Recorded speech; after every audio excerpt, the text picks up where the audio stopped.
Is now in session. Honorable Judge Latham presiding. You may be seated.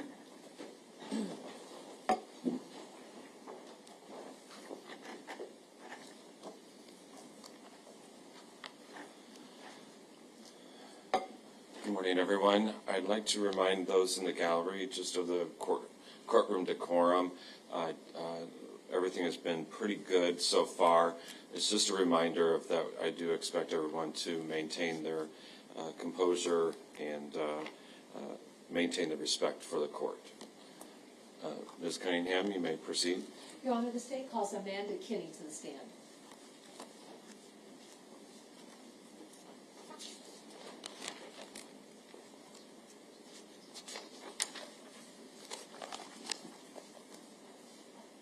Raise your right hand. Do you swear to tell the truth, the whole truth, nothing but the truth? Yes. Please have a seat.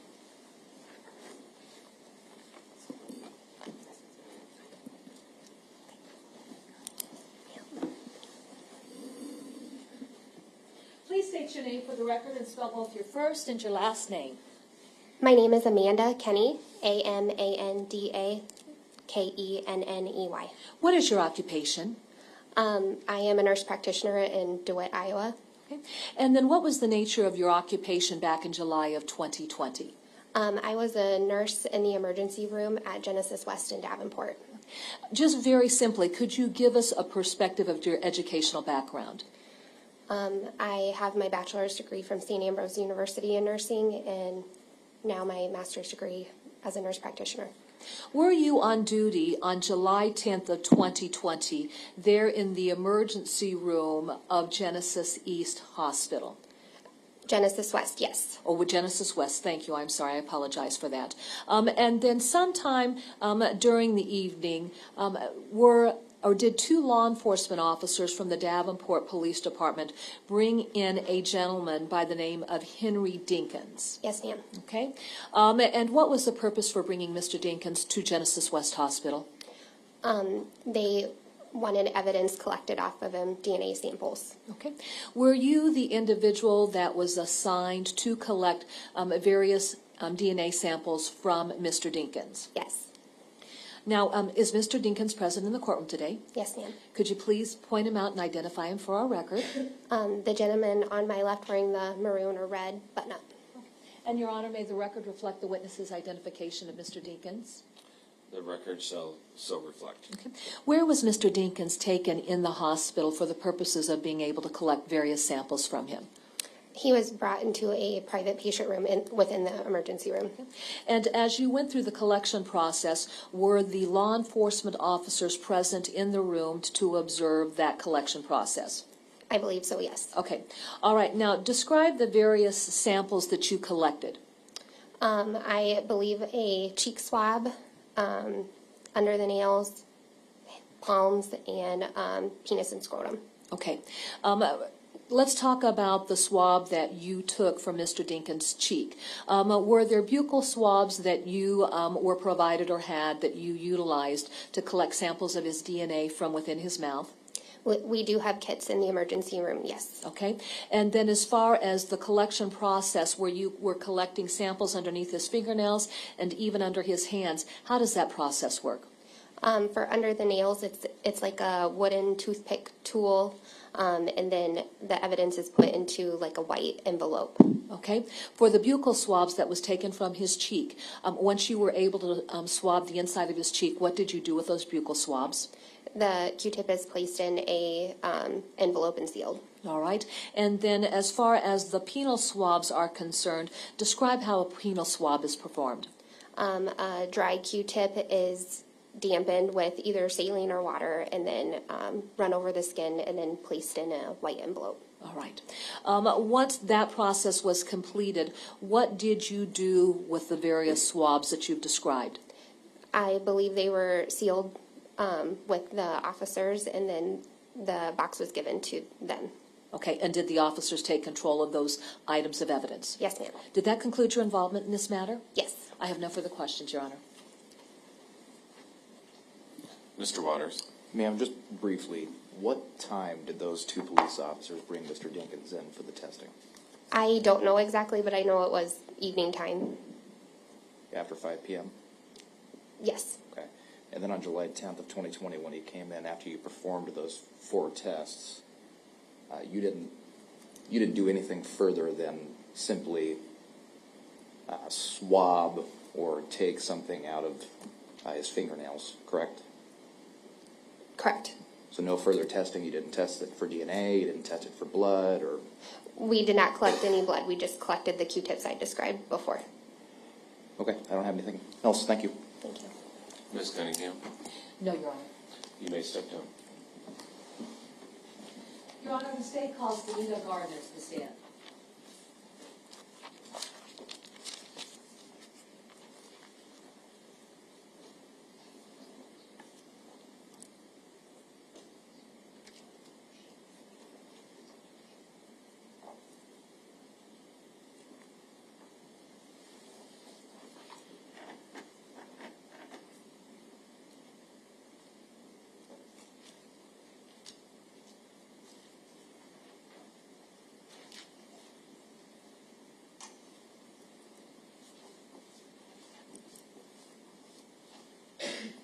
You'll raise your right hand, please. Do you swear to tell the truth, the whole truth, nothing but the truth? Yes. Please have a seat.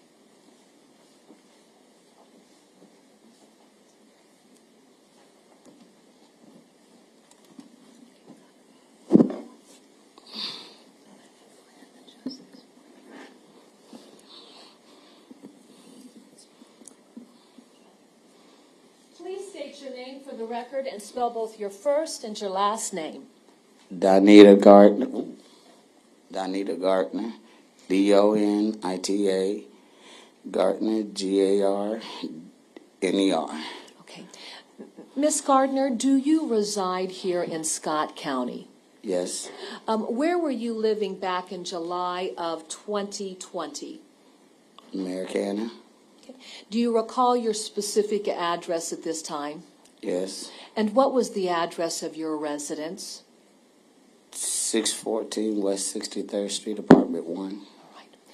Do you have children? Yes. How many children do you have, ma'am? 4. What are the names and ages of your children? Kashana, she's 40.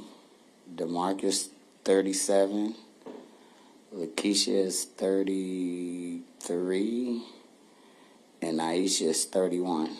So is Aisha your baby? Yes, ma'am.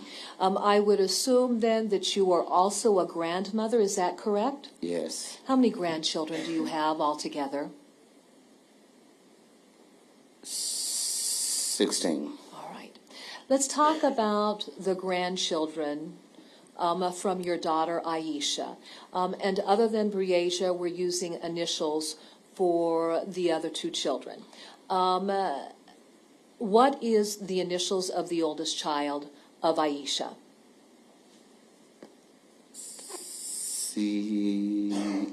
CS. Okay. And then who would be the middle child? DL. Or the middle child, not the youngest child, the middle child. Brazier. And then the youngest child is who? DL. All right. Now going back to July of 2020, was DL 8 years of age? Yes, ma'am. And then was Breasia 10 years of age? Yes, ma'am. If you could, as a grandmother, just describe the relationships that existed between the 3 children. Ooh. Man. They got along. And how close were Breasia and DL? Partners in crimes. They were partners in crimes. Yeah. As a grandmother, did you babysit the children? Yes, I did. Okay. And at times that you were babysitting, where would your daughter be at? Worked. All right. Where was your daughter working during this period of time? Worked. Or where was she working at? Wendy's. No. Checkers. Checkers. All right. Now, I'd like to direct your attention, if I could, to events of July 9th of 2020. Was Aisha working that day? And Yeah. All right. And were you babysitting all 3 children? Yeah.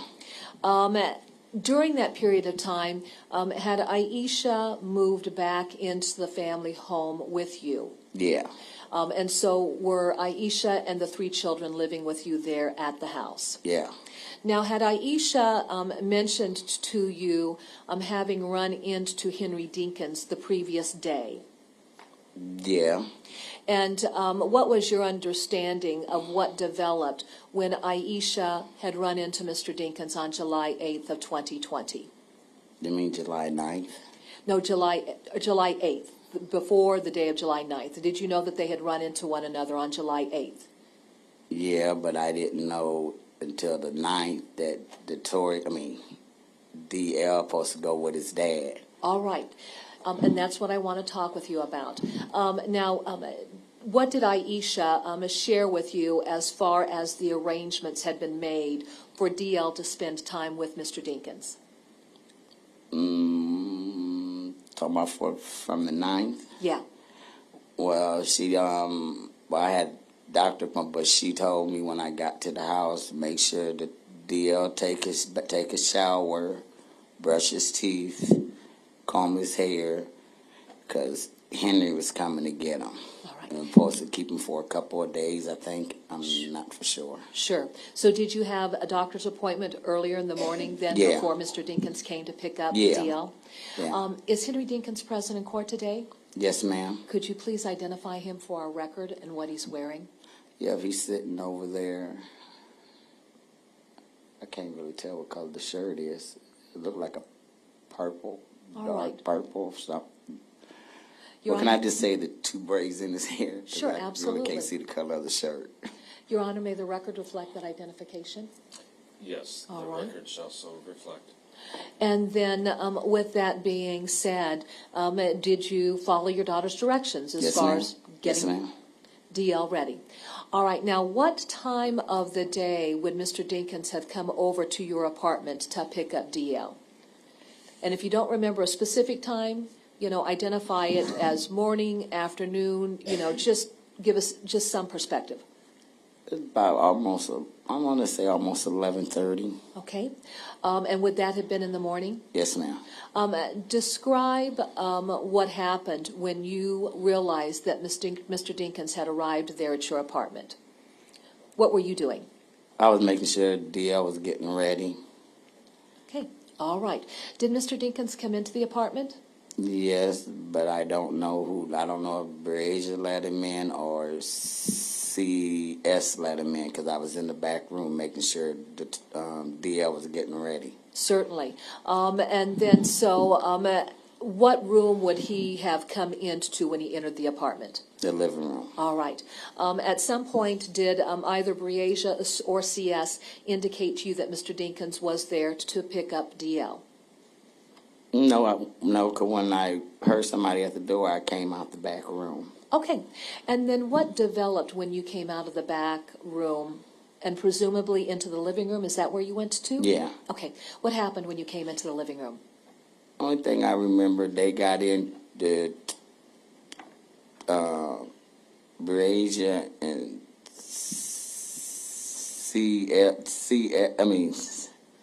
SC. I had got on them for something. I can't remember what it was. And they asked me, Mama asked Henry, can I go with him? I said, no, you're not. You're not going. So when Henry got there, they asked Henry, and Henry said no, because I'm whatever that little small car. I don't know. I'm not really good in names with cars, but I know it was the black two-door that had Queen and King on it. And would that be a black Camaro? I think so. Yeah. Sure. Absolutely. So go ahead. Yeah.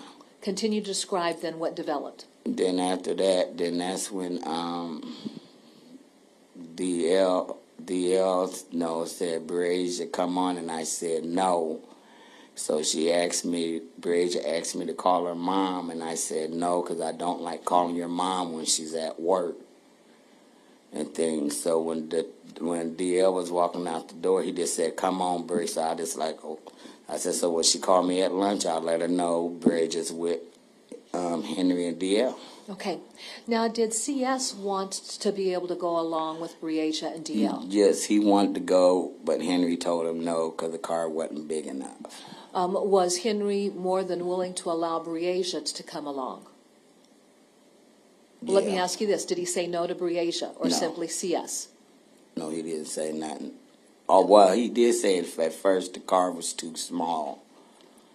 But when DL told Breasia to come on, she just went on out the door. All right. Did you contact your daughter to notify that Breasia had also gone along with Mr. Dinkins? No, I waited until she called me because I don't like calling her when she's at work. Absolutely. And then once your daughter called you, what was the nature of the conversation that you had with her? Well, when she called me, she asked me, did Henry come and get DL? And I said, yeah. And I let her know that Breasia went too. And she said, oh, okay. And that was it. She said, well, let me call him. That's the last conversation we had. All right. At some point after your daughter got off work that day, did she return back to the apartment? Yeah. And then what happened when Aisha got back to the apartment? When she got off work, she came to the house and got clothes for Breasia and DL and took them over there. Okay. Do you recall, Ms. Gardner, what the weather ended up being like that evening after Aisha had gone to take the clothing over to where Mr. Dinkins was staying at with the children? Raining. Okay. All right. Now, after your daughter left, did you get any call from her to tell you about what was going on Yeah. relative to the weather and her return home? Yeah, she told me that she dropped the clothes off. Can't think of the dog's name, but her and the dog was in the car, and she had to pull her because the rain was coming down so fast she couldn't, see. So she pulled over until the rain slowed down. Okay. And then did your daughter end up coming back to the apartment? Yeah. Okay. Now, what was Aisha's activities there at the apartment when she got home that evening? Basically, she took a bath and lay down. All right. And then did Aisha sleep throughout the night and into the morning of July 10th? Yeah. All right.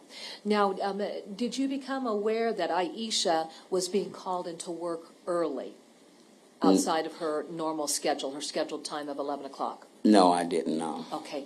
At any rate, did your daughter end up leaving for work during the early morning hours of July 10th of 2020? Well, I didn't know until she called me about Breasia because I thought she was still in the living room asleep. Okay. Where were you at that created that impression that your daughter was still in the living room asleep? Were you still in bed? Yeah. Okay. All right. So you didn't realize she'd been called into work early? Yeah. All right. Tell us about the call that you got from Aisha then. Oh, man, I was still asleep when she called me. I can't remember the time, but I think it was between 8:30, 8:40. It was in between somewhere up in there. Sure. When she called me and she said, Mom, Breasia missing. I'm like, what you mean Breasia missing? She said, Henry said, Breasia missing. And I was laying there and, from her tone of her voice, like she wanted, to cry. So I jumped up. I'm like, what the heck you mean Breasia's missing? She said, Mom, Breasia missing. I'm like, then after I said that, then she said, well, I'm finna bring Detorius over to the house so I can go down to the police station and make my do the police report. And I said, okay. All right. As a grandmother, emotionally, when your daughter had imparted that information to you, how were you feeling? A little bit in shock. Sure. Let's talk about Breasia. What type of child was Breasia as far as her sleep patterns? Oh, man. Funny. But me and her always, always played around, She didn't like when I used to call her my he, she. She'd get mad at me and then she'd be ready to beat me up. Oh, sure. Yeah, and just beyond her playful nature, when Breasia would go down for bed at night, how would you describe her sleep pattern? Was she prone to get up? When she sleeps, she sleep. Okay. Had you ever known Breasia just to get up and wander off in the middle of the night? Oh, no, she's not at nighttime. No, if her mom if I used to send her outside at night, she's not going out there by herself. Okay. And how did Breasia feel about going out when it was dark outside? She didn't. She didn't? Not by herself, she wouldn't. All right. You know, just based on your, you know, relationship with Breasia, was she the type of child that would ever get up in the middle of the night and wander off? No. All right. Did you become familiar with the Jersey Meadow apartment complex as a result of Breasia having been reported missing? And that would be the apartment complex where Mr. Dinkins was staying with his girlfriend, Andrea Culberson. Well, I didn't know where he stayed at. Sure. Let me ask you this. Was this an area that Breasia was familiar with at all? No. Okay. All right. Did you then have an opportunity to assist in various searches that was being conducted by the Davenport Police Department and members of the public who were providing assistance? Yep. And then tell me about your, you know, different experiences relative to searches that were being conducted.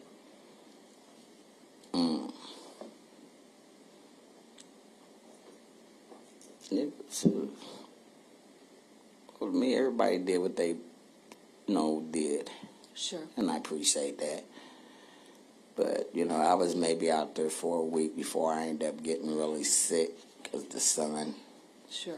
Then I ended up stopping, then, they kept on. All right. The events that you've described, did they occur in Scott County, Iowa? Yeah. And I have no further questions. Thank you. Mr. Freeze or Mr. Waters? Good morning. Good morning. Ma'am, I just want to talk to you a little bit about your version of events on July 9th of 2020, okay? I think you just testified that DL and Breasia went with Mr. Dinkins sometime around 11:30 in the morning on July 9th of 2020, correct? Yeah. Okay. And I think you mentioned that at first you were not okay with Breasia going with Mr. Dinkins, but then you... No, because she wasn't only supposed to have been notorious. Sure. DL. But then you contacted Aisha, correct? No, I didn't call her. I wait until she called me because I don't like calling her when she's at work. But then after that, essentially, Breasia had already gone with DL and Mr. Dinkins. Yeah. And then Aisha found that out, correct? Excuse me? Aisha only knew after the fact that Breasia had gone with Mr. Dinkins and DL. Yeah. Okay. And then, just so I know, you had met Mr. Dinkins before July 9th of 2020, correct? Yeah. And Breasia and DL had spent time with him prior to July 9th, 2020, correct? You talking about before or during Before the July night? 9th of 2020. Yeah, a couple of times. And Breasia was never uncomfortable spending time with Henry, correct? No. Same question, but with DL. No. Was CS ever uncomfortable spending time with Henry? Mr. Dinkins? No. Okay. In fact, she as in Breasia viewed Mr. Dinkins as a father figure, right? Yeah. You never saw Mr. Dinkins be mean or inappropriate with Breasia, did you? No. How about DL? No. Did he seem more constructive? Wait a minute. Was he a constructive father? No, I take that back with DL. Because one time he got in trouble, and Henry didn't whoop him. He made him jog. Made him run. He made him work out? Yeah. Okay. Did he make him do anything other than running? Just the running. Okay. Did he make him work out in any other way? No. Okay. Did he ever do that same thing but with Breasia? No. Okay. How about CS? No. I think a little bit in your testimony you had mentioned that, in your opinion, if Bree would be outside, she would be uncomfortable, right? That night? At any point in time, she would be uncomfortable if she was outside alone. This only at night. During the day, she was all right. And she would have come and knocked on a door, right? Yeah. Okay. And that was typical of her? Yeah. Okay.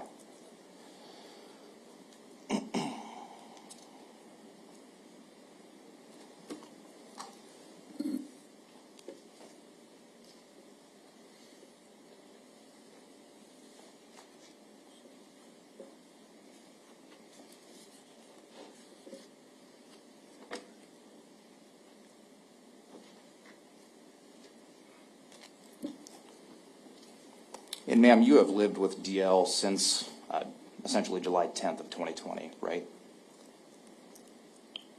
When they moved in with me, Well, yeah, I mean, for the past 3 years, you've lived with DL, correct? talking about now or what? Well, when did they move out? When they moved in with me, it was maybe a week before July Of 2020? of 2020. Yeah. Do they still live with you to this day? Well, they just moved back in with me the 1st of June of 2023. Okay, and you've had plenty of opportunity to speak with Aisha and DL about this case, correct? I could have, but I didn't. Okay, have you ever heard DL mention to you anything about a bloody knife? I don't question my grandkids about anything. Okay, has he ever mentioned to you anything about bleach or cleaning off a knife with bleach? I don't question my grandkids about nothing. Has he ever mentioned to you anything about being present when Breasia was shot? Again, I wait until they come to me. And he never did. Okay, that's all I have. Thank you. Mrs. Gardner, just given the circumstances surrounding Breasia's death, is this a topic of conversation that you choose to engage in with DL? No. Okay. Has this been really traumatic for him? Yeah. All right. And then as far as Mr. Dinkins was concerned, was he an individual that he was around throughout DL's life or even Breasia's, where he was a constant figure within the children's lives? I'm going to say no. All right. Was any contact that he had with DL very sporadic with big gaps in time where he wasn't involved in the child's life at all? Henry come around when he felt like it. Okay. That's how I see it. All right. And so if he didn't feel like it, Henry wasn't coming around. Would that be fair to Right. say? Right. And then finally, when Breasia and DL left with Mr. Dinkins that morning, did they have any personal belongings that they had taken with them as far as bags of clothing? No, they didn't take anything with them. Okay. And then were personal belongings taken over to the location where the children were staying with Mr. Dinkins at some point in time? Yes. How did that occur? Their mom, Aisha, took it to them after Okay. she got off work. I have no further questions. Thank you. Okay.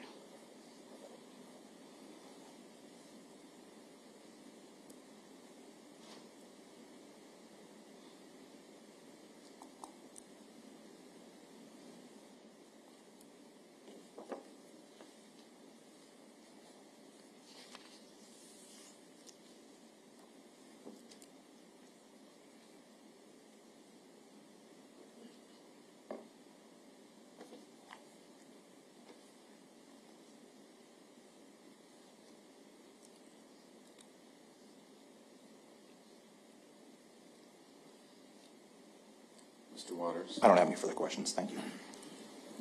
you may step down.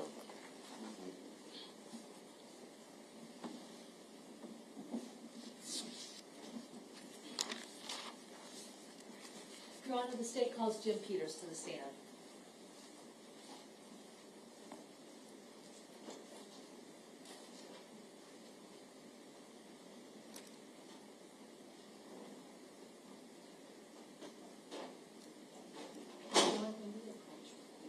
Excuse me?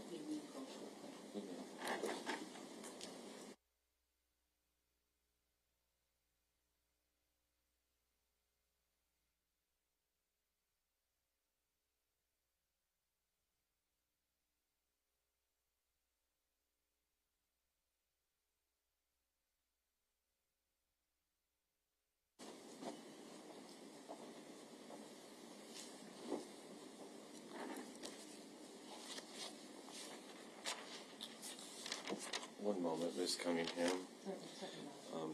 After conferring with counsel for the state and defendant, Donita Gardner is released from any further witness responsibility in this case. Thank you.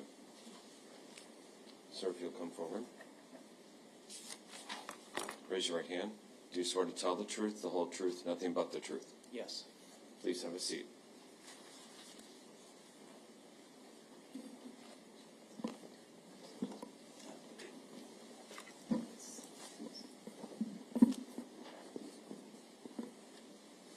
Please state your name for the record. Jim Peters. Mr. Peters, what is your occupation? Presently, I'm retired, but I have a business that I started in 2015 called Samaritan Detection Dogs, and we use the dogs to look for a variety of subjects. All right. Now, what got you interested in working with detection dogs? I worked as a paramedic for about 30 years and then got started in search and rescue, I think 1993, and we had a number of dogs on our team, and eventually I had my first dog around 1999, I believe, and certified my first dog through the National Association of Search and Rescue in about 2004. When you talk about having dogs that were utilized in the context of search and rescue, give us some perspective of what types of tasks the dogs were trained to perform. I have a dog certified for trailing, which means that he can follow a walking subject or mobile subject. That same dog is trained in human remains detection, and that same dog is also certified for article search, as in finding a credit card or a cell phone that has human odor on it. Okay. With that being said, in July of 2020, how many canines did you have that you were working with? In regards to this case, I brought two dogs. And what were the names of your canines? The German Shepherd is Rocky, and the Red Heeler is Jojo.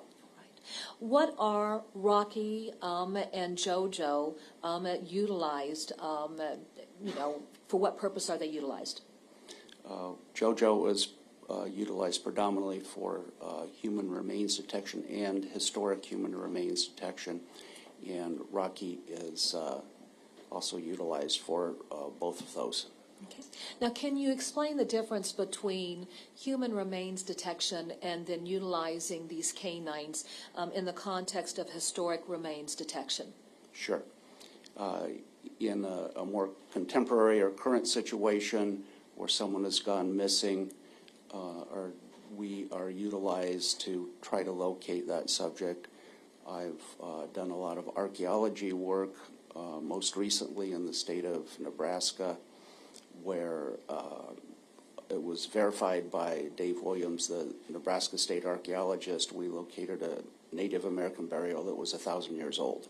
Okay.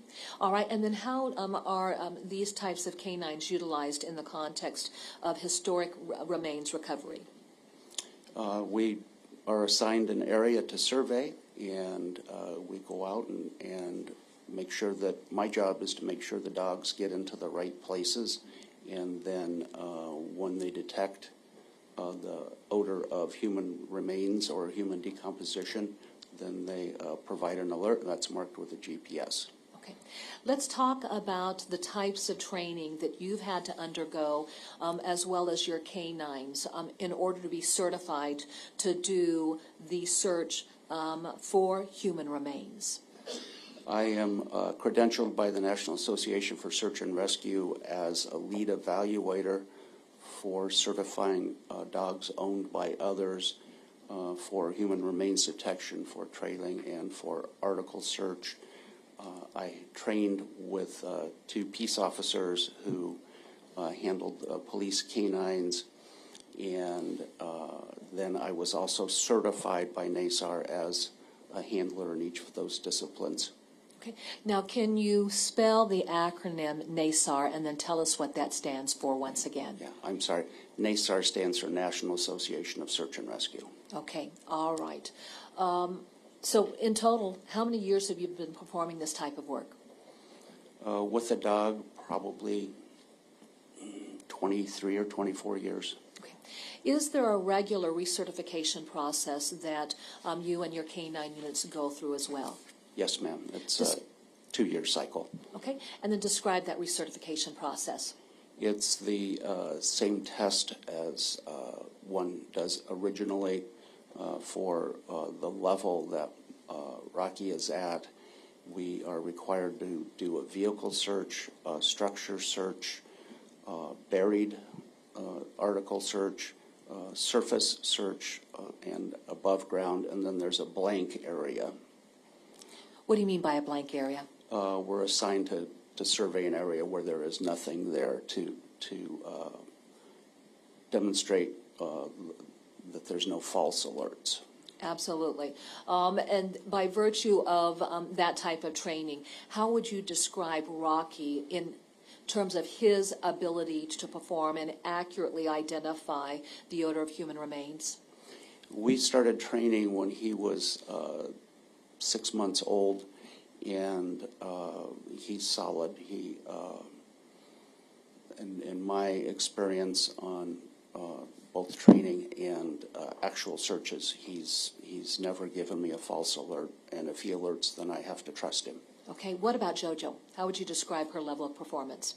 Likewise, in Nebraska just this last summer, we were at a battleground where 2 Native American tribes had a huge battle, and in 5 days, JoJo identified 50 burial sites. Okay, and then with each of those burial sites, was there any type of exhumation, I guess that's the word that I'll choose to use, to determine if in fact there were skeletal remains in the areas that she had alerted to? That's a process that is currently going through the Indian Commission in Nebraska. They take their time when it comes to doing invasive kinds of searching. Absolutely. Now, speak to the issue of regular training that you engage in as well with your canines. You know, and the thing that I'm thinking about is the canines that are utilized relative to drug detection, you know, in the law enforcement world, where they will take them out weekly and then even monthly and do training cycles with other officers and canine units. Is that something that you also do with your canines who are trained to detect on the odor of human remains? Absolutely. Okay. Explain if you could. Absolutely. We train a minimum of once a week, sometimes more, depending on the opportunity to train with other handlers. And I typically, in the last few years, have used only human teeth because they're dry, they're easy to get, they're not a biohazard. And that's, when it comes to human decomposition, that's one of the last things to decompose. It's more durable than flesh and bones. Okay, so is that what you utilize in your training sessions then, to see if the dogs are able to accurately alert to locations where the teeth have been placed?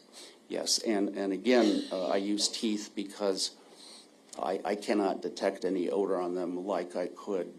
For example, we've often used human placenta and human tissue from death scenes, and those can be quite pungent and noticeable to any human in the area, but the teeth are not noticeable, so it's a more difficult task for the dogs. Okay, explain the process of how you condition a dog then to identify the odor of human remains, or even any type of item that you're interested in searching when you talk about the issue of them doing article searches. There's an initial process that can take a few months to 6 months or longer, where the dog is introduced or imprinted on the scent source, and then we use The theory is, in the beginning, the dog only sees a green light, and there is a red light there, which means an opportunity for mistakes, but that's diminished at the beginning. And then we expand the area where the dog has to look, and then eventually we create scenarios where the dog can make a mistake, but we hope that the foundation training has been solid enough that they don't. And we also use animal bones like deer and raccoon and those sorts of things that are everywhere in the woods. And when they have a choice between human remains or a deer bone, they always go to the human remains because it's known as operant conditioning. It's positive reinforcement. They only get their reward when they alert on the target source. Okay. Is that particularly important, recognizing that these dogs will often be used in an outdoor setting? Oh, absolutely. Okay. And then for JoJo and Rocky, have they worked in outdoor settings on a frequent basis? Yes. And, you know, if you were to describe their ability to focus on human remains and alert to that versus any type of decomposed animal remains, what have you noted about their performance? They might take a sniff as if to say, what's that? And then they move on. All right. When a dog is alerting to the odor of human remains, what specifically are they alerting to? As living things decompose, at the moment of death, when oxygen flow to the tissue stops, then the cells start to break down. And as that process progresses, more and more cells break down, and there are actually 5 stages to human decomposition. But in the early stages, the cells will start to break down within a matter of minutes after oxygen flow has stopped. All right. Can you describe the 5 stages to human decomposition? Yes. Initially there's fresh, then within 24 to 36 hours, depending upon the temperature and the ambient environment, there may be bloat beginning, and then there's, putrefaction, where the tissue turns black and starts to turn into liquid, and then there's liquefaction, and then there's dry at the end where there's nothing but bones. All right. And at any one of those stages, are the dogs able to alert to the odor of human remains? Yes. All right. And I want to talk about that initial stage of fresh. So say, for example, a human body has been subjected to extensive trauma, and then the body is in the process of dying by virtue of that trauma, and it's clear that that body is not going to recover. But can the dogs then, would they then alert within those first few minutes? Yes. There's research that supports that out of Europe, where they had access. They were using police dogs owned by the city of Hamburg, Germany, and they had carpet squares that were placed next to recently deceased people where there were no external body fluids. And then they did random tests over about 3 months, I believe, and the dogs all correctly alerted on the proper carpet squares. All right. Now, what specifically is it that the odor or that the dog is detecting? With the body dying, what is it that what is the body emitting? The body emits volatile organic compounds, or VOCs, and as an example, these are molecules that generally are lighter than air, and the chemically they're considered volatile because they want to move. They come out of evaporation. And for example, if you think about cottonwood trees and the seeds that come off, they move around in the air and then eventually land and stay in one place. So these molecules, again, they're molecules, they're microscopic, meaning you need a microscope to see them. These molecules become airborne. Some go to the ground, and some become airborne. Some may stick to other surfaces where the body has been in contact. Okay. How quickly are these molecules released once the human body starts to die? Within a matter of minutes. Okay. That's called autolysis. As soon as the cells run out of oxygen, they start to break down. Okay. All right. Now, let's talk about this.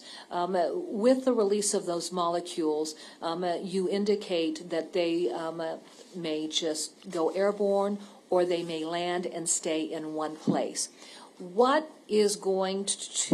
type of environment is going to lend itself to those molecules landing and staying in one place? Either the texture of the surface and or the moisture of the surface. These airborne molecules tend to be attracted to moist environments. All right. If you have an environment outside where there has been a lot of rain, speak to that particular topic and how the release of these molecules will be affected. Some may wash away. It's been my experience on numerous cases where some will stick to the surface, and as it warms up after the rain, then they might become volatile again and move on to a wet surface where they might adhere to that. Okay. Give us examples of wet surfaces in an external environment. Mud, for example, mud along a stream bank or a river bank, wet prairie grasses, wet turf, forgive me. And once they stick, they tend to stay there for a long time. I can remember some cases where we've gone back 2 or 3 years after a death where there were no body fluids, and the dogs will still give an appropriate response. Okay. Can you give us an example of a case that you were involved with to help us understand that concept? And sure, in 2018, a young woman was murdered on a golf course in Ames, and we were called initially, and my job was to, the subject had been found by golf course workers prior to my arrival within minutes. We were asked to check her golf bag and then find her path across the golf course where she had been chased. And then Rocky pulled me to the water's edge where the subject was obviously deceased and still submerged. A while later, the crime scene folks removed her body from this pond and placed her on the grass and then covered her with a tarp for their initial inspection, and they were waiting for the medical examiner. And so we went back the next day, and they alerted on that location, pardon me, and then went back 6 months later, went back a year and a half later. I try not to go to the same location frequently because they do have memories. And again, for the dog, if I perform the way my dad wants me to, then I'll get a reward. Sure. All right. And then so when you had taken them back to that location, would you bring them in from different routes so that they wouldn't recognize routes that had been taken before where they had made those alerts? Yes, ma'am. Okay. Different approaches.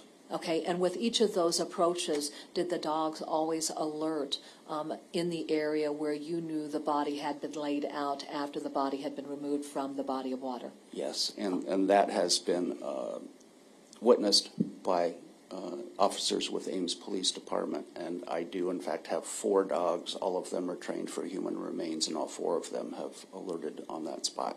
Okay, now let's use that example that you've described. What is the human body primarily composed of, so that we understand the significance of the testimony that you've just given us? Depending on the textbook, the human body is about 80% fluid, and makes up a significant portion of our weight. There are also fats and other minerals. So there can be, as a body decomposes, quite a bit of fluid that leaches into the ground.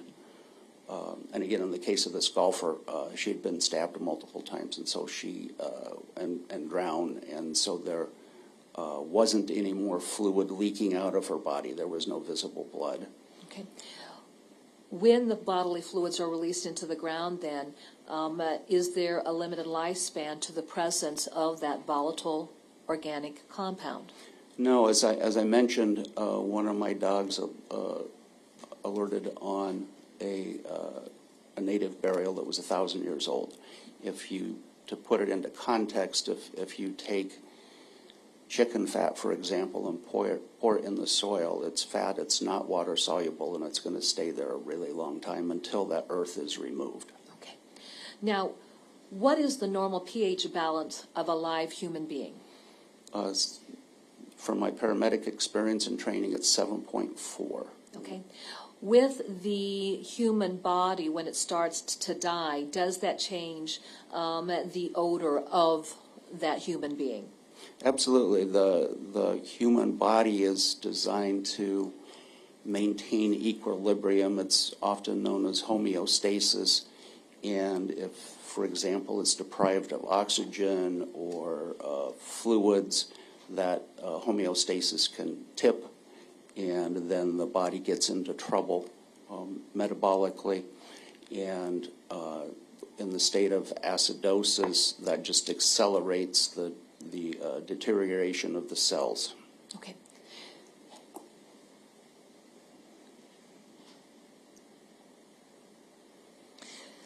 Speak to this issue, if you could, Mr. Peters. You know, I think from a layperson's perspective, not having any understanding of this science, one would have the perception that a human body would have to be placed at a given location in order for the dogs to alert to those volatile organic compounds. Is that the case? There could be, if there could be something that was in contact with the body that was then in contact with that location, or the body was briefly placed at that location, or there was bodily fluid or blood left at that location. All right. And then so under that circumstance, would the dogs alert to that volatile organic compound? Yes, ma'am. Okay.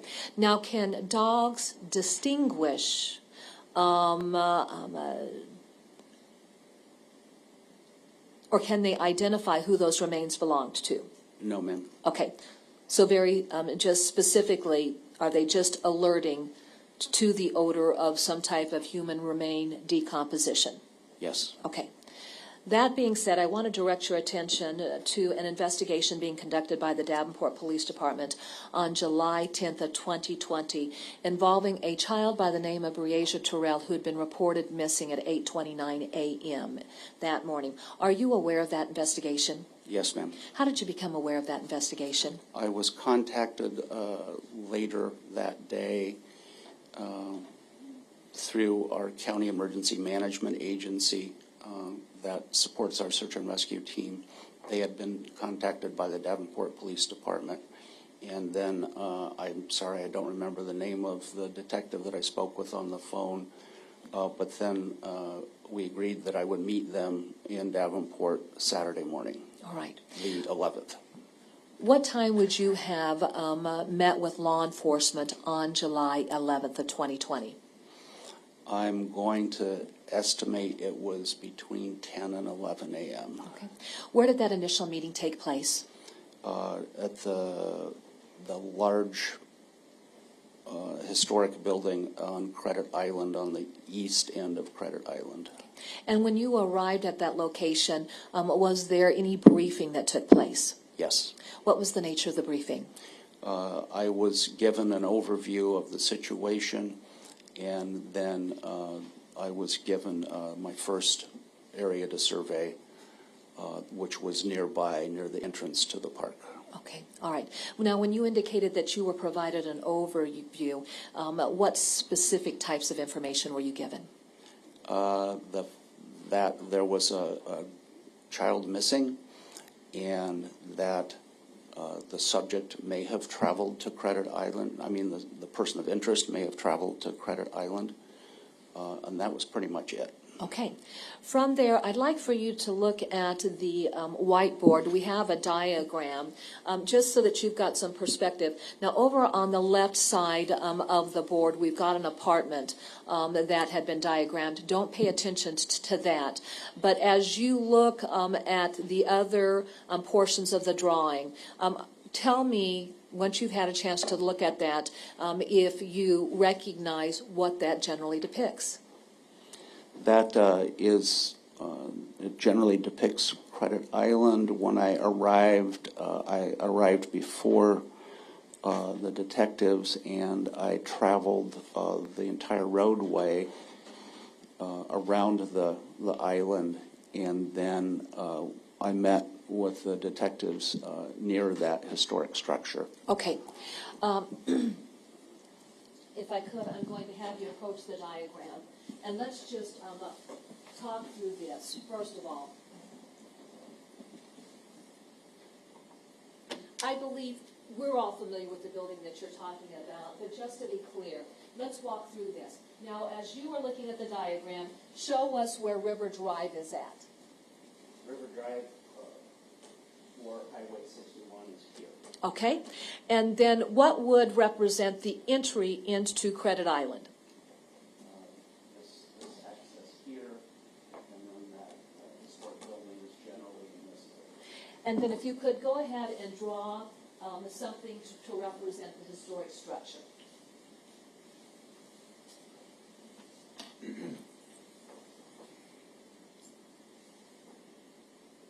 going to say it's about right here. All right. Thank you. Go ahead and take your seat.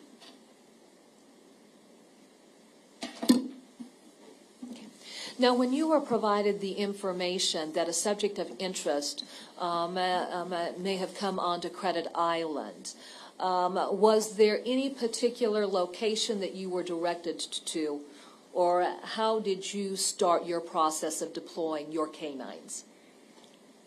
Would you like me to use the pointer? Sure, absolutely.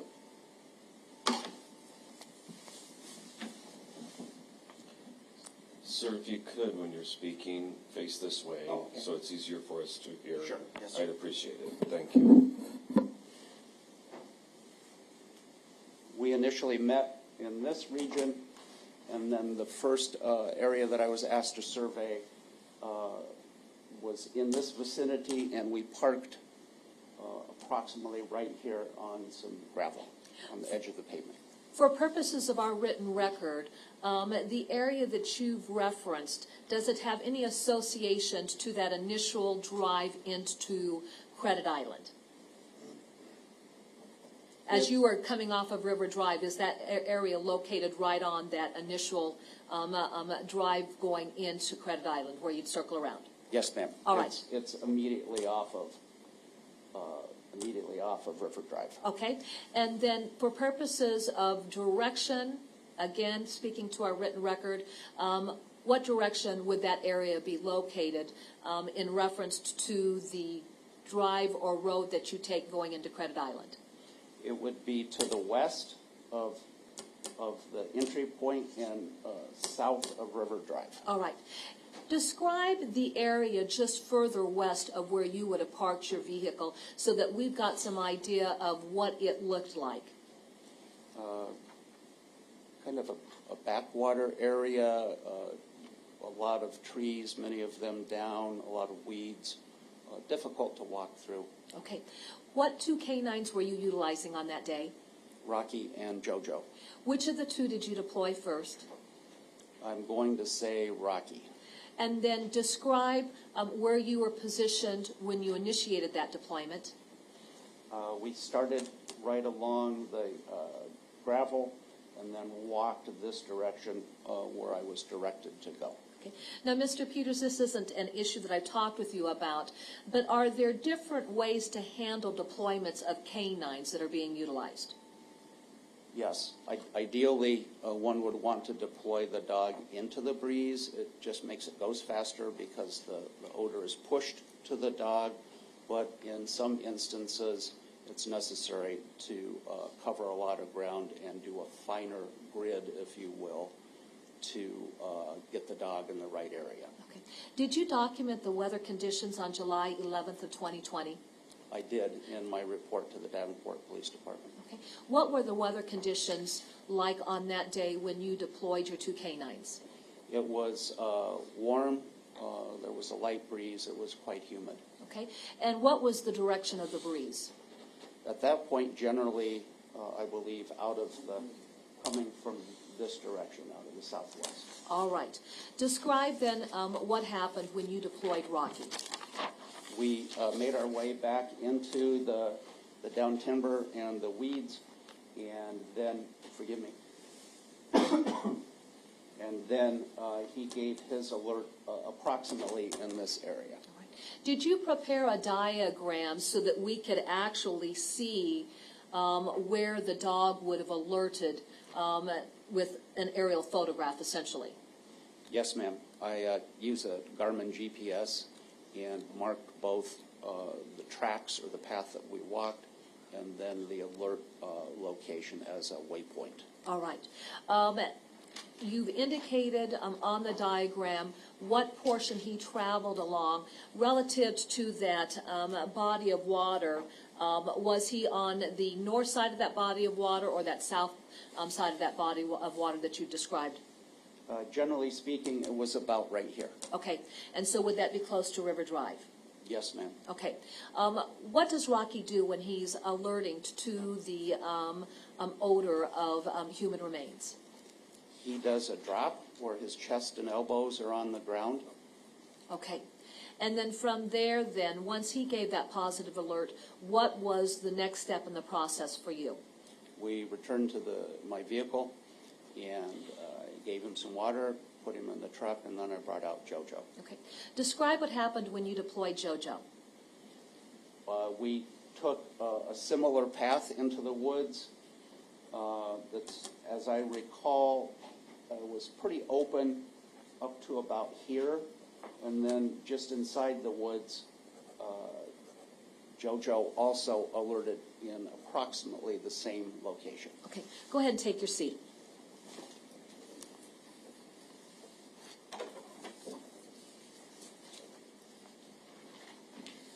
Your Honor, may the record reflect that I'm showing counsel what's been marked as State's Exhibit 147-1 and then 147-2. May I approach the witness? You may. I'm handing you what's been marked as State's Exhibit 147-1 and 147-2 for purposes of identification. Right now, let's just focus on that first page. Do you recognize State's Exhibit 147-1? Yes, ma'am. I produced this on my computer. Okay. How do you recognize State's Exhibit 147-1 as far as the area? And I think that the better question is, describe what it is that you've produced in this exhibit. This is a satellite image with the GPS tracks of our initial assignment and the one that I just described. Okay. Now, as we look at our diagram and River Drive, does it look like River Drive runs a true east-west on the diagram itself? At this point, no. It's running from the southwest to the northeast. Okay. All right. So is it really, in reality, more of an angle, at an angle as we look at your aerial photo? Yes, ma'am. All right. Does this accurately depict the location where you would have deployed both Rocky and JoJo? Yes, ma'am. And then do you have entries on this particular exhibit that show each of the dogs' path of travel and where they would have alerted to? Yes, ma'am. Your Honor, at this time, the state would move to introduce State's Exhibit 147-1. That exhibit will be admitted. Your Honor, may I publish this exhibit? You may.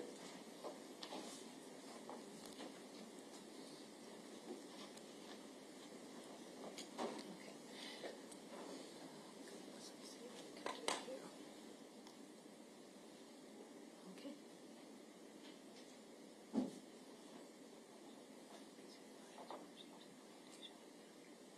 we go. All right. Now, Mr. Peters, if you could take your pointer.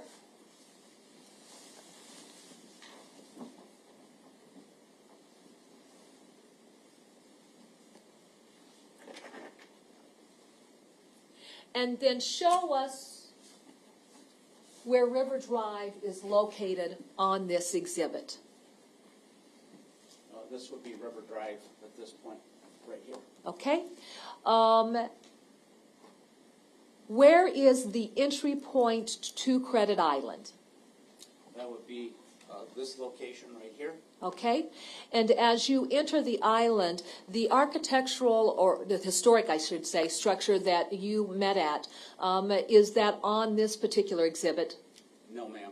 It would be further south. Okay, and then just point to the exhibit so that we've got some perspective where south would be. It would be this direction. Okay.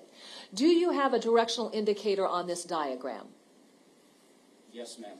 Okay. Describe. It's right here. And it's- what have you noted?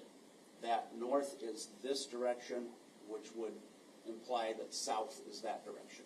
Okay, so then would north be pointing toward River Drive? Yes, ma'am. Can you please show us the location that you would have parked at with that inlet of water that essentially is the runoff from the Mississippi? We parked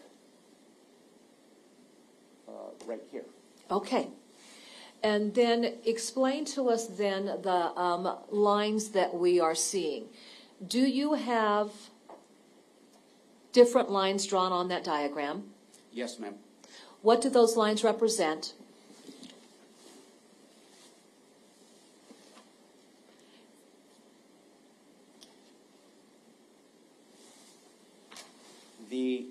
The purple lines indicate my activities on the morning of July 11th.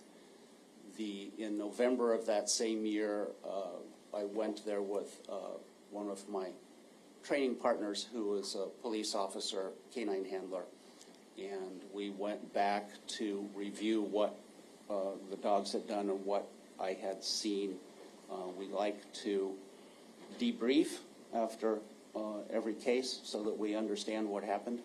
All right, and is that what you did in this particular case? Yes, ma'am. All right, go ahead and take your seat then, and then walk us through the purple line that would describe activities on July 11th of 2020.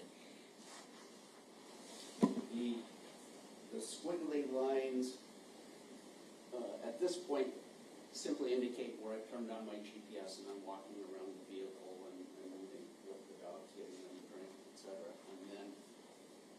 And then we started our survey and went back to the direction where we were assigned. Okay, how do these markings end up on this aerial map?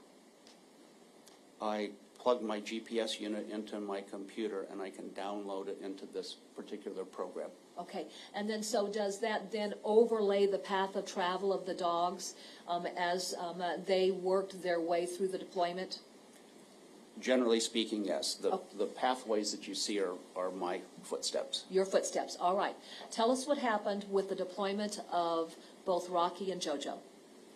As I mentioned, we went in with Rocky first, and about where this yellow symbol is, Rocky alerted, and then we walked back out, gave him a drink, and I went back out with JoJo, and she indicated pretty much in the same location. When you took the dogs back in November, and I presume, did you go back with both Rocky and JoJo? Yes. What happened when you took the two dogs back in November? They gave the same path and exhibited the same behaviors. All right. Did you advise law enforcement of the positive alerts by JoJo and Rocky on July 11th?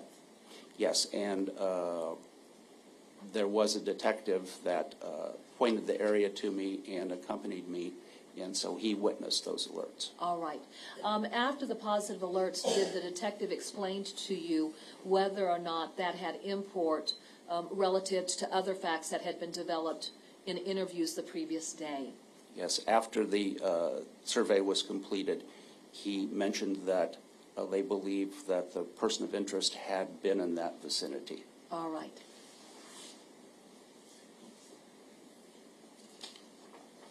Was this the only area that Rocky and JoJo were deployed? On that day, no, ma'am. What other locations did you go to? We went to a storage area a couple of blocks east of there and 1 or 2 blocks north between River Drive and the railroad tracks. I believe the name of the street was Schmidt. Sure. Okay. And there was some storefronts, but behind those structures, there was a large open concrete area with a number of vehicles and trucks and such.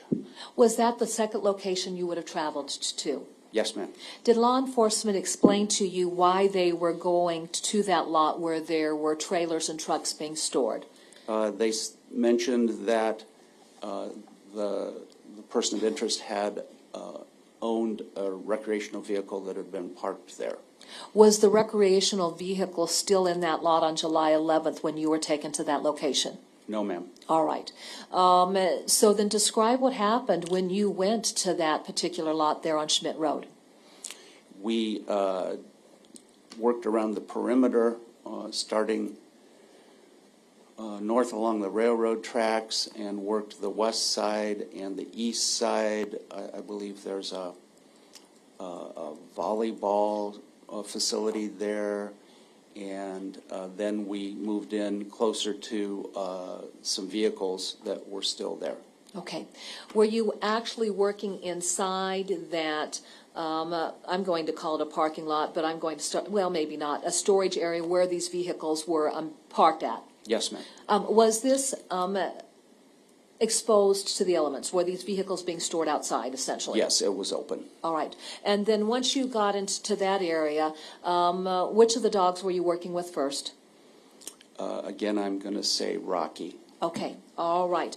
Was JoJo also deployed? Yes, ma'am. All right. And then with respect to the deployment of both dogs then, what occurred? We found nothing of interest around the perimeter.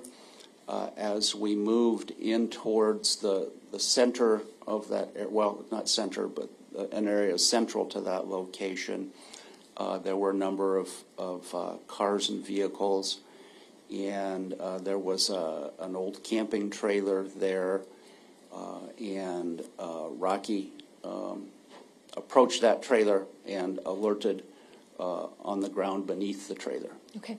What was the surface like underneath that old camping trailer? The surface in general was concrete, a lot of it in bad repair, cracked and such, and then in and around the vehicles and under that trailer there was a very thin layer of mud, maybe 1/4 to 1/2 inch. Okay. What happened next?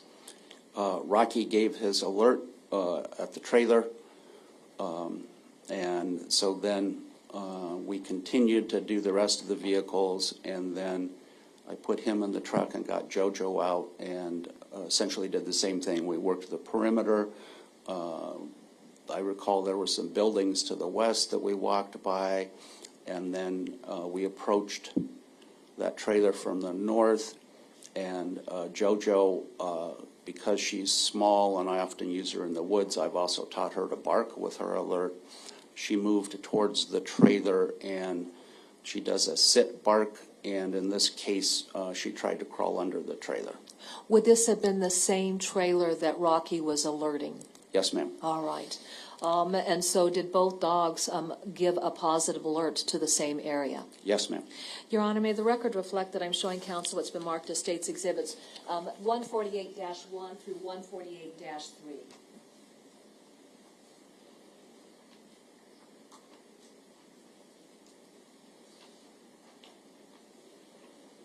May I approach, Your Honor? You may. Okay. I'm handing you what's been marked as State's Exhibits 148-1 through 148-3. Please look at those exhibits and tell me if you recognize those exhibits. I do, yes. How do you recognize that group exhibit?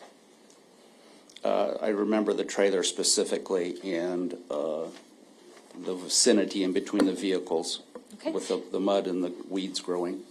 If you could, for our written record, describe the appearance of that trailer. It's apparently an older trailer. It's predominantly white with a red horizontal stripe. There's an entry door in the front half of the trailer that has a padlock on it. Okay. All right. And if you were to identify where JoJo and Rocky alerted to relative to this trailer, would you be able to show us that once we introduce and publish this? Yes, ma'am. Okay. Your Honor, at this time, the state would move to introduce State's Exhibits 148-1 through 148-3. I have no objection. Those exhibits will be admitted. May I publish, Your Honor? You may. Okay. I have State's Exhibit 148-1. All right. What are we seeing in this particular exhibit here? We're looking at the camping trailer that was located in that storage lot. 148-2. That would be the front of the trailer, which is facing the west. 148-3. That would be the rear of the trailer with the east behind it. And which of these photographs would best depict the locations where Rocky and JoJo would have alerted to? Probably this one. They both were interested in the rear of the trailer, and then, as I mentioned, the smaller dog tried to crawl under the trailer. All right. With the positive alert, did law enforcement officers discuss with you where this particular trailer had been located in relation to the RV and where it had been parked prior to law enforcement removing it? Generally speaking, we're looking at the trailer from the southeast in this photograph. The recreational vehicle was located off the front to the south, so it would have been to the southwest of this trailer. And then as far as your understanding, for distance between the RV and its parked location relative to this trailer, did they give you any perspective of how close the two vehicles were to one another? They pointed to a general location. No one provided me with measurements in terms of feet or yards. Okay. Was this information only provided to you after JoJo and Rocky alerted? Correct. Okay. Now, take that piece of information relative to where the RV had been parked, its relationship to this, and then the direction of the wind travel. On that particular day, as a dog handler, one has to pay attention to the microclimate, what's happening at the level of the dog's nose, close to the surface. On this particular day, I believe the wind was out of the southwest, which would have been off the front of this trailer. And then in my report to the police department, I indicated historical weather data from a website called Weather Underground, and it confirmed that the wind was light out of the southwest. Okay, so then if you go back and you talk about the volatile organic compounds and the movement of molecules, particularly when there's moisture in the air and the direction of wind, the location where Rocky and JoJo alerted to, would that have been consistent with the wind direction of the wind travel and just what you noted as far as the condition under that trailer? Yes, ma'am. It's my assessment that molecules of some sort, VOCs related to humans, may have leaked out of that RV and were blown in the general direction of the trailer, and some of those stuck in the mud underneath the trailer. Let's go back to State's Exhibit 147-2. Let's discuss that exhibit, and then we'll go back and we'll talk about other tasks that you performed. Now, what is State's Exhibit 147-2?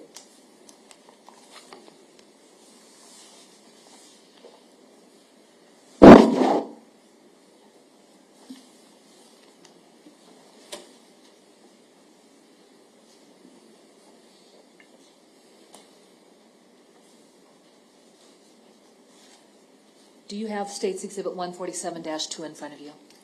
Not on the screen, but I have this one. Yeah, and we're just going to lay the foundation for that, then we'll talk about it. What is State's Exhibit 147-2?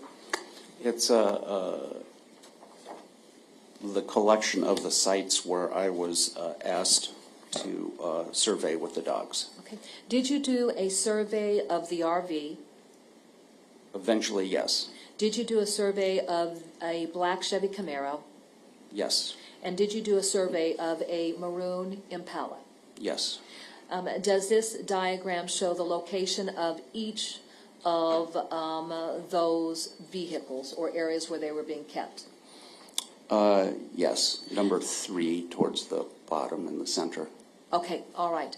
And then is there one other location that you would have been taken to later on that didn't involve the vehicles? Yes, that was up near Veterans Memorial Drive and Eastern Sure. Boulevard. And then do you have that location depicted on this diagram as well? Yes, ma'am. It's towards the top. Okay. Your Honor, at this time, the state would move to introduce State's Exhibit 147-2. I have no objection. Exhibit 147-2 will be admitted. May I publish, Your Honor? You may.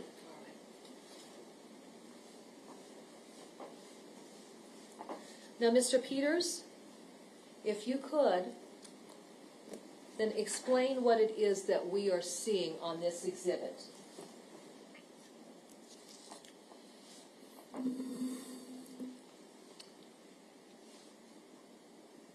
This, I believe, is the entrance to Credit Island where we started initially. This would be the vehicle storage area. This would be the police department parking garage. And then this would be, I don't know if it was a city or a county secured storage lot with a fence around it. All right. And then towards the top is where we ended the day. Did you assign numbers to each of those locations? Yes, but they're slightly blurry. This would be number 2. Well, and actually, let's make this a little bit simpler so that we've got this for a written record. The number 1, what location does that represent? Credit Island. The number 2, what location does that represent? The vehicle storage area off of Schmidt. Number 3, what does that represent? The police department garage. Number 4, what does that represent? The secure property owned by the city or the county. Sure. And then our final location up at Eastern, what number did you assign to that? I believe it's a number 5. All right. All right, so let's walk through all of that if we could. Now, once you left the area of Schmidt Road, where did you travel to next? We went to the police department. Okay, why? They had two vehicles there impounded that they wanted me to take the dogs around. What were the two vehicles that were at the Davenport Police Department? In their parking garage, there was a holding facility used by the crime scene technician, and there was a black Camaro, a newer black Camaro, and then an older red or maroon four-door Impala. Okay. Which of the vehicles did you deploy the dogs around first? I was directed to search the Camaro first, and we did not go inside the car. We just went around the exterior of the car, much like you would see dogs on television during a traffic stop looking for narcotics. Were both dogs deployed around the black Chevy Camaro? Yes, ma'am. What happened when Rocky was deployed? He went around the vehicle without any alert. What happened when JoJo was deployed? She went around the black Camaro without any alert. Relative to the maroon Chevy Impala, what happened when Rocky was deployed? We started at the left headlight, worked down the left side, went around the rear of the vehicle, came up on the right side, and he alerted at the seam where the front passenger door meets the right fender. Okay. Let's discuss vehicles in general. When you are dealing with a vehicle and you work with canines, what is it about the vehicles that we are mindful of or recognize?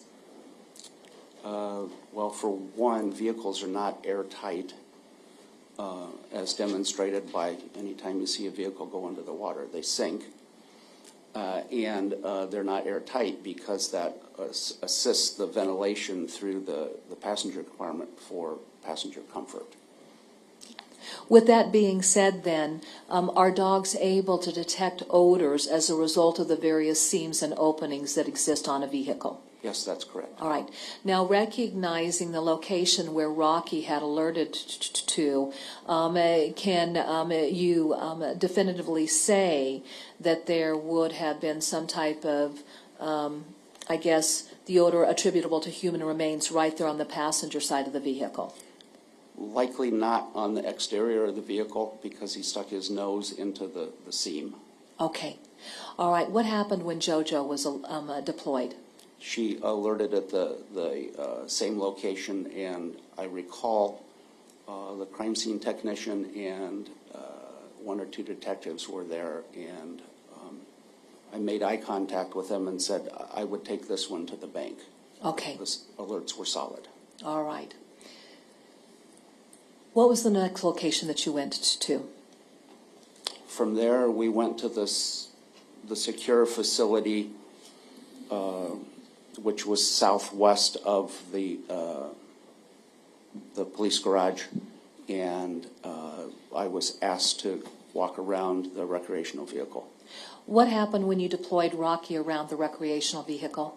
We started at the left front, as we always do, went down the left side around the rear, went towards the front on the right side, started to go around the front, and the design of that vehicle, there are some molded holes or inlets in the front bumper, and he stuck his nose in one of those and gave his alert. When JoJo was deployed around the recreational vehicle, what did you note?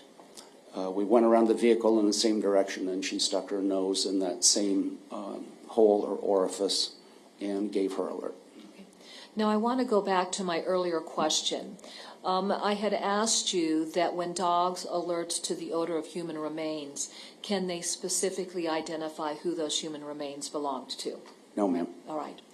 Given now that you've had 3 alerts down by the river, with the RV, and with the maroon Chevy Impala, does that become very significant when considering all of the investigative facts that were developed through interviews and just investigative techniques utilized by law enforcement? That, if you break it down, that would suggest that there was the odor of human decomposition or blood at each of those locations. Okay. Let's talk about that last location up by Veterans Memorial Parkway and Eastern. Now, I want to take you back. What direction does Eastern run? As I recall, it's a north-south street. Okay. What direction does Veterans Memorial run? As I recall, it's a east-west street. Does Eastern intersect with Veterans Memorial Parkway? Yes, ma'am, there's a traffic control light there, and then if you proceed through the intersection, it turns into a gravel driveway. All right. So then on the north side of Veterans Memorial Parkway, how would you describe that area? To the northwest of the intersection was a cornfield. It was July, so the corn was quite tall. As you proceed north on that gravel, there was a field to the east, and then there was a residence with a few outbuildings, and that's where we ultimately stopped. I was told that there was perhaps a lagoon or a pond at the end of that gravel road. What was the nature of the request that was made of you in the area of Eastern and Veterans Memorial Parkway? I was initially asked to survey the edge of the woods. There was a sidewalk, and maybe from the curb on the west side of Easton to the edge of the woods and the weeds was 30 to 40 feet. And I was asked to walk along the edge of the woods and go into the woods as best I could with the dogs to look for anything in particular. And that made sense to me. I've had quite a bit of training in managing searches for victims of abduction, and the perpetrator will often throw things out the driver's window into weeds or woods. Okay. Did you have any information at that point in time that the subject of interest had traveled through that area? No one told me that specifically. Okay. All right. So then what were the dogs oriented to try and search out and detect? At that point, when we were working in the weeds in the woods, we were looking for either human or a human or an article that may have been tossed. Okay. How do article searches work? It's essentially the same. We try to use a breeze if there is one, and the dogs are conditioned to alert on, for example, a marker or keys or a cell phone or a credit card. If it's been there for more than a week, most of the human odor is likely gone. And we're talking about a live human? Yes. Gotcha. Go ahead. So it fit with my training and experience as to why they would have me search that area. All right.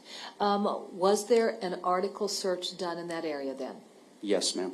What odor were the dogs oriented to see if they could detect that? It could have been any article that was there in the weeds or the woods, regardless of who owned that or placed it there. Okay. Were the dogs conditioned to a particular scent? No. Okay. Now, what happened then? It was very thick. There was a cornfield to the south edge of this area, and we went through the corn a little bit and then went into the wooded area approximately 20 feet and then concluded. And I mentioned to the detectives that if they could provide me with a scent article from the person of interest, perhaps Rocky could determine if the subject had passed through there. Okay. What happened then? Shortly after, a detective brought a brown paper bag. It had two pairs of shoes, or one pair of shoes in it, two shoes. And I was told they belong to the person of interest. I use cotton rounds used for makeup removal. Used a hemostat. I put those in the shoes for 5 or 10 minutes and then put them in a plastic bag, and then got Rocky out and gave him the scent. And then we started at the southeast corner of those woods, maybe further south, and he took off and pulled me to the intersection. When he pulls, it's my indication that he's in odor, as we say. And we made our way across the intersection, and then he stopped after about 50 or 100 feet. And we went into the woods and the cornfield to the west of that road, and then returned to our vehicle. Okay, what, did he give any positive alert? He was working the odor off of the cotton rounds. That odor came from the person of interest. So Okay. that indicated to me that the person of interest at some point had been in that area, All right. or driven through that area. Driven through that area, okay. And then we're going to come back to that. Tell us what happened with JoJo. She was not used in that particular assignment. I want to come down to the whiteboard here. I'm going to erase a portion of it. But what I'd like for you to do, so that the court has a better perspective of what you're talking about in terms of the area that was searched, let's work just in this small area right in here, so that we have an idea of where Eastern meets Veterans Memorial, and then the wooded area that you described, the dogs working, okay? So go ahead and come on down, and I'll just have you draw that diagram real quick. Don't say anything, and then once you've got that done, then I'll just have you sit down and we'll walk through it.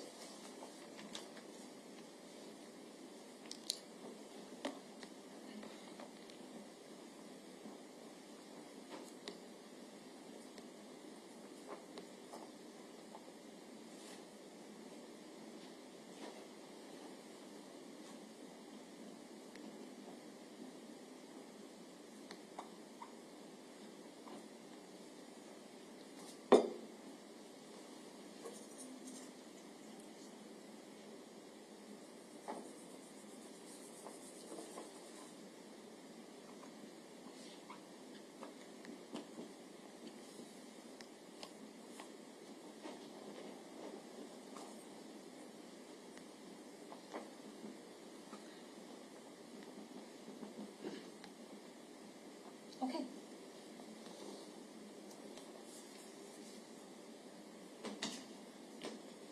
Now, Mr. Peters, Ms. have you got Cunningham, it? if I could, I think this would be a good time for our morning break.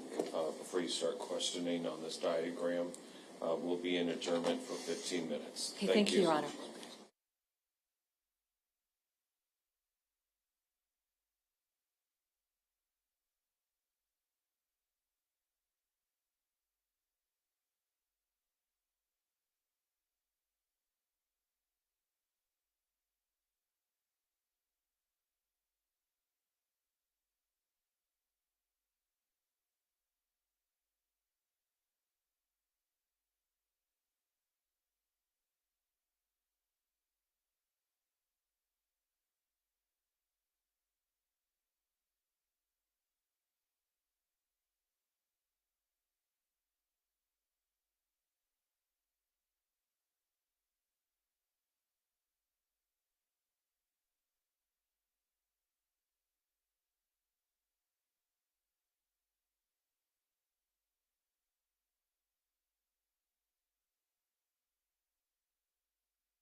Ms. Cunningham, you may proceed.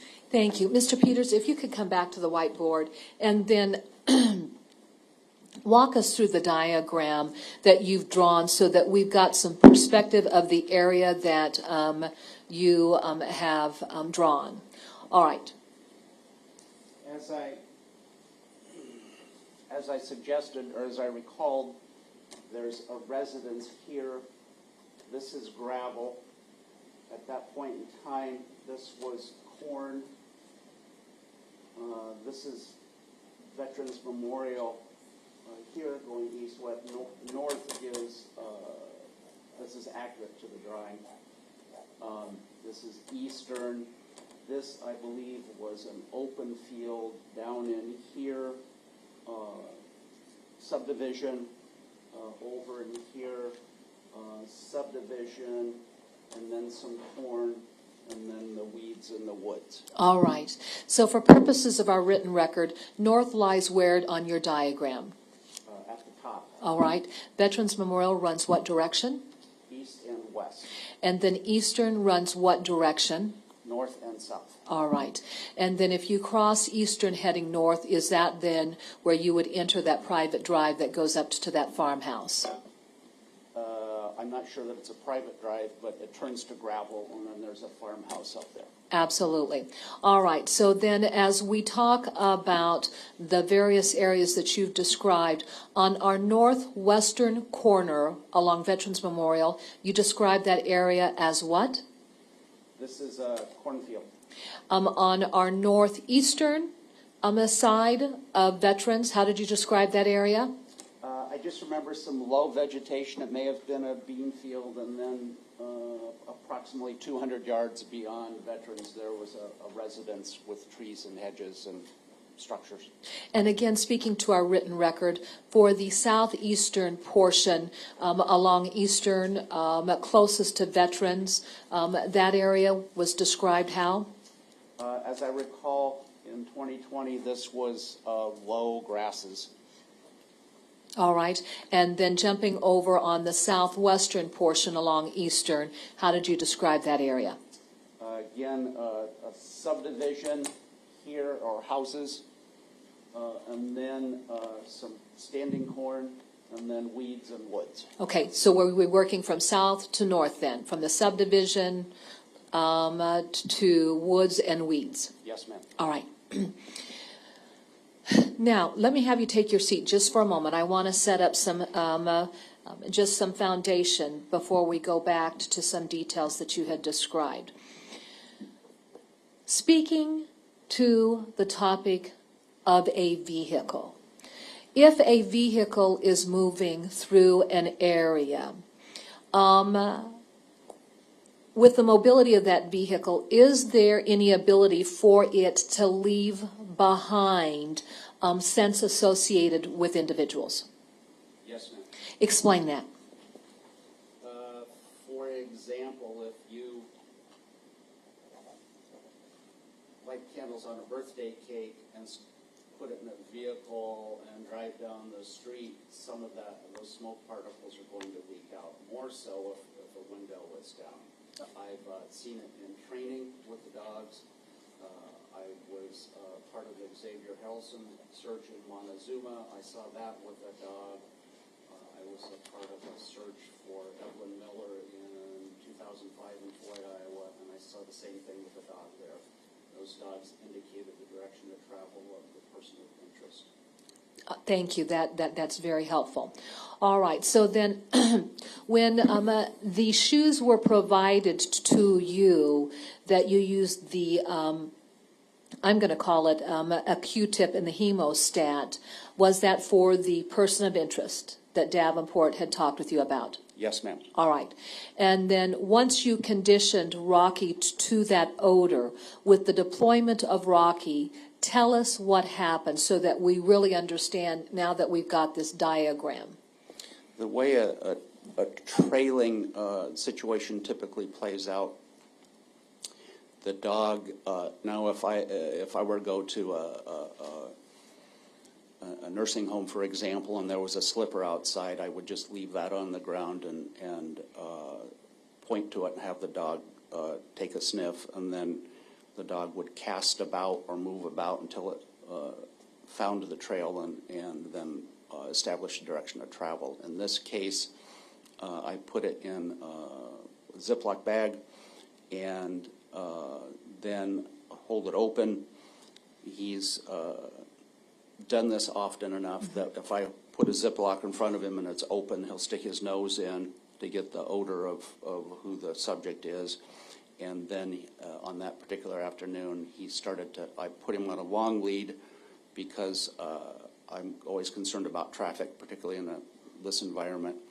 And so he cast about, and then he decided to start going north between the sidewalk and the fence line where the weeds were. Okay, can you show us using the pointer where it is that he was casting about, and then the direction that he started scenting toward? I believe that somewhere through here there's a power line, one of the large ones, and I believe that we started in that vicinity near the power line and near the cornfield, and then this single line is to indicate the sidewalk, and then he pulled me north along here. In that environment, particularly since it had been 24 hours or longer, maybe 32 hours, the odor molecules are moved around by the wind, and they'll go until they find a place to stick. And so it's pretty common for the odor to stick to grass or vegetation in the area. All right, and so then as you observed him, what is it that Rocky did for you? What did he establish? He put his nose down, and we use a harness, much like law enforcement dogs, and he pulled me to the intersection. I had to wave to traffic to get them to stop so that we could keep going. It's better to not interrupt them when they're working like that. And then he went up here onto the gravel, and after about 100 yards or so, he ran out of odor, which indicated to me that the subject had not been in that vicinity. All right, so the odor he detected was there along Eastern and then just directly across Veterans. Would that be fair to say? Yes, ma'am. Okay. Would that be consistent with a path of travel that the subject interest would have taken, traveling north on Eastern and then west on Veterans Memorial? Sure, I'll say sure, but I don't know that the subject of interest was in the area. And I simply just point that out for purposes of future testimony, when future testimony is offered.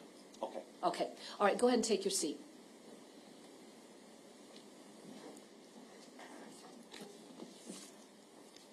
And what else was done up in that area beyond just providing him the scent of the person of interest and deploying him?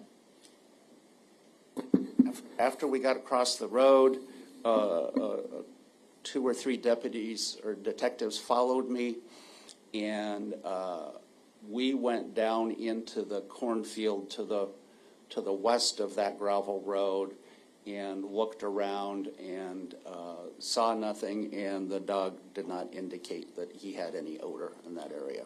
All right. And then we had a discussion about what to do next, but a pretty severe thunderstorm moved in on us, and we had to get out of there because of lightning.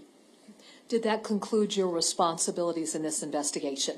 Yes, ma'am. I left Davenport at that point in time. I have no further questions. Mr. Waters? Good morning. Sir, I think you gave a pretty long testimony about using dogs to identify human remains. Is that correct? Yes. You use a reward system as part of training these 2 dogs, or any dog that you train with, right? Correct. Okay, and that reward system is pretty similar to training dogs in other respects, simply that you give them treats, right? Correct. Now, before I get into your involvement in this case, I just want to know whether you've published any articles on human remain detection with dogs. Have I? No.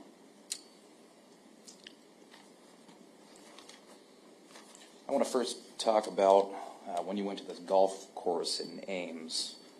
I think you mentioned that was in 2018, Yes, right? September 18th. Okay, and I assume that would have been involved with an investigation of a murder case?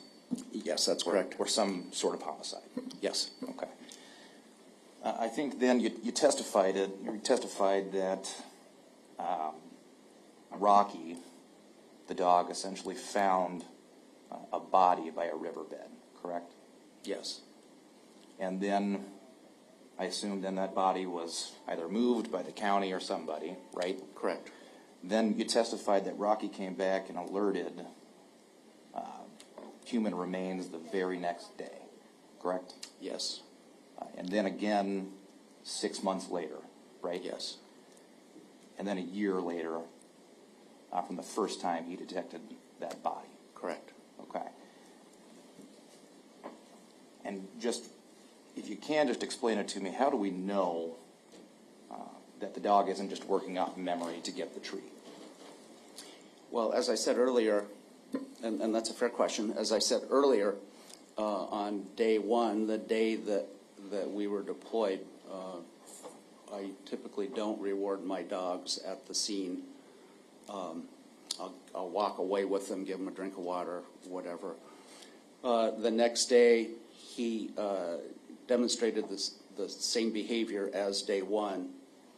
And then, just to finish up what we did the second day, I was there with a canine officer with the Sheriff's Department.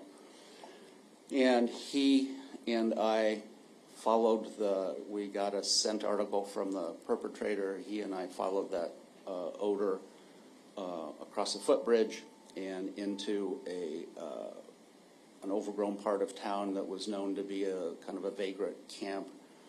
And then there was a brief blast of wind and rain, and then we followed the subject, left that area on a bicycle, and we followed him for a half a mile, his trail, until we got to where the police had located him at a residence. We wanted to confirm how he went from point A to point B.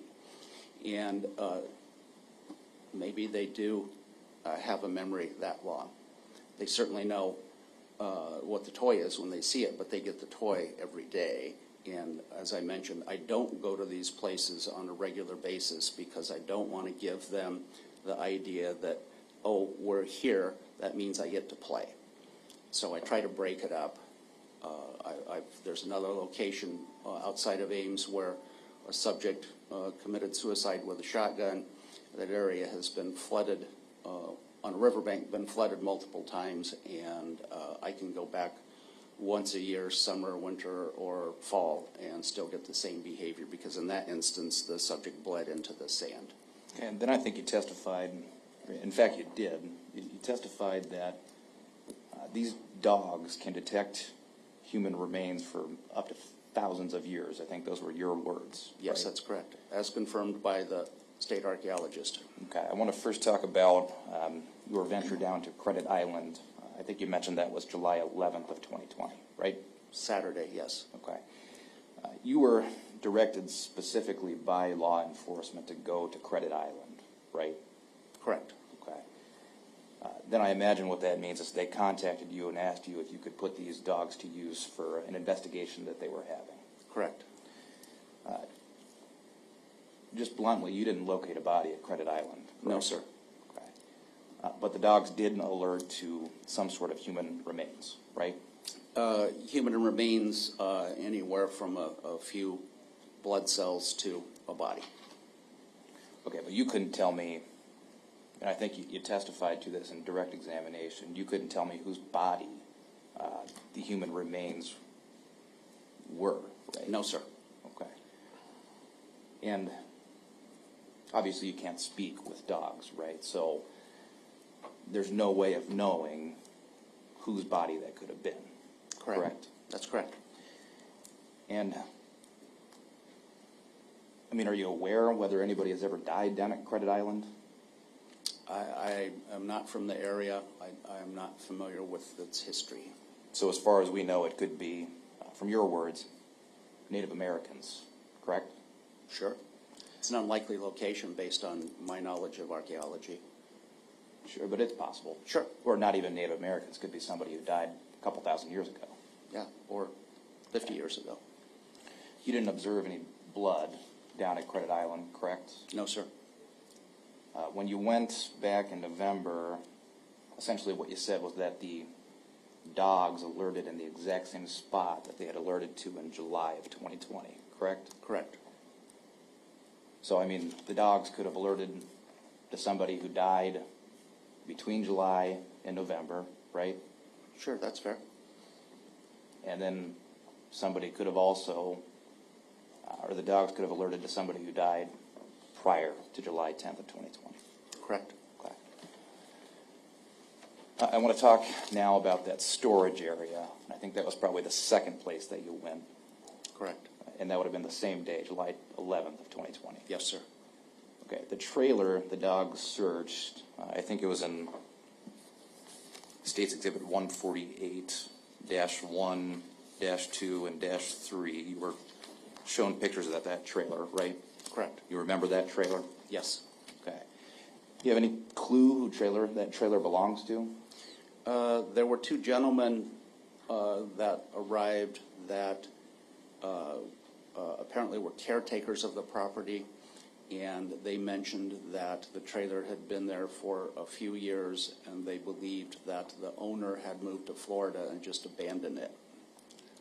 So, no, I don't know who the trailer actually belonged to. So then you do understand that the trailer does not belong to Henry Dinkins, right? Correct. Okay, again, you couldn't tell me whose body was in that trailer, at least at some point, right? No. Couldn't tell me how long a body was there, or how long ago a body may have died, or how long ago blood cells were in that trailer. That's correct. Okay. But when the dogs alerted to the trailer, you were aware that that trailer was in the vicinity of Mr. Dinkins' RV, correct? Yes. Okay. So correct me if I'm wrong, but it sounds like what you're saying is that wind could have carried either from Mr. Dinkins' RV or any other car or any other place in that storage area, either molecules or some sort of human remains over to that trailer, right? Correct.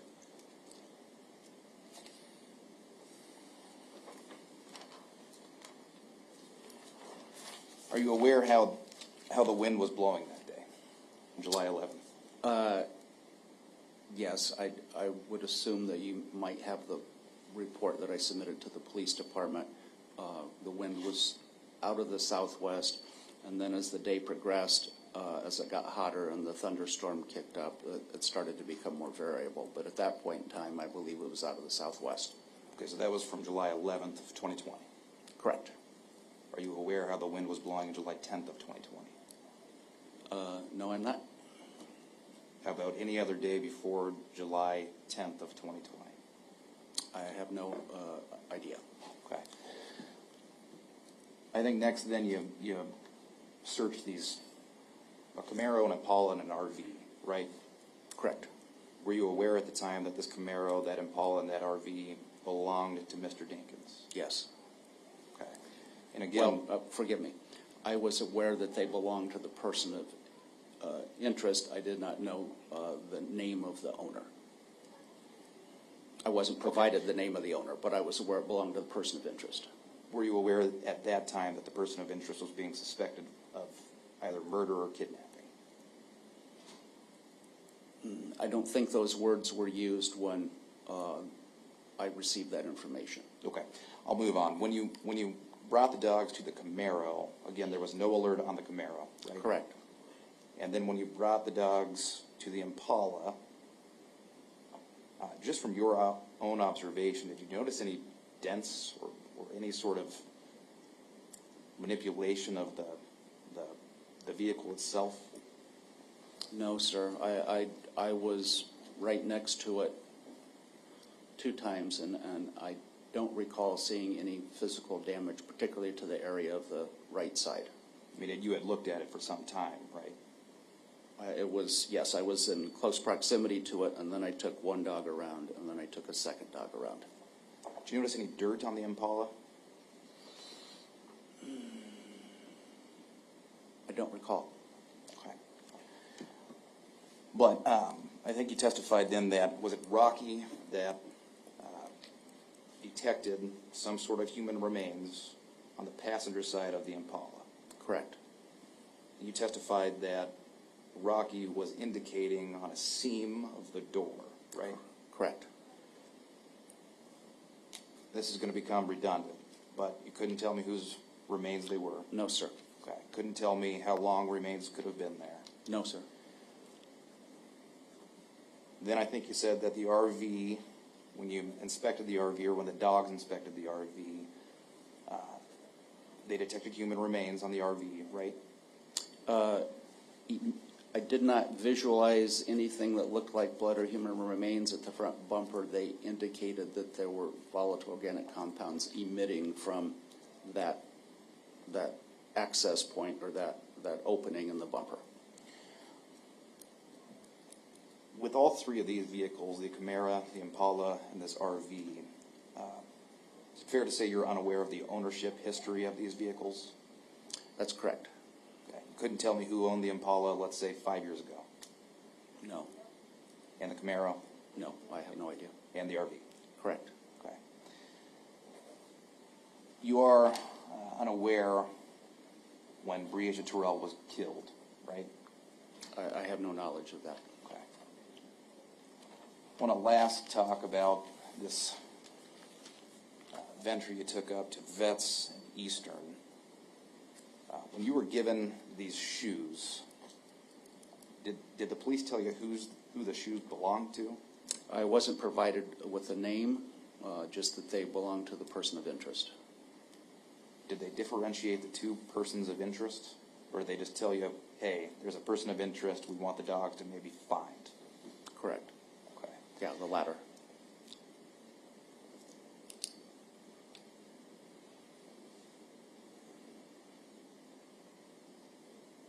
Are you aware whether these shoes were worn by multiple people? I have no knowledge of that. I don't know. So it's a possibility that they could have been worn by multiple people? Yes. Okay. Did the police ever give you another article of clothing to search any other area in Davenport? No, sir.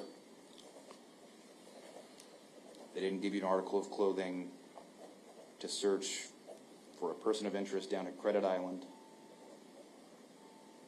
No. Okay. And then, same question, but the storage area where all the cars were? That's correct.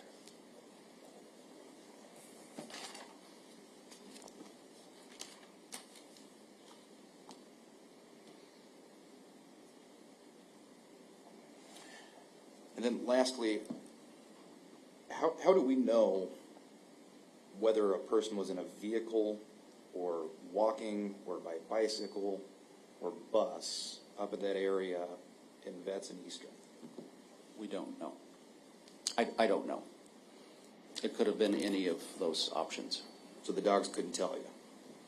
Well, no, they couldn't tell me the mode of transportation, but they told me that Rocky told me that odor belonged to the owner of those shoes. Okay, that's all I have. Thank you. Ms. Cunningham? Yes, thank you. Mr. Peters, to be clear, a human body that is dying or has died does not have to be at a particular location for the dogs to alert to the odor of the volatile organic compound, correct? If the body or body fluids had been at that location and then removed, they would still provide me with information that there had been some VOCs in the area. Okay, let me use an example. Say, for example, if there was a knife that had blood on it, and that knife was taken to an area where it was washed off, would that blood contain the volatile organic compounds that then would release those molecules in the air at that location for the dogs to pick up on that scent? Yes. All right. Now, let me ask you another scenario. Let's say an individual has been directly involved in the death of a subject.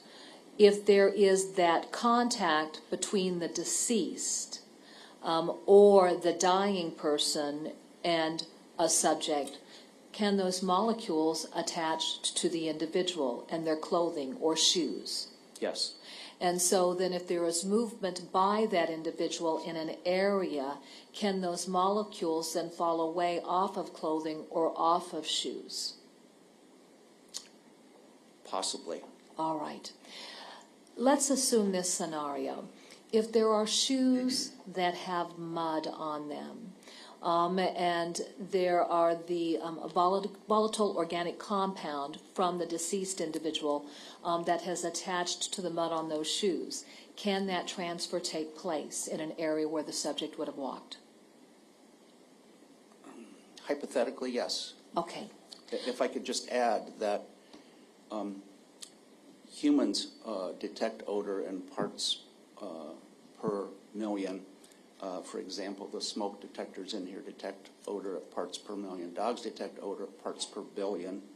A more recent article suggests 1 to 2 parts per trillion. So their noses are incredibly sensitive. All right. And then so by virtue of that, is that why they're able to detect these molecules associated with a deceased body or a dying body? That's correct. All right. Now, the red and white trailer that we had you discuss through the exhibit that was introduced, the question had been asked, was there a body in the trailer? Were the dogs actually alerting on the trailer, or were they alerting to the ground below the trailer? They were alerting to the ground below the trailer. Okay. And then if you were to describe the surface of the ground below the trailer, how would you describe that surface? It was the one area in the parking lot where there were a number of vehicles located, and there was a skim of mud specific to where the vehicles were located. The rest of the parking lot was clear. Okay. I don't know if you know this, but actually, did they determine that the owner of that trailer had not died in that trailer, that red and white trailer? I don't know what the detectives discovered. The gentlemen that were acting as caretakers of the property said that the last they knew, he had moved to Florida, and they had tried to contact him with no success. Okay, I have no further questions. Well, hold on one moment. I have no further questions. Mr. Waters?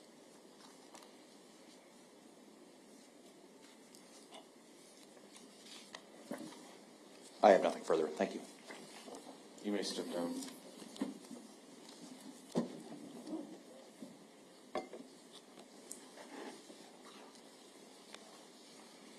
We'll take our afternoon break. We'll reconvene at 1:30. Thank you. Thank you, Your Honor.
Is everyone ready to proceed?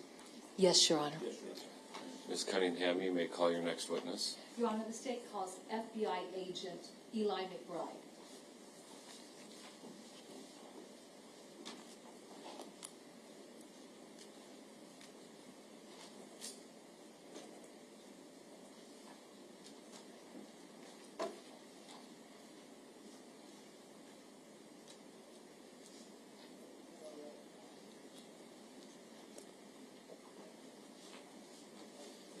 Do come forward. Raise your right hand. Do you swear to tell the truth, the whole truth, nothing but the truth? I do. Please have a seat. Thank you. Yeah. Please state your name for the record and spell both your first and your last name. Eli McBride. That's spelled E-L-I. Last name M-C-B-R-I-D-E. What is your occupation? I'm a special agent, Who are you employed with? the FBI. How long have you been employed with the Federal Bureau of Investigation? Since 2006, so about 17, going on 18 years. Describe your prior educational background. I graduated with my undergrad degree with a bachelor's in criminal justice and sociology, and then a graduate degree in a master's in forensics. When you completed your formal education, is that when you started your career with the FBI? Correct. All right. Now, over the course of your career with the FBI, describe the different capacities that you've served the department. So I have been a special agent, and then I've been on the evidence response team with the FBI since 2008, and I've been the senior team leader of the evidence response team. We refer to that as ERT. So I've been the senior team leader for ERT since 2017. Okay. What is the evidence response team? The evidence response team is akin to like a CSI team for the locals or state. We are a team that specializes in evidence collection and packaging, crime scene processing, the like. Okay. Describe the different types of functions you perform in the processing of crime scenes, of course, depending upon the nature of the crime involved. So depending upon the nature, we really kind of have two different types of searches we do. We do non-forensic or we do forensic searches. Sometimes those can blend a little bit. So we can do everything from search warrants where we're, maybe there's a drug case or something like that where we're searching people's houses for very specific items, or we can work different types of crime scenes depending upon whatever's happened. We can also be requested by state or local departments to come in and assist them, sometimes if they just don't have the resources, training, or if they're multiple scenes and they just need assistance. Okay. What types of evidence falls within the guise of forensic searches? So forensic searches is going to be any time that we're looking for everything from trace evidence to DNA evidence, latent prints, anything that would be really much more than just finding something and collecting it. Okay. So anything that might need maybe lab analysis. All right. Now, DNA speaks for itself, latent print speaks for itself, but if you could define what you mean by trace evidence. Trace evidence is going to be mostly transient type evidence, looking for like hairs, fibers, small particles that aren't necessarily always visible by the human eye, stuff that we might just find in different areas of the house or vehicles that we're searching. Okay. And what would be the relevance of locating trace evidence? The relevance would be, it could be a number of things. One of the things could be that it can specify, or it, I guess, can corroborate where someone has been to whatever the crime scene is. It can help show that a specific person has been there, or that everything from having pet hair present, that there shouldn't have been pet hair present, just, a number of things. It usually is kind of something that helps connect one location to another. All right.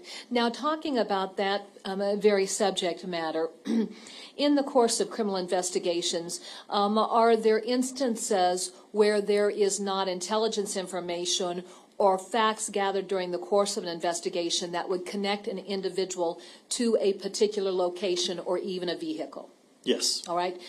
In other instances where investigations are conducted and through the course of interviews or just like, say, surveillance video, there is information provided that an individual has been connected to a specific location or has been in a specific vehicle, then does trace evidence end up being as valuable in that instance if we know that somebody has been associated with a location or a vehicle? Yeah, I mean, it's all kind of situational, so it definitely can. Okay. All right. But is it always going to be very fact dependent when you determine the value of that evidence? And maybe that's not a good question. And let me just refine that a little bit. And say, for example, DNA. If you're trying to identify whether or not an individual has been attached to a particular location, if you have no information that that individual was there, does DNA evidence help us tie a subject to a specific location? Yes, it can, yes. Okay, all right. And then, of course, if we have intelligence information or information provided by statements that an individual was tied to a location, obviously, with that type of evidence, is it as important to be able to resort to DNA evidence to tie an individual to a location? Yes, it can help corroborate that information. Okay, all right. Now, moving beyond that, when we talk about the evidence response team, if you could just describe what the scope of your team's responsibilities consist of when you go to and process a scene for evidence. Sure. It really is dependent upon the type of scene that we're at, obviously the scope of the warrant, if we're there, it depends on what type of legal authority we're acting under. I would say for forensic scenes, obviously where we're going to, what our scope is going to be is really looking for any of those items we've just talked about, trace, latents, DNA, trying to further along the investigation and assist, the case agent or detectives in finding the truth to what might have occurred. Certainly. Now, I want to direct your attention to an investigation initiated by the Davenport Police Department on July 10th of 2020 with the report of a missing child identified as Breasia Terrell, with that report coming in at 12:29 that day. Did you become involved in that investigation? Yes. How is it that you became involved in that investigation? I became involved via ERT, a request that was made to me to mobilize our evidence response team. Was the Davenport Police Department working with agencies at both the state level and federal level in this investigation? Yes. Okay. And so was the FBI one such a law enforcement agency that was also a component of this investigation? Yes. Who was the, what I'm going to call the lead investigators for the FBI that was reaching out and gathering resources to bring to Davenport to assist in that investigation? Cameron Smith was, I believe, the case agent at the time. And then James McMillan was the, I guess, kind of more senior case agent that was helping him. Okay. From the time frame of July of 2020 through the discovery of Breasia Terrell's remains in March of 2023, then did the FBI have involvement in different aspects and stages of this investigation? Yes. All right. Now, what date were you contacted to come to Davenport? I don't know for certain. I would imagine that it was likely the 13th. It might have been the 12th, but sometime either on the 12th or 13th. Okay. And with that contact then, when did you perform your official responsibilities in the course of this investigation? Well, I mean, it would have started the moment that I was contacted, and as I have to then start putting together a team and kind of getting everybody going. We are not like a traditional CSI team in that we are all co-located in the same area. If you do you Go want me ahead. to define kind of how we're Absolutely. spaced out? So the Omaha field office of the FBI covers all of Nebraska and Iowa. We have satellite offices in both states that we refer to as RAs. And so we have personnel on the ERT, and it's a collateral duty for each one of these personnel. But we have them all throughout the RAs, Omaha, and the Iowa RAs. So when we have a response like this, it's kind of a bit of logistics issues, just trying to get everyone going in the same direction sometimes. So I would have started that on the 13th or 12th, or let me think here. We respond on the 14th, so probably on the 13th. All right. How many members were a part of your team when you came here to Davenport? 8. If you could identify the names of those individuals, and to be kind to our court reporter, could you give us spellings of names that aren't obvious? Sure. So myself, I was the team leader.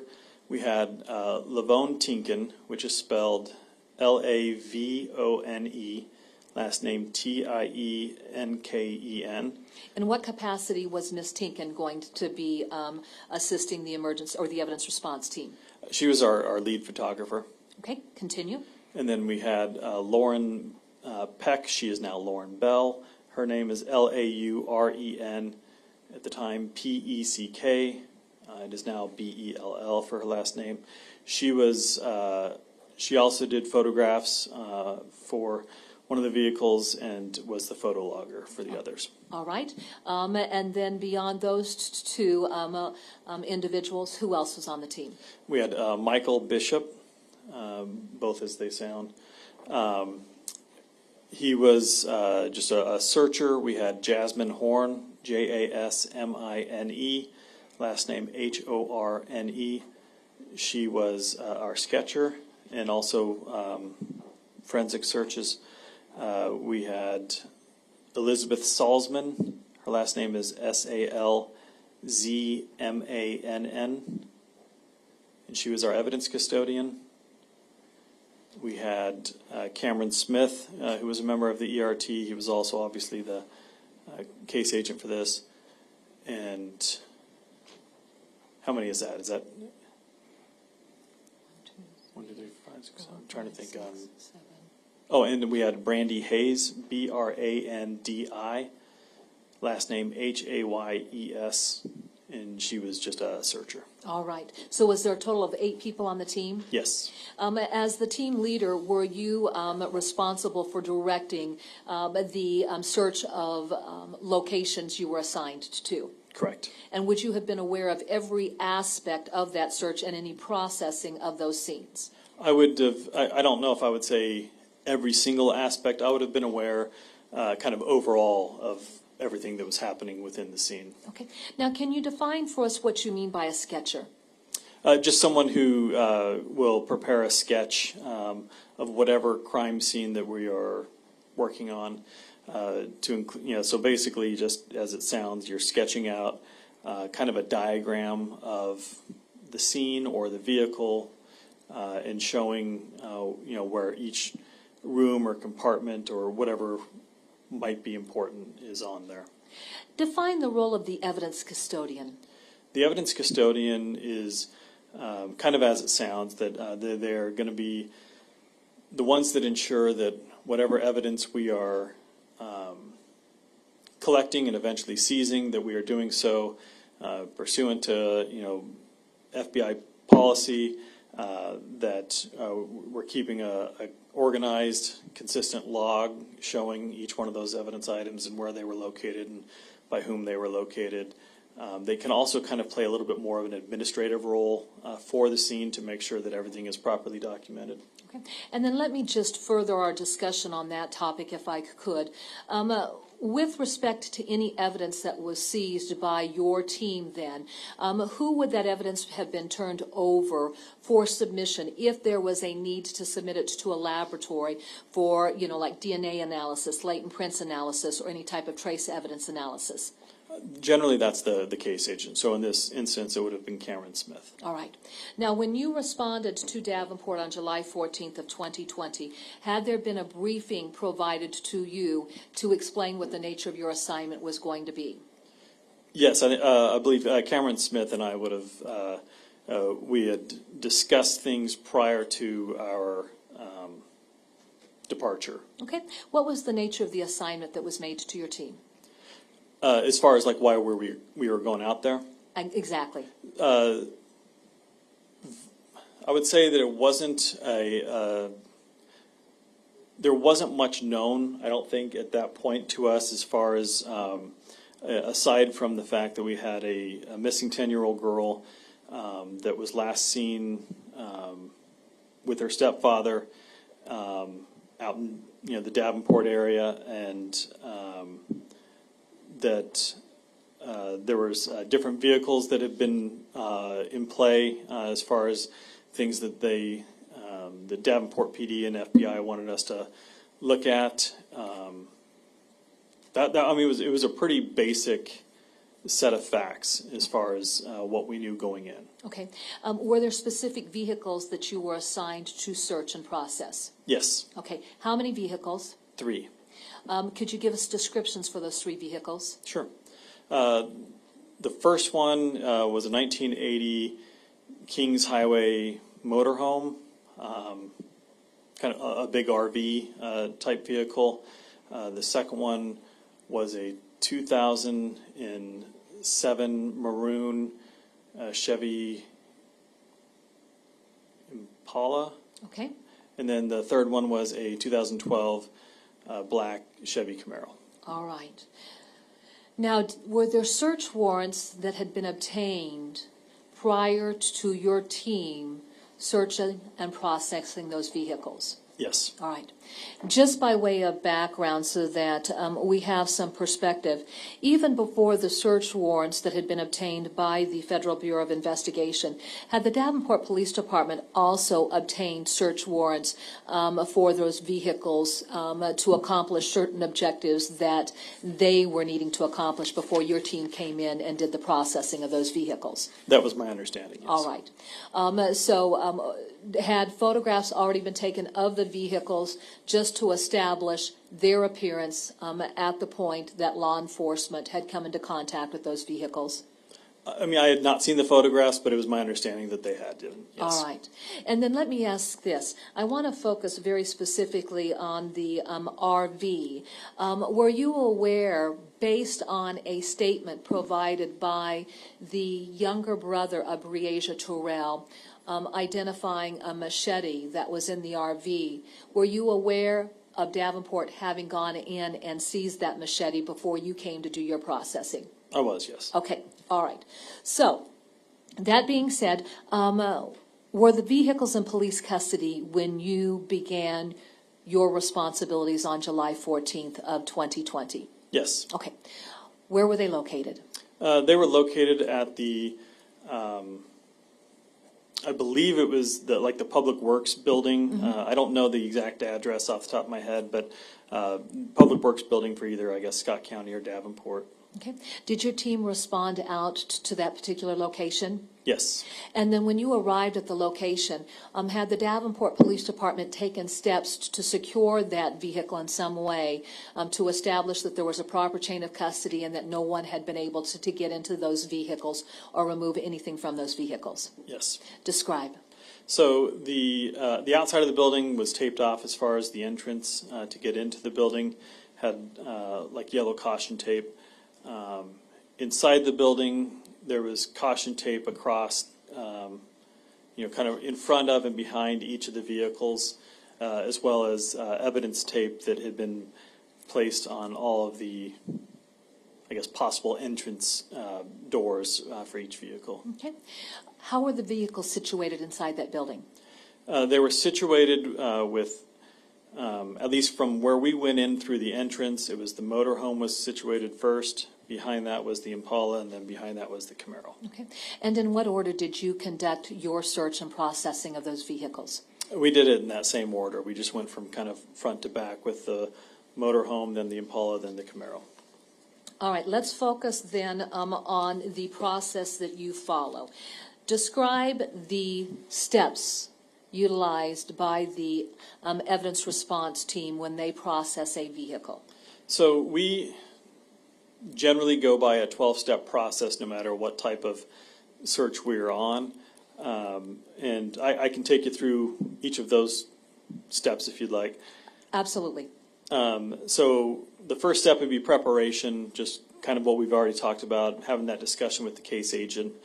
Then the second would be, approaching the scene, again, going more into what type of scene we're dealing with, where we're going, logistics. The third step would be securing the scene. Obviously, in this instance, that was already taken care of for us. Next, you would have, I conduct an initial survey where I go in for something like this, for instance, I would go in and just kind of do an initial survey around the vehicles. And then for each vehicle, once we get to that point, going inside the vehicle and doing an initial survey, which really just means I look around to see if there's anything that jumps out to me. After the initial survey, I come out and I provide some sort of brief or meeting with the rest of the team as to kind of what I've seen, what the plan's going to be. Then we document the scene. That just goes with our administrative logs and everything like that. Photograph the scene. We sketch it. We conduct a thorough search. When that's all done, we collect and package the evidence. Then we do a final survey, again, where I'm going back through making sure we didn't leave anything or if there was anything else that just got missed. And then we release the scene. Okay. Was the search of the RV different than the search of the maroon Chevy Impala and the black Camaro? Yes. And what would make that search different as compared to the two passenger vehicles?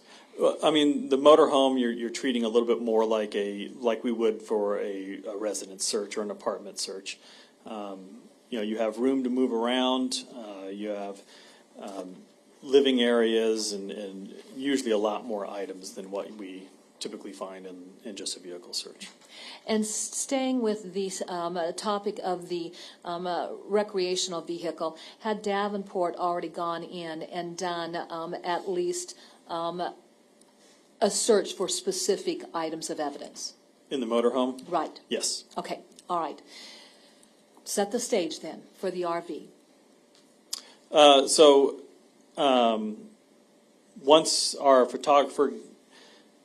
Once we start the search, our photographer will get entry photos all around the exterior of the vehicle. Then we get into the vehicle, and she and I, this would be Lavone Tinkin. Lavone and I would have gone through the RV looking for anything, again, that stands out. And also so she can kind of get an idea as to how she wants to label things. And by that I mean we have room labels that we'll put up in different areas that helps us differentiate where we find things. After that, she'll do her room entries or her vehicle entry photos. Once that has been finished, then we make a determination as to if there's anything that is maybe more higher priority to collect right now than other things. A lot of times that might be trace evidence, or if we're on a scene that involves any type of transient evidence. For this case, I don't believe we necessarily found any of that in the motorhome, so we just treated it as a normal search in which you would just go in and start looking through things, trying to find things that look like they might have evidentiary value. Okay. And I want to make sure that I understand that with respect to that particular testimony, are you talking about transient evidence? There was no indication of transient evidence in there? None that initially that we saw. Okay, tell me what you mean by transient evidence. Transient evidence, anything that is going to be easy for it to, for instance, trace evidence, hairs, fibers, anything like that that we're worried about, like if even so much as open the door or if somebody would step on it, anything that is going to be possibly easily damaged or moved or anything like that, that might be something that we go for. Transient evidence is really going to be any evidence that goes from one area or one person and gets transferred to a different person or a different scene, which would include DNA, blood, biological fluids, anything like that. Okay, thank you. Now, when you are looking for DNA, blood, or any type of bodily fluids, how do you do that, other than just looking at things with the naked eye? So again, it depends. If we have reason to believe, for instance, that a certain area should or could have blood and we just aren't seeing it with the naked eye, there are different tools that we can use to help us try and locate that a little better. Okay, and what would be the tools that you would use for locating potential blood? For potential blood, the number one that we would use is Blue Star. It can also be luminol, but for what we have with our team, we use Blue Star. What is Blue Star and how does it work? Blue Star is a chemical, generally, it can be a spray, it can be generally a spray that you use, and it's got properties in it that if in darkness, if it is sprayed onto potentially blood, that will sometimes illuminate, kind of a bluish glow that you can see, which then kind of points you to that might be a potential area of blood. It is not a confirmatory test, nor is it even a presumptive test. It is more just an indication that there might be something, and really what it is, it's indicating that there's something that quite possibly has either heme in it, meaning the molecule that delivers oxygen within blood, or that it could be even something as simple as certain types of metals can give that off. Urine can have the same properties as far as glowing. So that's why I say it's not presumptive or confirmatory, because it's not saying that it absolutely is blood. It's just giving us an indication that there might be something there. Okay. As a general rule, is blood something that tends to be visible to the naked eye? Yes. All right. Give us an example of an instance where it's not so obvious when you're looking at something that you think, oh, this could potentially be blood, and so you are taking that. Well, I'm sure you take that step anyway, but you would take that a step further.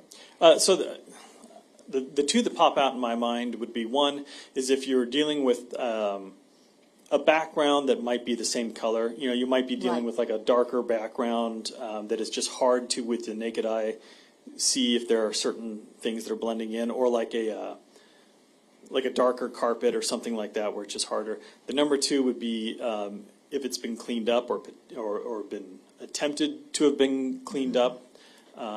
Sometimes we can still see residual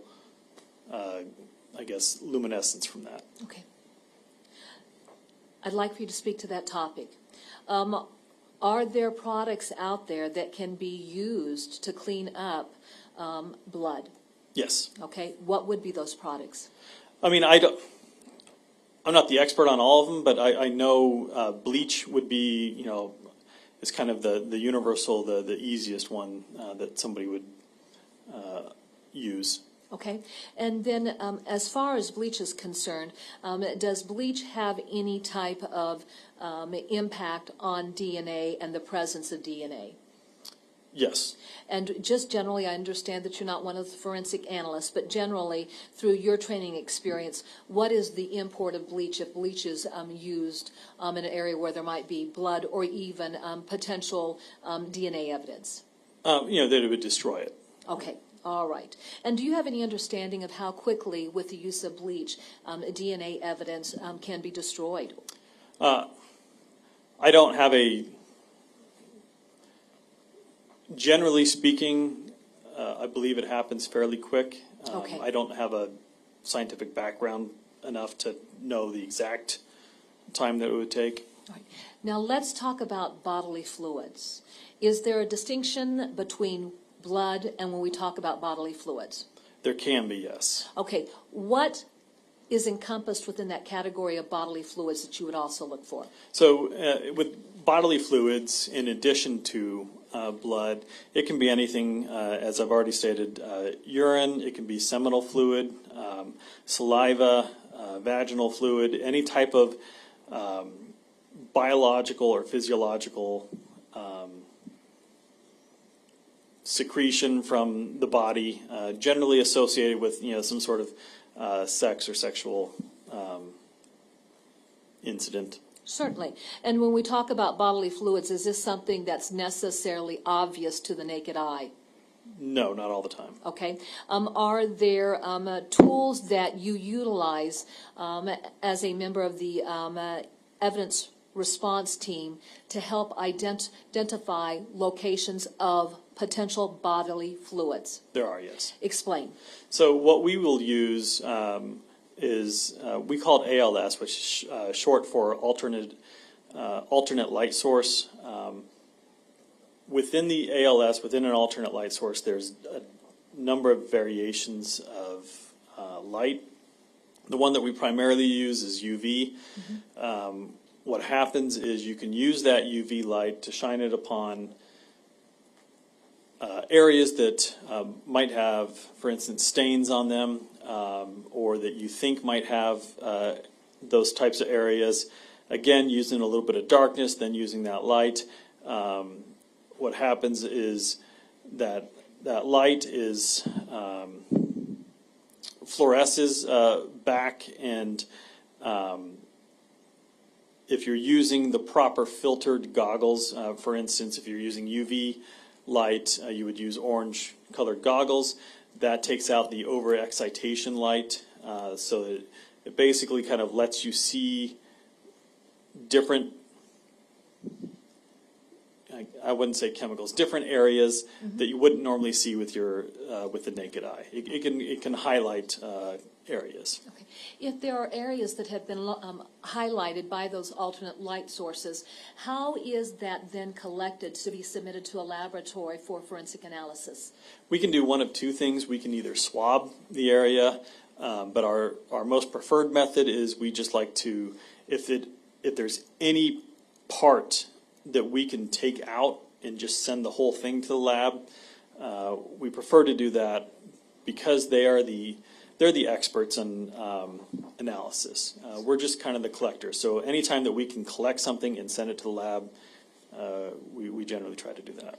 And when you use this alternate light source, if there are areas that it fluoresces on, is that the right term that I want to use? I believe so, yeah. Okay. If there are areas that light source fluoresces on, is that something that's confirmatory in nature that, yes, this is definitely a bodily fluid? I wouldn't say it's confirmatory. That's what the lab is going to be for. Again, what this is showing us is that there's something there that likely has some sort of biological fluid in it. Doesn't necessarily mean, it could also mean that it's something that could be like a cleaning product, it could be plant-based, a whole number of different things. It could be ink. So it just kind of gives us an idea that this might be something. Okay. Speaking to the topic of bleach, and I'm just bringing this full circle, does bleach have an effect on bodily fluids if there are bodily fluids present? It would have an effect on the DNA within bodily fluids. And so just in terms of our earlier discussion, it still applies to bodily fluids. Bodily fluids has DNA in it, is that correct? I would say most bodily fluids should have some DNA in it, yes. Okay, and that's probably not a good question, but can we take bodily fluids and use that as a means of developing DNA to identify who that bodily fluid belongs to? I believe for most cases it's possible, yes. Okay, is that the better question? Yeah. Okay.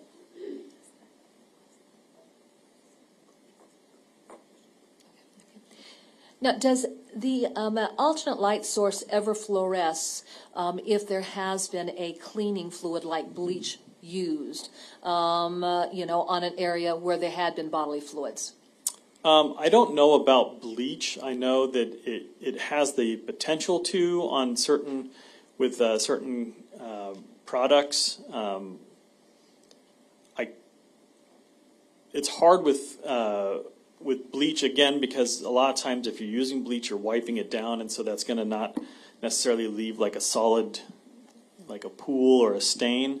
So it's hard to. That's a hard one to answer. I just don't know. I don't have, again, enough background in, I guess, the analysis of it to surely say one way or the other whether bleach will always produce some sort of emission. Absolutely. Now, let's talk about the RV. Relative to the RV, was there an area that was of particular interest when you were looking for stains or bodily fluids, blood stains or bodily fluids? Yes. Explain. I'd say there was probably two areas. The first being the bed area, and then the second being like the sink area. All right. Speak to the area of the sink. The sink, obviously, our thought always goes to with sink is, if you're cleaning something up, if you've got stuff on your hands, for instance, blood or anything like that, and you're cleaning, that there might be some residue of that still left over. Any type of stains that we might have found within the sink or around the sink would be something we'd be looking at. It's also going to be a possible area for DNA, from whoever's using the handles and whatnot. All right. And if an individual is, in fact, washing off blood or even bodily fluids, if there is caution taken to clean up that area, is there the ability to be able to rid the sink of evidence that could be collected? There's definitely the ability to. Does it happen all the time? No. I mean, there's still times where someone might think that they're cleaning everything up and think that they've gotten everything, but we are still able to find, little specks or little, bits of blood spatter or whatever. But yeah, most of the time, I think when that happens, there's a much better chance for it to be successful. Certainly. Let's talk about the bed. And I think it states the obvious, but why were you interested in the bed within the RV? So in the bed, obviously, we're looking for DNA and biological fluids.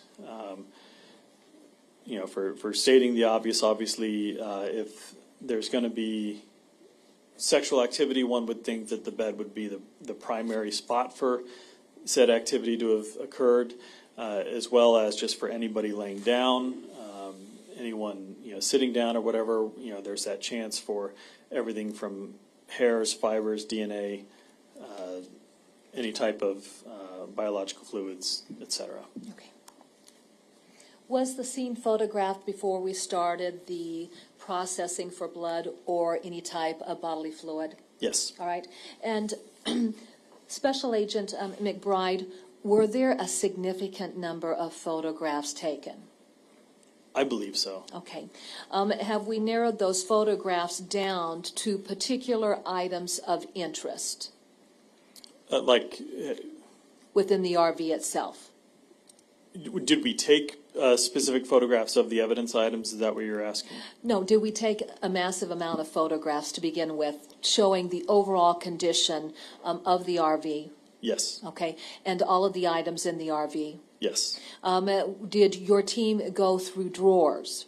We did. Did you go through closets? We did. Did you take photographs of items in drawers? Yes. Did you take photographs of items in closets? Yes. Did you go through cupboards? We did. Did you take photographs of items in the cupboards? We did. Even within the driving compartment of the RV, was there storage areas like a console or a glove box? Yes. Did you go through those areas? We did. Were photographs taken of items within those areas? They were. And then just the general living quarters, where there's seating, or the kitchen, were there photographs taken of all of those areas? Yes. And even back into the bedroom? Yes. So then, very simply, were there photographs taken of everything, whether it just be the layout of the RV or any personal item within the RV itself? I would say that we took a very thorough amount of photographs that should show just about everything in the RV. Is there a potential that something might have, in taking photographs, is there always the potential that there's something that is missed? There's always that potential, but I think we did a pretty good job of getting just about everything in there. Now, for purposes of trial, have we gone through those photographs, though, and limited it to items that were of interest relative to this investigation and investigative details that became the focus? Yes. All right. Your Honor, may the record reflect that I'm showing counsel what's been marked as States Exhibits 149-1 through 149-15.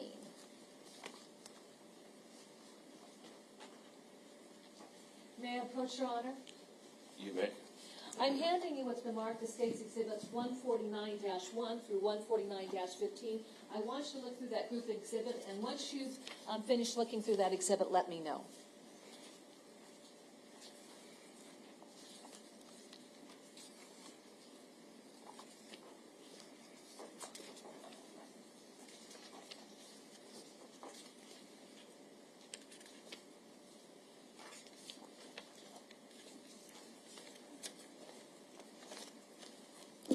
Finished? All right. Do you recognize what's depicted in this group exhibit? Yes. As just a general statement, what is depicted within this exhibit? This is a true and accurate depiction of the photographs that were taken in the RV. Okay. Were there particular items of interest? Yes. Okay. Was there areas within the bedroom that included bedding that was actually taken out of the RV and photographed and sent in for processing? Yes. Your Honor, at this time, the state would move to introduce States Exhibits 149-1 through 149-15. No objection. Those exhibits will be admitted. Okay. Your Honor, may I go ahead and publish these exhibits? You may. All right.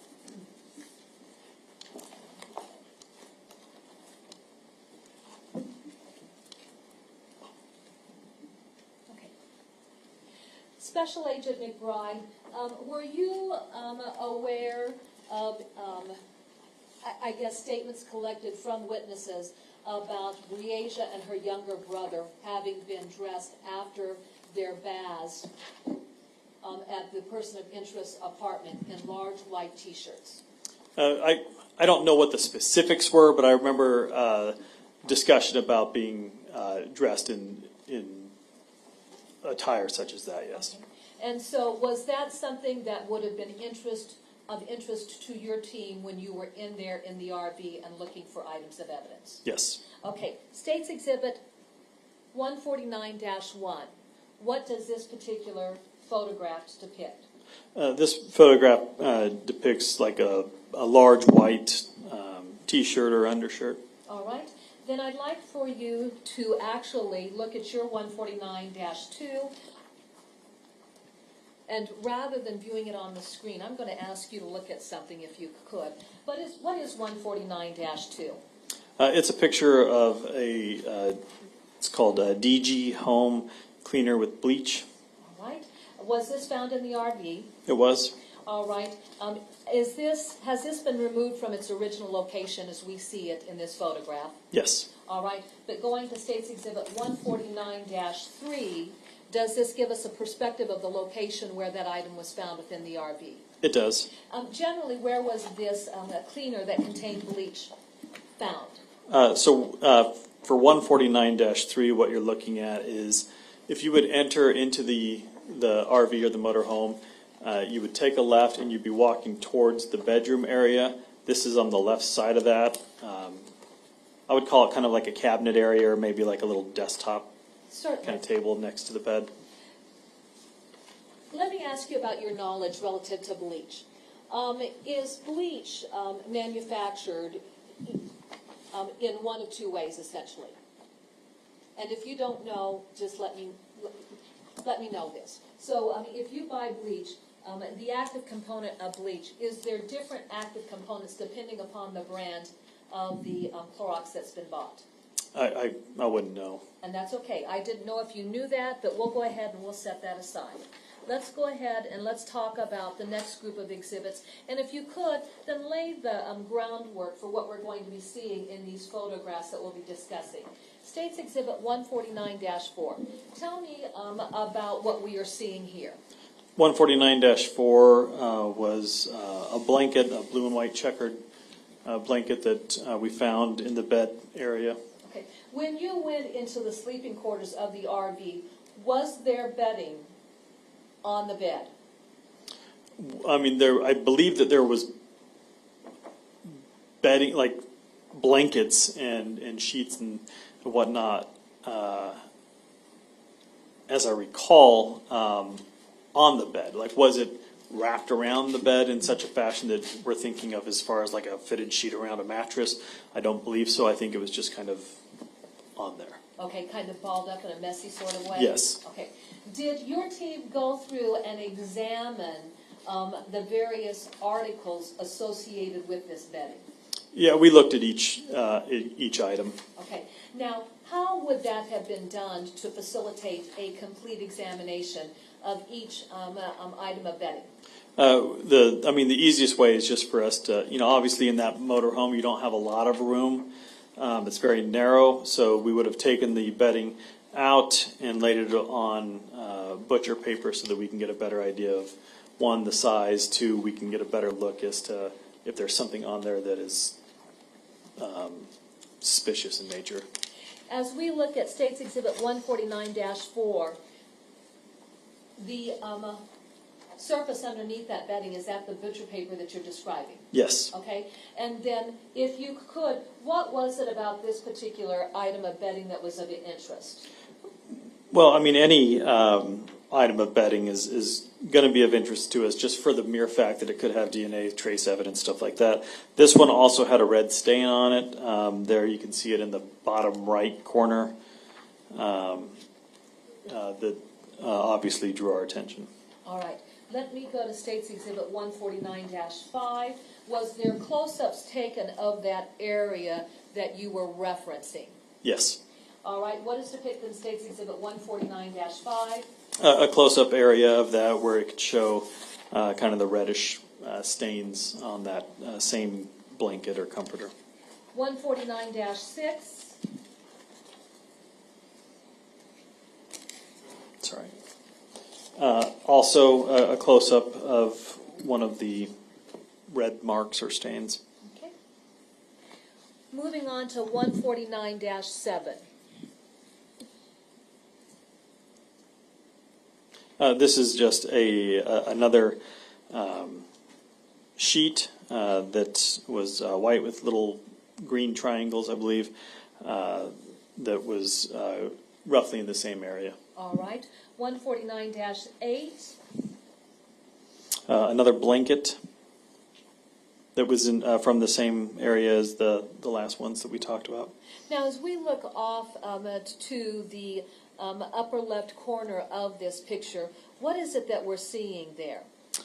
So here, that's one of our personnel, and they're dressed. The white is the Tyvek suit, and you can see, I guess the silver would be the tape that goes around we have rubber booties that would tape the rubber booties with the Tyvek suit. And then, is there a yellow cord that we're seeing here in the background? Yes. What is that cord associated with? Just whatever we were needing to power at that point. Most likely, probably our laptop or just whatever electronic means that we had going. 149-9. Another picture of, I believe it's the bottom side of the same blanket in 149-8. So is this just some representative examples of bedding that was located in that RV and the process that you went through to identify locations of interest? Yes. Okay. All right. Now, What was the bed constructed of, the mattress itself? I would refer to it as kind of a foam mattress. Okay, how many layers were there to this foam mattress? Well, there was 1, 2, really 3 layers. All right. Going to State's Exhibit 149-10, explain what this is. This is a picture of what I would say is the second layer, which that thick kind of foam mattress that you can see, and there's a kind of a darker yellow line down the middle of that foam mattress. There's also a smaller foam mattress on the top portion of that bed. Is this what we're talking about Yes. where I'm running my finger? Yes. All right. And so that laid adjacent to those the foam mattresses that were laying on the bed. If there's bedding on the mattress itself, why would you pay any attention to the foam mattress? Again, we could be looking at trace evidence that has been caught in that foam mattress. I mean, that foam material sometimes is a little bit better at catching different types of things, as well as if there's been any stains or fluids or anything like that that have seeped through sheets or blankets that might have been collected into that foam. State's Exhibit 149-11. Yep. What are we seeing here? So that was the top portion, or I guess that's kind of what I'm calling it. This was actually more of an egg, I would refer to it as an egg carton type shell or a type foam mattress. And this is the bottom side of that. Okay, and then just to illustrate the point that you were making, 149-12. That would be, in my opinion, what the top side of it would be. Okay, and then do you see stains here on the top side of this mattress? Yes. Would those have been areas that would have been processed as well? I don't know. I mean, those are areas those are reasons we would have also collected it.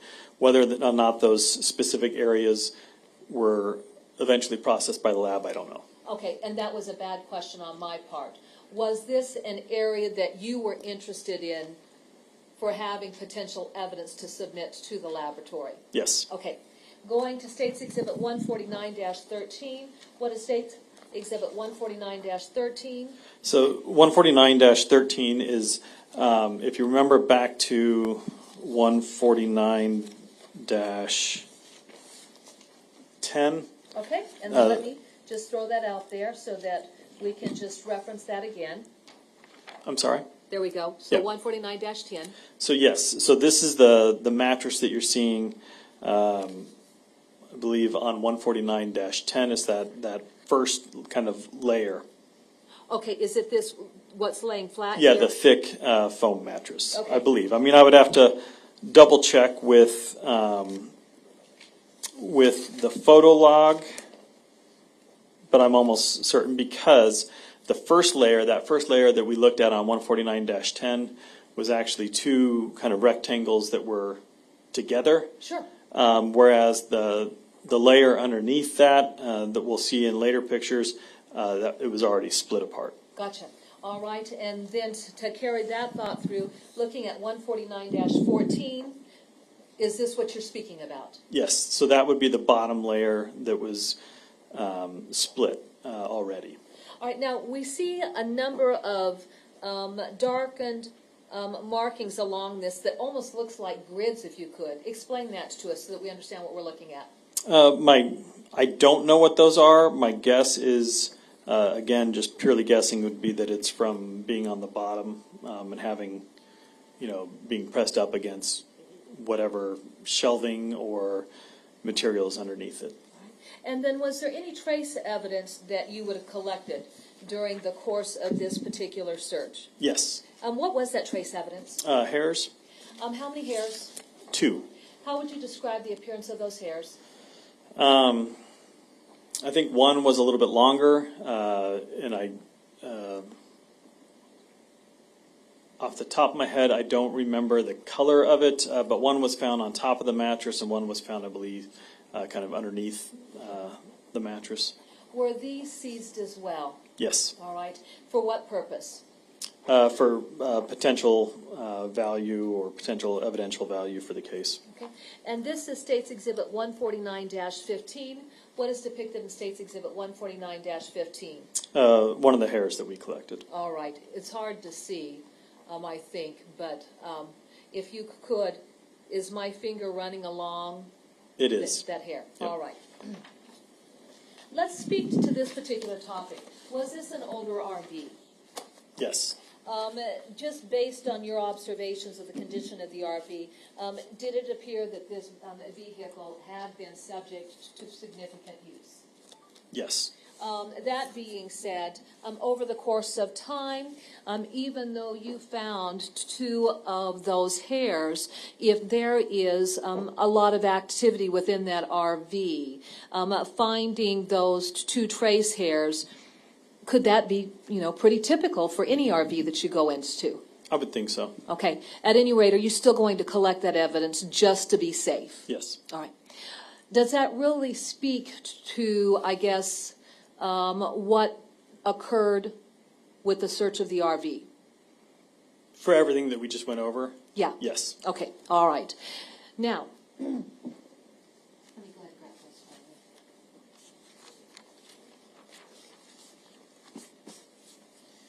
you. Which vehicle did you search next? Next, we would have we searched the 2007 Impala. All right. How was that search conducted? So there we go back more to a vehicle search format in that where we kind of go grid by grid or area by area, as opposed to the motorhome, which we can kind of get into and walk through and do all this stuff. For vehicles, it's actually a little bit more difficult because you're confined to just one spot at a time. One of the fears is that, for instance, if you have like all of the doors open at the same time in a vehicle, you can create somewhat of a wind tunnel, and then that could have the potential for shooting out or bringing in, trace evidence into it. So we do one area at a time, which takes a little bit longer. We'll also look at things depending upon the vehicle, depending upon the facts known at the time. Latent prints might be a little bit more applicable, or we might be looking for DNA in certain areas, or we might be looking for trace in certain areas. Okay. Were you aware that the Chevy Impala had been processed for latent prints on the exterior of the vehicle before your team had come down to do your processing? I believe so, yes. Okay. All right. And so with the latent prints having been developed from the exterior of the vehicle, were you interested in any potential stains that might reflect blood or bodily fluids, to include DNA, vaginal secretions, or even any type of penile secretions? Yes. Okay. Identify the areas then. That we found that could have possible stains in them? No, as far as you say, when you try to focus on an area inside the vehicle as you do the search. So what are those areas? Define those areas for us. Gotcha. So for this instance, what we look at for most vehicles, we usually break them up into front driver's seat area, front passenger seat area. Depending upon how the back seat is, we could either do it all as one, if it's just like one long bench seat without a lot of room, or we might break it up into rear passenger, rear driver's side, and then the trunk area. All right. I would represent to you, Special Agent McBride, that we've already had civilian crime scene technician Jill Foster, who has testified, and we've introduced the photographs of the vehicle, just showing each of those areas and how they appeared when the vehicle was seized. So for purposes of your testimony, let me ask you this. We were able to look into the trunk, but we couldn't necessarily discern what was in the trunk. In your search, did you take items from each of those locations and lay them out so we could specifically see what all of those items consisted of? We did. Okay. And then how were those items laid out for purposes of photographs? They were laid out on butcher paper that we would usually label what area of the car they are coming from. Okay. And then the group exhibit that we're going to be talking about, will that then follow that procedure that you've described? Yes. Okay. Before we get into that, let me ask you this. When you were looking at the interior of the vehicle, were you interested in the condition of the upholstery of the vehicle? Yes. Was this, how would you describe the upholstery? I would describe it as I guess, what we would expect from a 2007 era car. It's going to be a little bit more worn, a little more used Okay. looking. And was it leather or was it an upholstered fabric? An upholstered fabric. Okay. With the examination of the interior of the vehicle, were there any areas of interest that you and your team members noted? Yes. What were those areas of interest? We had the left shoulder area of the front passenger seat, and then we had kind of the center portion of the rear seat, which I believe was, again, kind of more of a bench-style seat. We had two different areas that we were concentrating on within that area, within that centralized back seat area. One kind of more toward the front and one kind of more towards the back, almost like the crease where, you know, it separates between what you're sitting on versus what you're leaned up against. Okay. Were alternate light sources utilized in both of those areas? Yes. Describe what was noted when the alternate light sources were utilized. We saw a reflection. We saw, I guess, a fluorescence of specific stains within that within the back seat area. Again, would that be something that's confirmatory, or would you need to submit that to the laboratory? You'd need to submit it to the lab. What was that collected as evidence for submission to the laboratory? We cut out the upholstery portion of the seat, as well as there was a portion of the, and I don't know what I would refer to it as kind of the foam padding that's underneath the upholstery, and so we cut out a swath of that as well.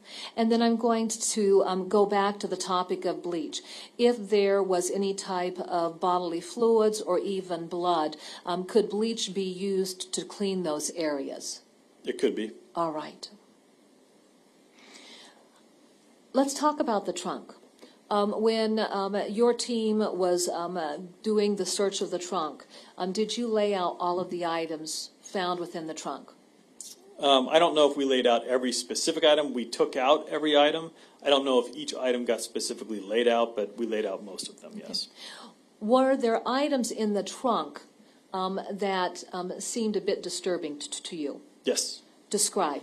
There was, one item was just a black metal baseball bat, and another item was a hatchet.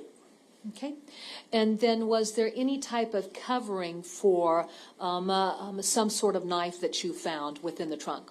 Yeah, we also found a sheath, a black sheath that to what I would say it would fit like what you would picture as being a machete. All right.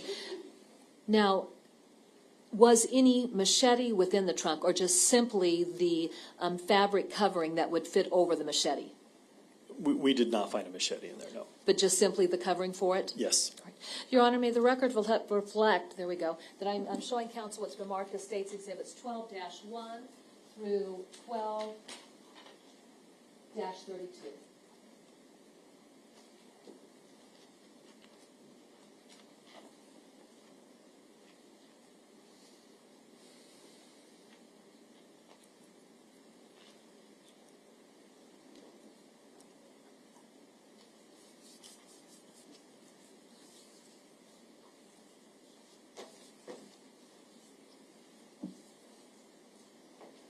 May I approach, Your Honor?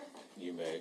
I'm handing you what's been marked as State's Exhibits 12-1 through 12-32. Please look through those exhibits and tell me if you recognize that group exhibit.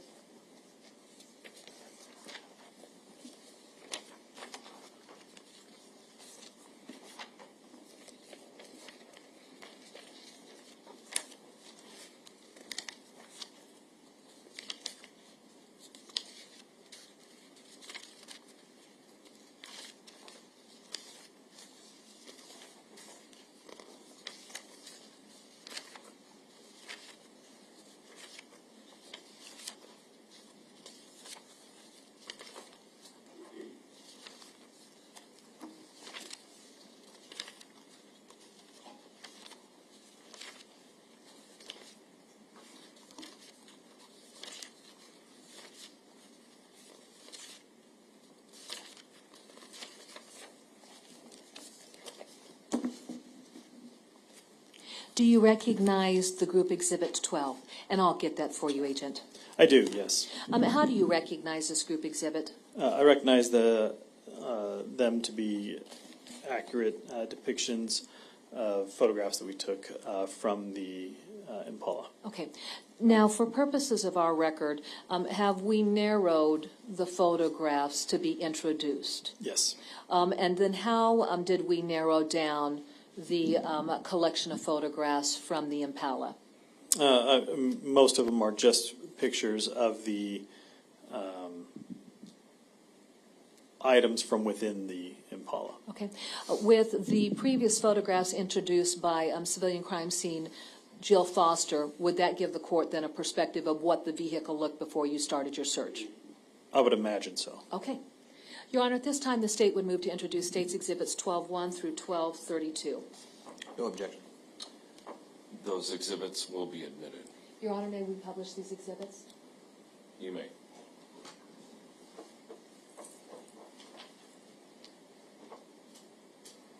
Sorry.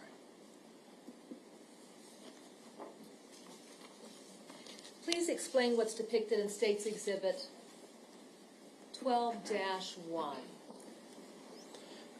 So in 12-1, what we're seeing is a floor mats as well as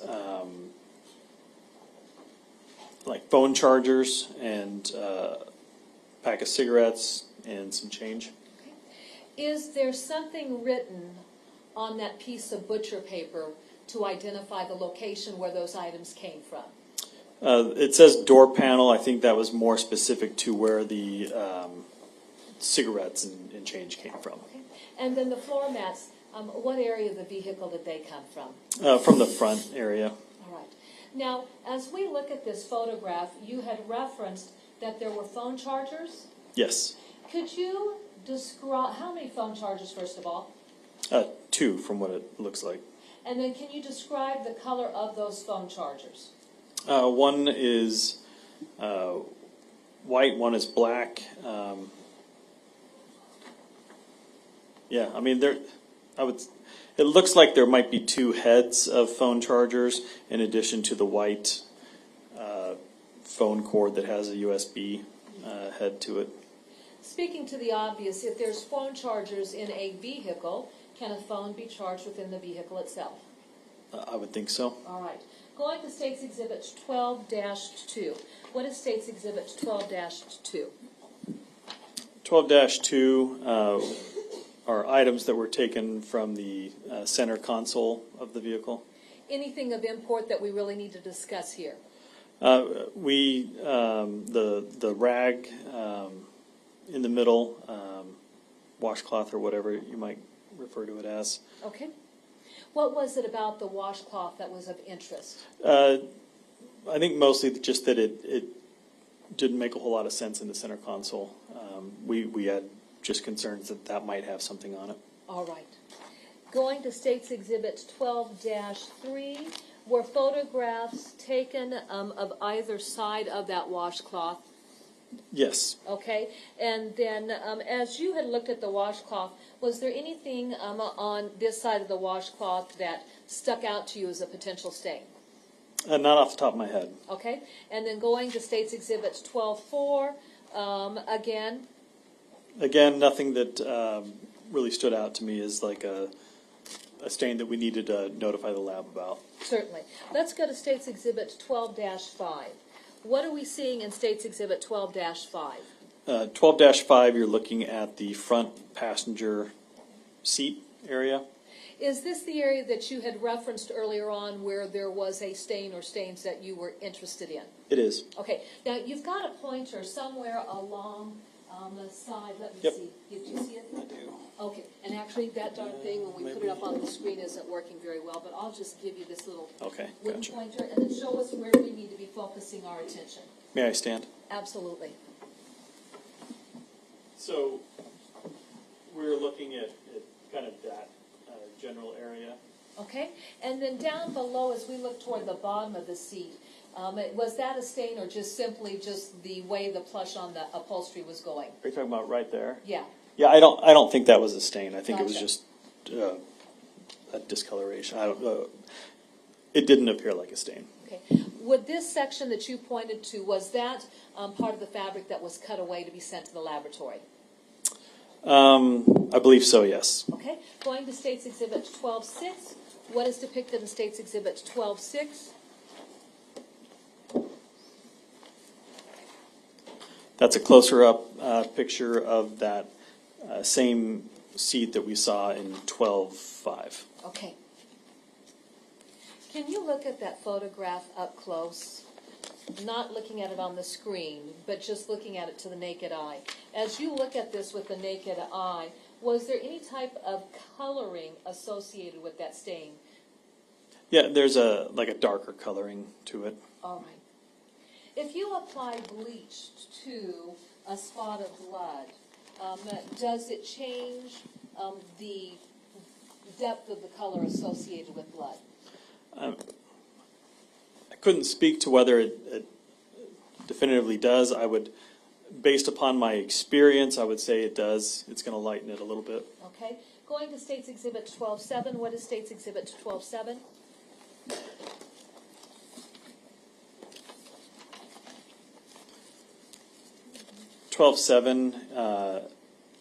Is a photo where we're looking at, on the bottom side it says door panel, and then above that we're seeing things like kind of like your COVID style masks, N95 mask, and then above that are two floor mats. Okay.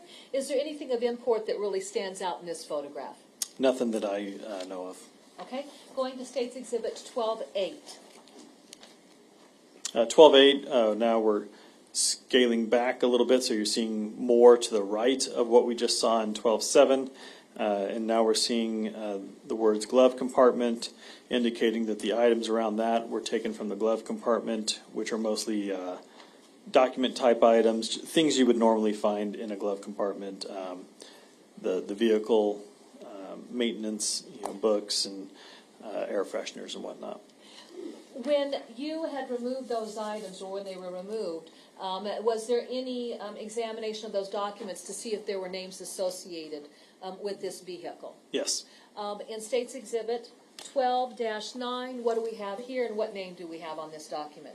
This is showing, I guess, documentation for a new license plate for IVU 770, which we knew to be the license plate for the Impala. And then it shows Andrea Culberson as the who it's registered to. Sure. Going to State's Exhibit 12-10. What's depicted in this photograph? Here we have the words back window and rear driver door written by ourselves on that butcher paper.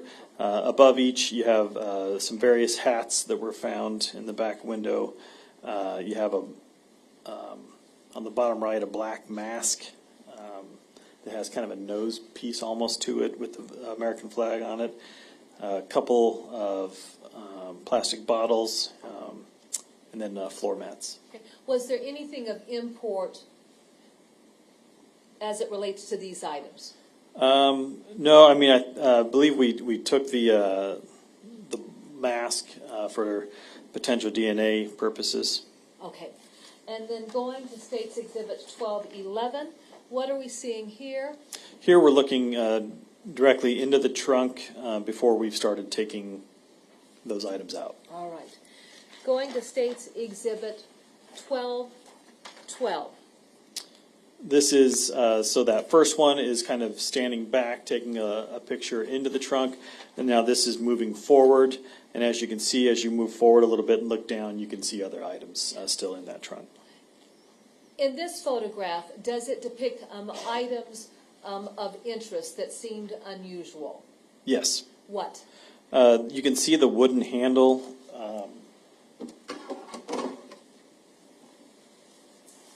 Right there. And then it might be hard to see in this picture, but you can see the bat that I was talking about, kind of sticking out right there. Okay. What's the wooden handle associated with? Hatchet. Okay. And in this photo, can we see that sheath covering for the machete that was not within the trunk? I don't think so. I'm not seeing it with my naked eye here off this picture. Sure. Going to State's Exhibit 1213, just explain why this, well, what's this about? This is just showing the label for the box for shoes. Again, oh, sorry. Yeah, and would that be associated with 1214? Yes. Okay, go ahead.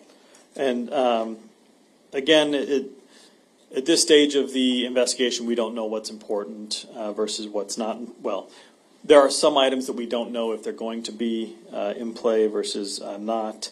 We did know that shoes were in play, so we wanted to take a picture of the label to show what type of shoes at least had been in that box. Can you give us a description of the shoes that were noted as being in that box? Yeah, it's Jordans, B. Loyals, white metallic silver, 4Y. Okay. All right. And is there an American size on this or not? I'm sure there probably is. I'm just not. I guess I don't know if 4Y is the. I don't know. That's okay. All right, now, since you indicated that there were shoes of interest, let me ask you this. Were you aware of a pair of gold tennis shoes that the defendant had been noted wearing during his initial contact with an officer out at the apartment complex where he was staying with Briasia, his younger, her younger brother, his son, and the girlfriend? Yeah, I think that general information was passed on to us Okay. prior. And was there information passed on to you that those particular tennis shoes had quite a bit of mud on them? Yes. Okay. Were you aware of steps taken by law enforcement in the execution of search warrants trying to find those shoes? I was not specifically aware of that as to like what actions they took. I know that was of concern to them. Okay. Is that why you were interested in photographing that particular box, since it was a pair of shoes? Yes. Okay. Going to State's Exhibit 1215, and then actually again State's Exhibit 1216. And then I'm going to go again to State's Exhibit 1217. Tell us what we've got there. So 12, 15, and 16 are showing a black I'm probably going to camisole top, maybe? Sure. Is that what you, like a tank top? Sure. With a Foot Locker plastic bag. And then 1217, as we zoom out a little bit more, you can see some of the other items to include that shoe box that we had talked about earlier, some sandals, and some leopard print shorts. Was there a reason why you were interested in laying out clothing? Yes. Explain. just for the potential use for, again, we didn't know who all the players were yet in this case, meaning if there were multiple subjects, if there was, what was victim clothing, what all was in play. So we grabbed that clothing also as a means of potential DNA or trace evidence that could be Okay. contained therein. State's Exhibit 1218, and then again going to State's Exhibit 1219. What is depicted here? So 1218 and 1219 show a box labeled Moto E6 Why was this of interest? for the potential use of it having like a phone or electronic device. Okay. Are electronic devices always of interest to law enforcement, particularly where you have a child that's been reported missing? Yes. Okay. Why are they of interest? A number of reasons. One of the easiest would be that there might be some sort of there might be information contained therein within the data that can help point to either what happened, where the child went, where the subject went, any number of reasons. Okay. Going to State's Exhibit 1220. That shows the hatchet that we talked about earlier, that kind of black-looking baseball bat, that Moto E6 blue box that we talked about earlier, a windshield scraper, Boost Mobile, I think it's a card, backing, and then some of the other items that we've seen. Sure. 1221. A close-up of the hatchet. Okay. And then do you take photographs of both sides of the hatchet? Yeah, we try to. We try to get 1222? Okay. both sides of most of our evidence items like that. Okay. And then does 1222 reflect the other side of the hatchet? Yes. Okay. Now, since shoes were in play, in an earlier photograph, had it shown a pair of shoes within the trunk? Yes. What style of shoes were they? Timberlands? And if you were to describe the type of shoe, other than the name brand, how would you describe these? Kind of more of like a work boot almost looking type of shoe. Is that reflected in State's Exhibit 1223? Yes. And then were those shoes then turned over to see what the soles look like? They were. Looking at State's Exhibit 1224 and again in State's Exhibit 1225, what did you note about the condition of the soles? Fairly clean. Okay. Going to State's Exhibit 1226. What's depicted here? So on the left side you see a box of mostly kind of various clothing items, as well as then toward the right you see some hangers, Quality Motors sign that hangs where your license plate does, a couple of Iowa license plates, and then above that is that black machete case that we talked about earlier, and above that is a roll of white Gorilla Tape. Okay. Then going to State's Exhibit 1227, is there a close-up being taken of at least one particular set of items, Yes. which would be, The clothing items as well as kind of a box of toiletries. okay, was there anything of any real import as far as these items were concerned? We did not think so at the time, no. Okay, now let's go ahead and let's talk about the other item that you'd mentioned in 1228. All right? Are there two items of interest here? Yes. Explain. There's the black machete case that you can see towards the top, and then the roll of white Gorilla Tape. What is the difference between Gorilla Tape and just standard tape that we may have around our house? I believe the difference is that it's a little bit stronger, a little bit more durable. And where were these items taken from? These are all items that were taken from the trunk. Okay. Did you find the machete anywhere in the car that would belong to this sheath? No. During the processing of the RV, was there a sheath found in the RV? In the RV, I don't believe so. All right. had Davenport already been in to look for a machete before you got there? Yes, Okay, so then they would speak to that issue, would that be fair to say? correct, yeah. Okay, going to State's Exhibit 1229, again, I think that this is probably just a repeat of what we've described earlier. Is there anything different about this than what we've seen in other photographs as far as the contents of the trunk? I don't believe so. I think the only thing you might see is just that flashlight kind of between the blue box and the yellow Okay. one. Going to 1230, All right. what area of the vehicle are we talking about? The rear passenger side. Was there anything of any real import that was noted when you laid out the contents from the rear passenger compartment of the vehicle? No. Okay, of 1231, what do we have here? So 1231 is the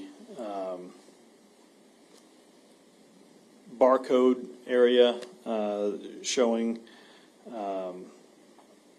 for like I believe that's from the Boost Mobile box. Okay, why would you be interested in documenting that?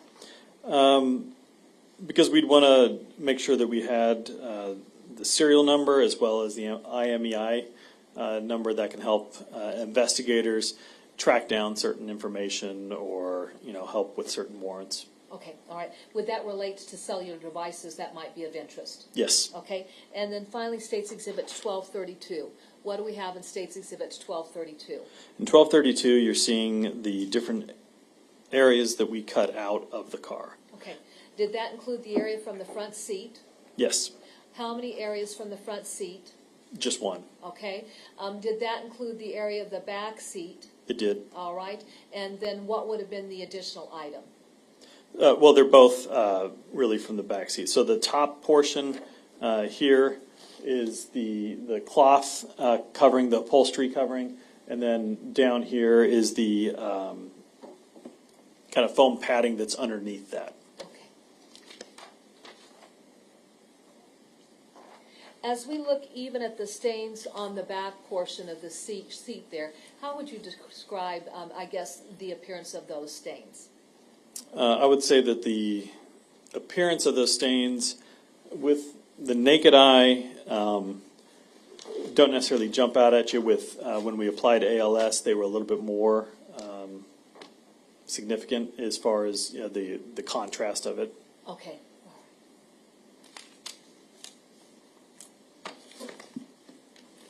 Can you help us to understand that last statement?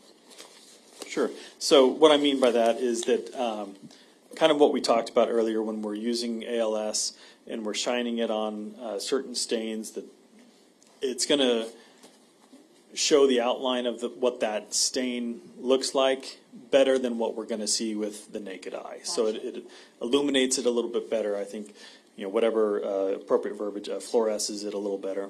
Okay. And then finally, relative to the Camaro. Ms. Oh, sure. Cunningham, this is a good point for us to take our afternoon break. Thank you, Your Honor. We'll be in adjournment for 15 minutes. Thank you.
Ms. Cunningham, you may proceed. Thank you. Your Honor, may I approach the witness? Excuse me? May I approach the witness? You may. Okay. Special Agent McBride, I'm going to hand to you a number of exhibits here. Let me just show these to counsel so that they've got a perspective.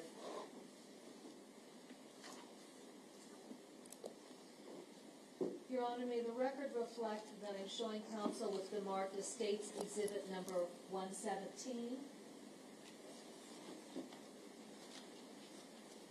118, 119, and then 120.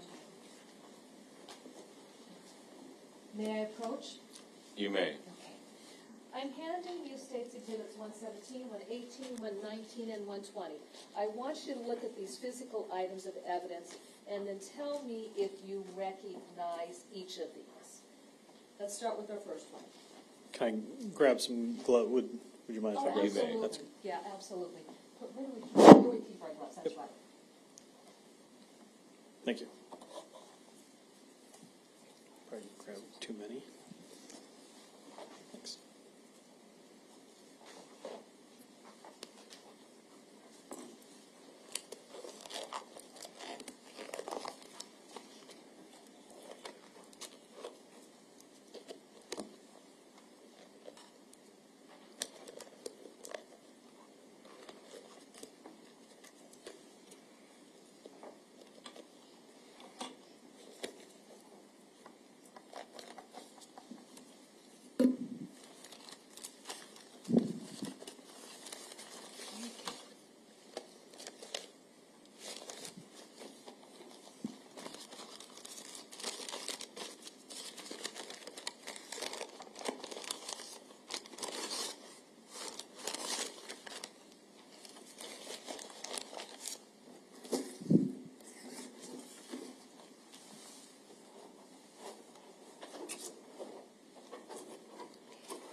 Do you recognize each of these exhibits? I do. Okay. For purposes of our record, what is State's Exhibit 117?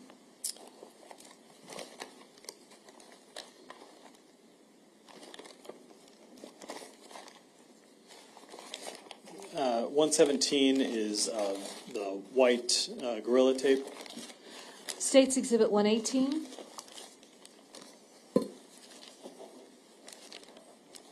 .118 is a black sheath for a knife or machete. 119? 119 is a hatchet. And 120? And then 120 is the black baseball bat. Are these the items that we previously noted in the group exhibit that we've talked about relating to the maroon Chevy Impala? Yes. Okay. And then just describe the chain of custody for these items of evidence. Well, the chain of custody would have been, to my knowledge, the extent that I can talk to, is they would have been collected on the scene, seized by Cameron Smith, and then from that point forward, I know from the scene we drove them to the Quad Cities RA FBI office. From that point forward, I can't speak to the chain as I wasn't a part of that. Certainly. At any rate, then, as far as these items were concerned, were these all items that you seized from the vehicle? Yes. Okay. Your Honor, at this time, the state would move to introduce State's Exhibits 117, 18, 19, and 20. I have no objection. Those exhibits will be admitted. All right. What I'd like for you to do is let's focus on State's Exhibit 118. Could you please remove that item from the bag so that we can get a perspective of what that looks like?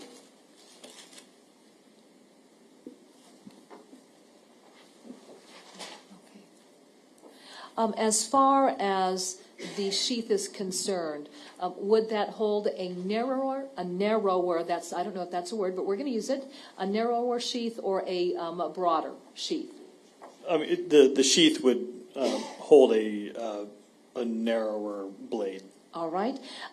State's Exhibit 119, could you please show us the hatchet so that we can get a perspective of that item as well?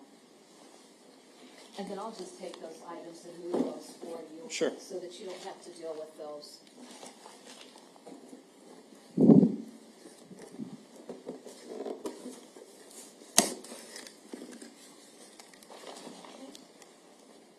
All right. I'm sorry. Going to State's Exhibit 120.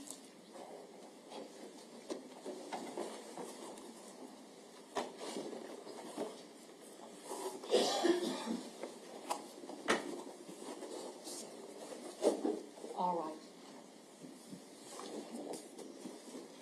And then finally, State's Exhibit 117, so that we then can also get a perspective of that gorilla tape.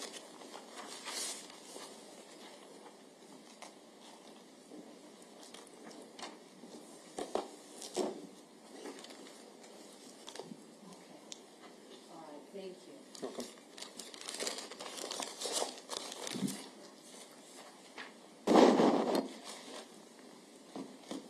Your Honor, may the record reflect that I'm showing counsel what's been marked as State's Exhibits 6-1 through 6-20.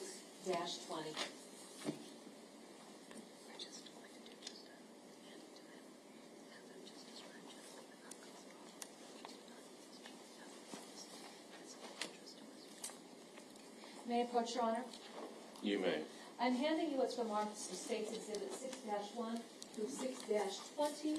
I'd like for you to look at those exhibits and tell me if you recognize those, that group exhibit.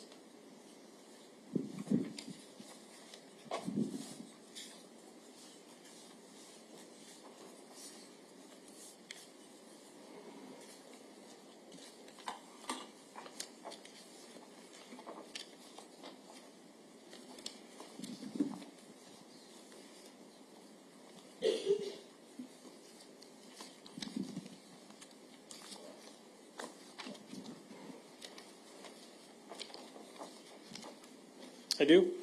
How do you recognize State's Exhibit 6-1 through 6-20? I recognize them to be fair and accurate depictions of photographs that we took of the items in the Camaro. And do those photographs essentially follow the same format of what we noted when we published the photographs from the items in the Chevy Impala? Yes. Okay. Just generally and in the interest of time, is there anything that was a particular interest that stuck out to agents when you were going through and looking at those items? There were two items. And what were those two items? One was a white undershirt, commonly referred to as a wife beater. Another was a black colored fold-out knife. Okay. Your Honor, at this time, the state would move to introduce State's Exhibit 6-1 through 6-20. No objection. Those exhibits will be admitted. Your Honor, may I do a limited publication? You may. Okay.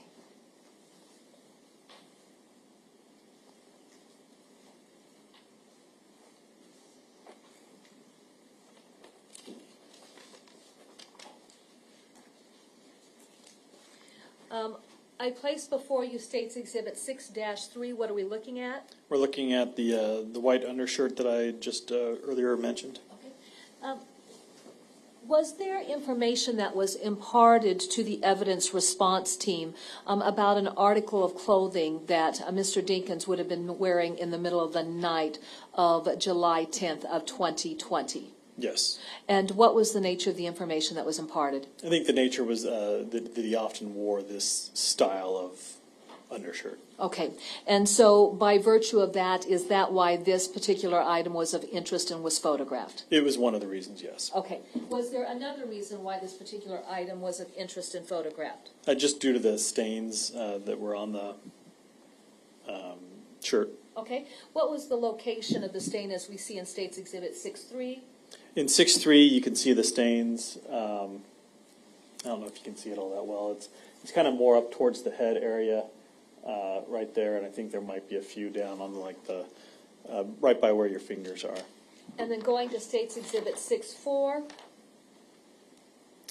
So on 6.4, you can see them a little more predominantly up on the left side toward the head, and then again on the bottom left side, right in that area. Okay.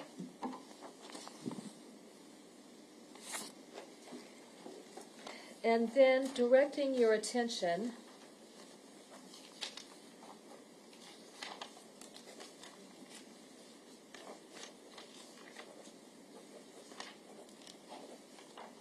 to State's Exhibit 6-14.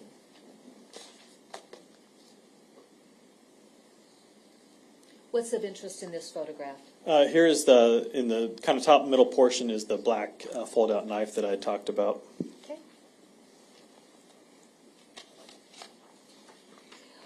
Six dash 19, That's a closer-up picture of said knife. 6-20. And that's a picture of the knife unfolded. All right.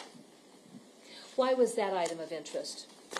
I mean, just any time that we have a missing individual and we're searching vehicles that we think might be associated with that missing person, anything that could constitute a weapon is going to be an item of interest.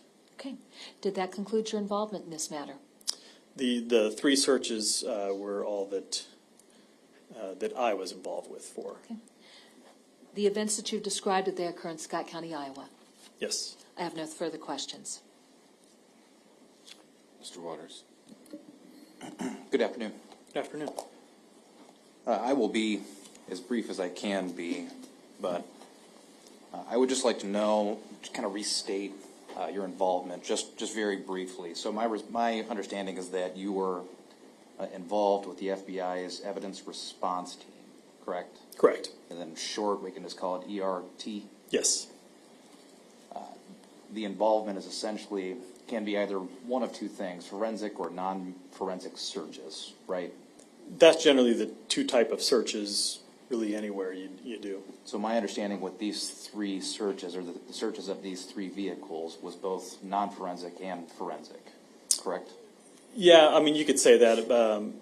Generally, a forensic is going to encompass non-forensic. Non-forensic obviously would just be everything except for forensics. Forensics is going to include everything.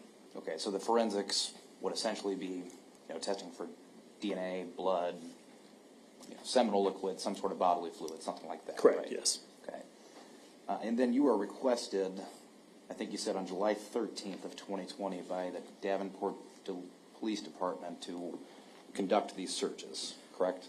I was requested by Cameron Smith. I would imagine that they contacted either Cameron or the supervisor at some point. I don't know when that would have occurred, but I would have been contacted by Cameron either the 12th or the 13th. Okay, and then in any event, on July 14th of 2020, this is where you actually go to this public works place and search these three vehicles. That's correct. Okay, and then essentially you testify that you use this 12-step process of searching these vehicles, right? That's the process that we use for generally every scene.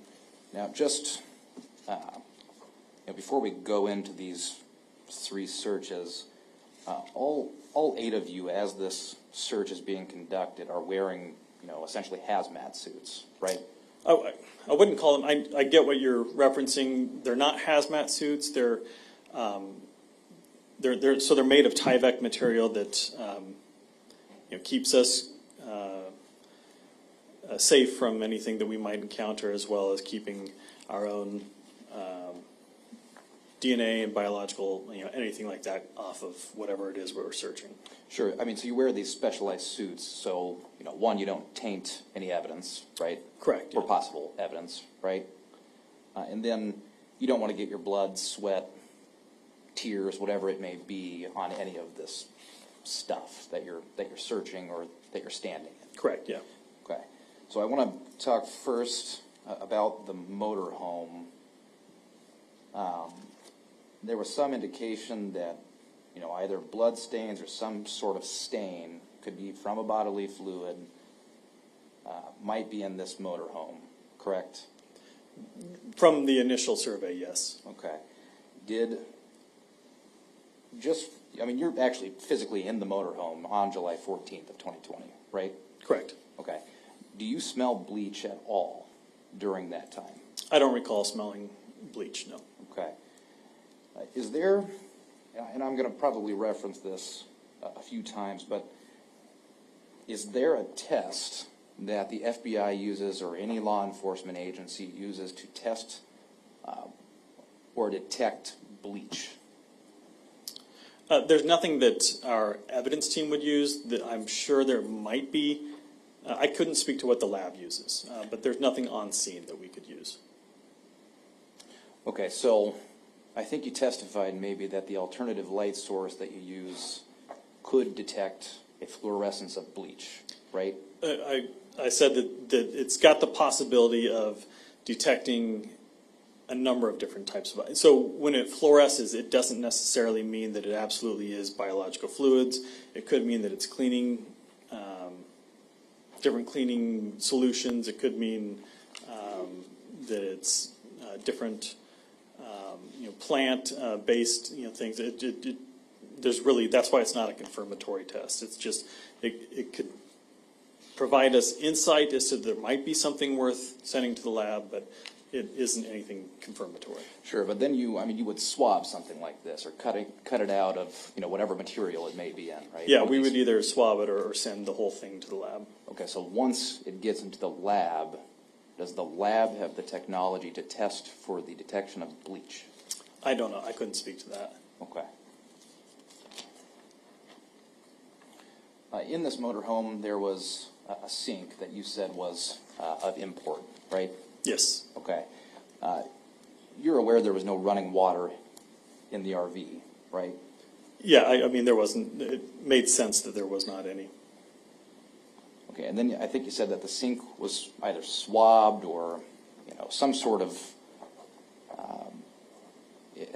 swab was used on the sink, and then whatever results from that, you would have bagged it, sent it to a lab, right? That's correct. Yeah. Okay, meaning you collected evidence from the sink, you put it in a bag, and then you sent it on to the lab. So we would have collected. We would have swabbed the sink. We swabbed the sink, packaged it, and then once it's seized, then whatever happens as far as it going to the lab, that's the case agent's call. Okay, so with any one of these swabs or any one of these stains in any one of these vehicles, you wouldn't have had any involvement in testing it for blood, DNA, vaginal fluid, any sort of bodily fluid. You wouldn't have had any involvement in that. Correct. Okay. Well, I should say that there could be, if they reach out to me and say, "Hey, what are what are your thoughts for sending this to the lab?" I don't recall that happening in this manner, probably because Mr. Smith was on scene, so he saw everything and knew everything that was going on. I mean, how many, I'll call them exhibitions, or how many, jobs have you been on as part of the ERT? I would say easily over 100. Okay, and then in those over 100, it's pretty typical that you're looking for some sort of bodily fluid on a bed, right? When we're dealing with, no, I wouldn't say that. If there is a bed in the scene and we are looking for, and we have like a missing person or a sex assault or something like that that would make sense as to why we're looking at that bed, then yes. Then it's pretty typical for an alternative light source to show an indication of bodily fluids, right? Is that fair? No. Again, it's kind of hit and miss. It can be, sometimes it can show it. Hopefully it shows it. Sometimes it doesn't. It really depends on what it is that you're looking for. I mean, the ALS isn't, it's not 100%. It's just a tool that we use to help try to enhance our ability to find, certain things. Is it typical to move items around when you take pictures of items? It is, yes. Okay.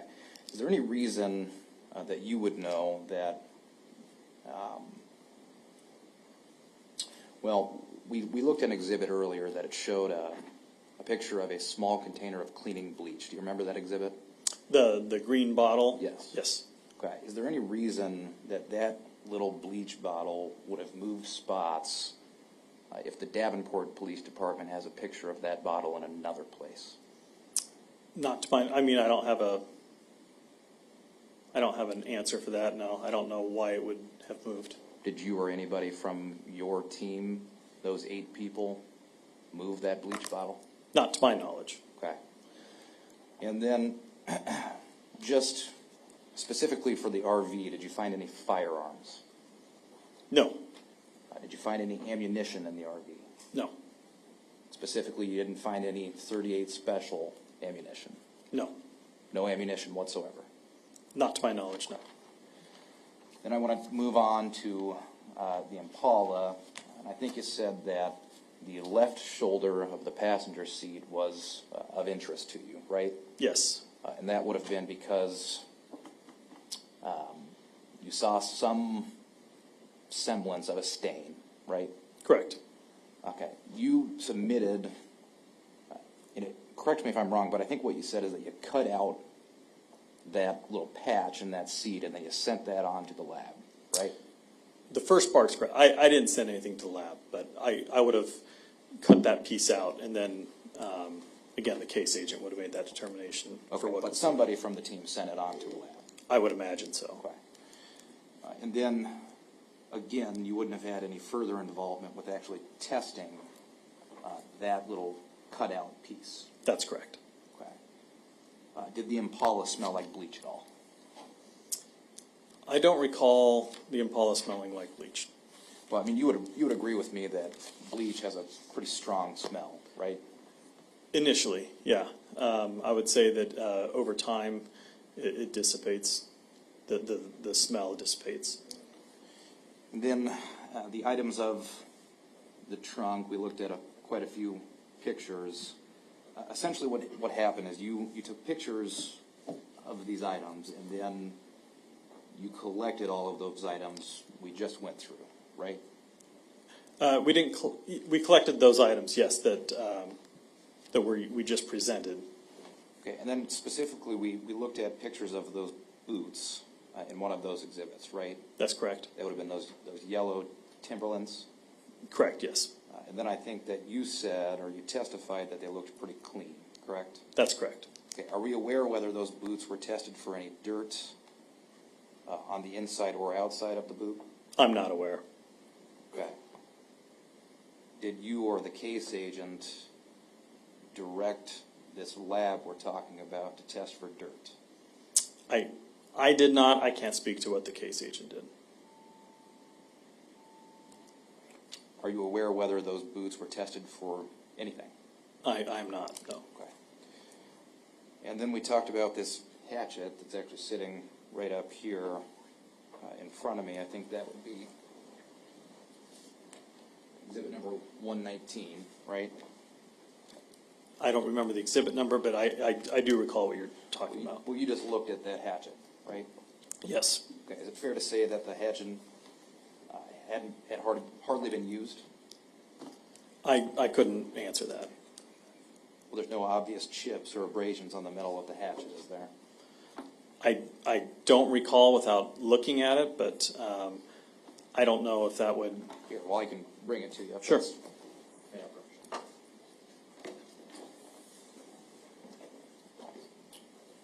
I am handing you exhibit number 119. Again, do you notice any obvious abrasions or dents on that hatchet? I don't know anything that necessarily stands out without further lab examination. Okay. Do you notice any stains on that hatchet? Yes, Okay. Where? on the blade portion. Again, you wouldn't have had any involvement in actually testing that hatchet, though, No. right? Okay. What about the bat? Did you notice any dents in the bat? The bat looked pretty beaten up. I mean, it looked like an old, fairly used bat. And then,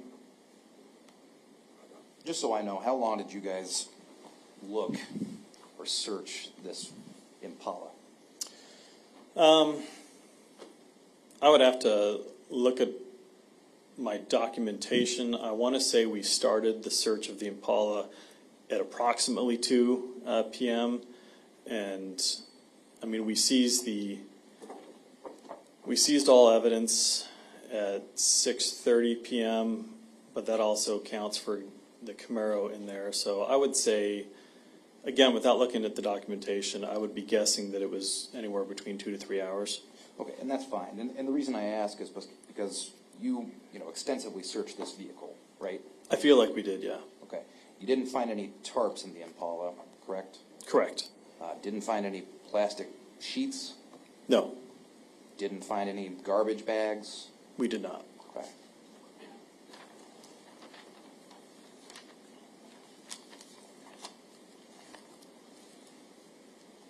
Didn't find any firearms in the Impala? That's correct. Okay. And then with the Camaro, I'm guessing, but correct me if I'm wrong, that you searched that pretty extensively as well, correct? Yes. No firearms? Nope. No plastic sheets? Nope. No garbage bags? Nope. Did you find any bleach? We did not find any bleach. In the Camaro, though, you did find that black little knife, right? Correct. Okay, and then a white wife beater? Yes. And then, of course, you would have sent those two items on to the lab for further testing. The case agent may have. Sure. One of you did. It was not me. I mean, again, we just collect and package evidence. We don't, unless it's my case, I don't have anything to do with whether it goes to the lab or not. And then again, any item in the Camaro, you wouldn't have had any involvement in testing it? For That's blood, correct. DNA, anything of the like?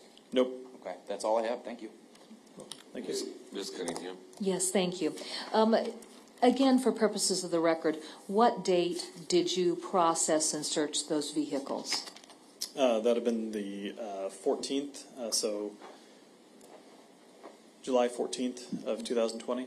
And if those vehicles had been seized on July 10th of 2020, would you imagine that any smell of bleach would have dissipated within that 4-day time frame?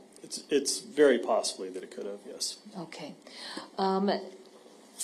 As to the issue of running water in the sink, if with that RV being out there at the Public Works facility, was it connected up to any water source? It was not. Okay, and then of course, if it had been stored in a area that was essentially a parking lot, would you imagine that there wouldn't be any running water going to the vehicle at that point? I think there at least could be the ability for that. There could be the ability for that. But at any rate, the owner of that RV is going to know whether or not there's running water available to be able to wash hands. Yes, Okay. I would think so. Certainly. When you go into these scenes, though, and you process the sink, are you considering whether or not there's running water, or are you just simply being very comprehensive in the coverage of the processing that you engage in? I would not consider that at all. Okay, certainly. May I approach, Your Honor? You may.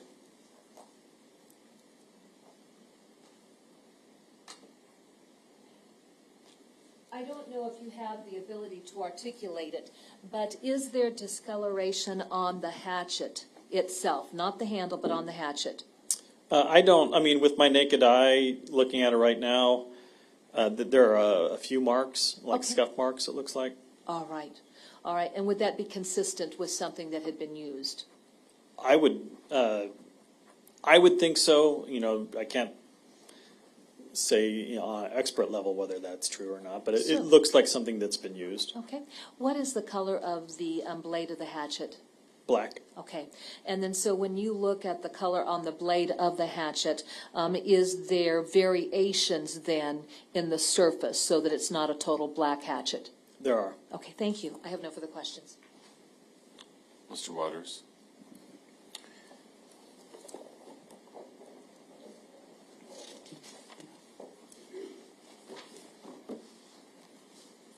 Sir, when you were searching the RV, did you take any swab of the drain of the sink?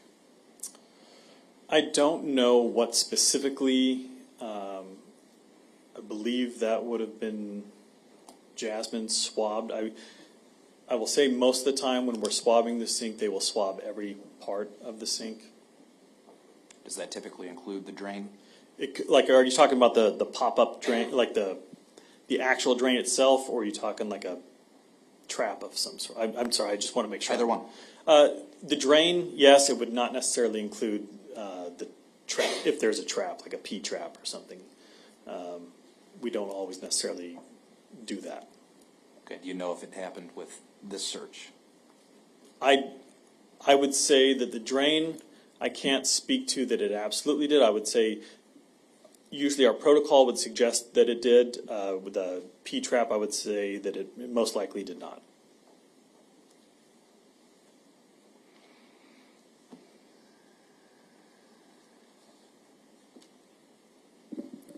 That's all I have. Thanks. The Ms. state has no Cunningham. further questions, Your Honor. You may step down. Thank you.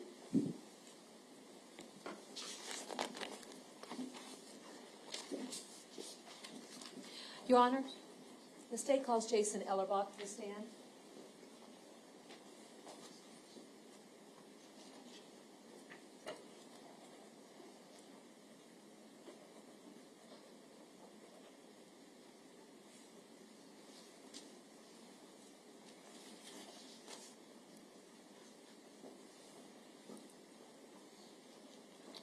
Raise your right hand. Do you swear to tell the truth, the whole truth, nothing but the truth? I do. Please have a seat.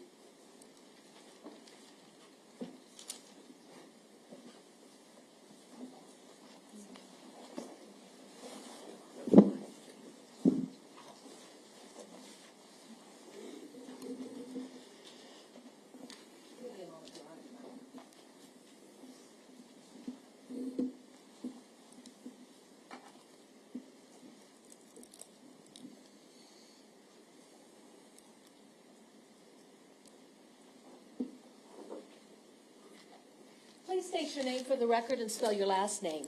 Jason Ellerbach, Ellerbach. What is your occupation? Currently, I'm a police officer with the Davenport Police Department.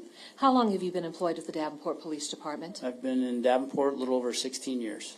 In what capacity have you served the Davenport Police Department? Currently, I'm the lieutenant on the night shift as a supervisor. I've been a sergeant in the gun investigations unit. I've been on different shifts throughout the career here at Davenport. I've been in crime prevention unit many years ago when I first started.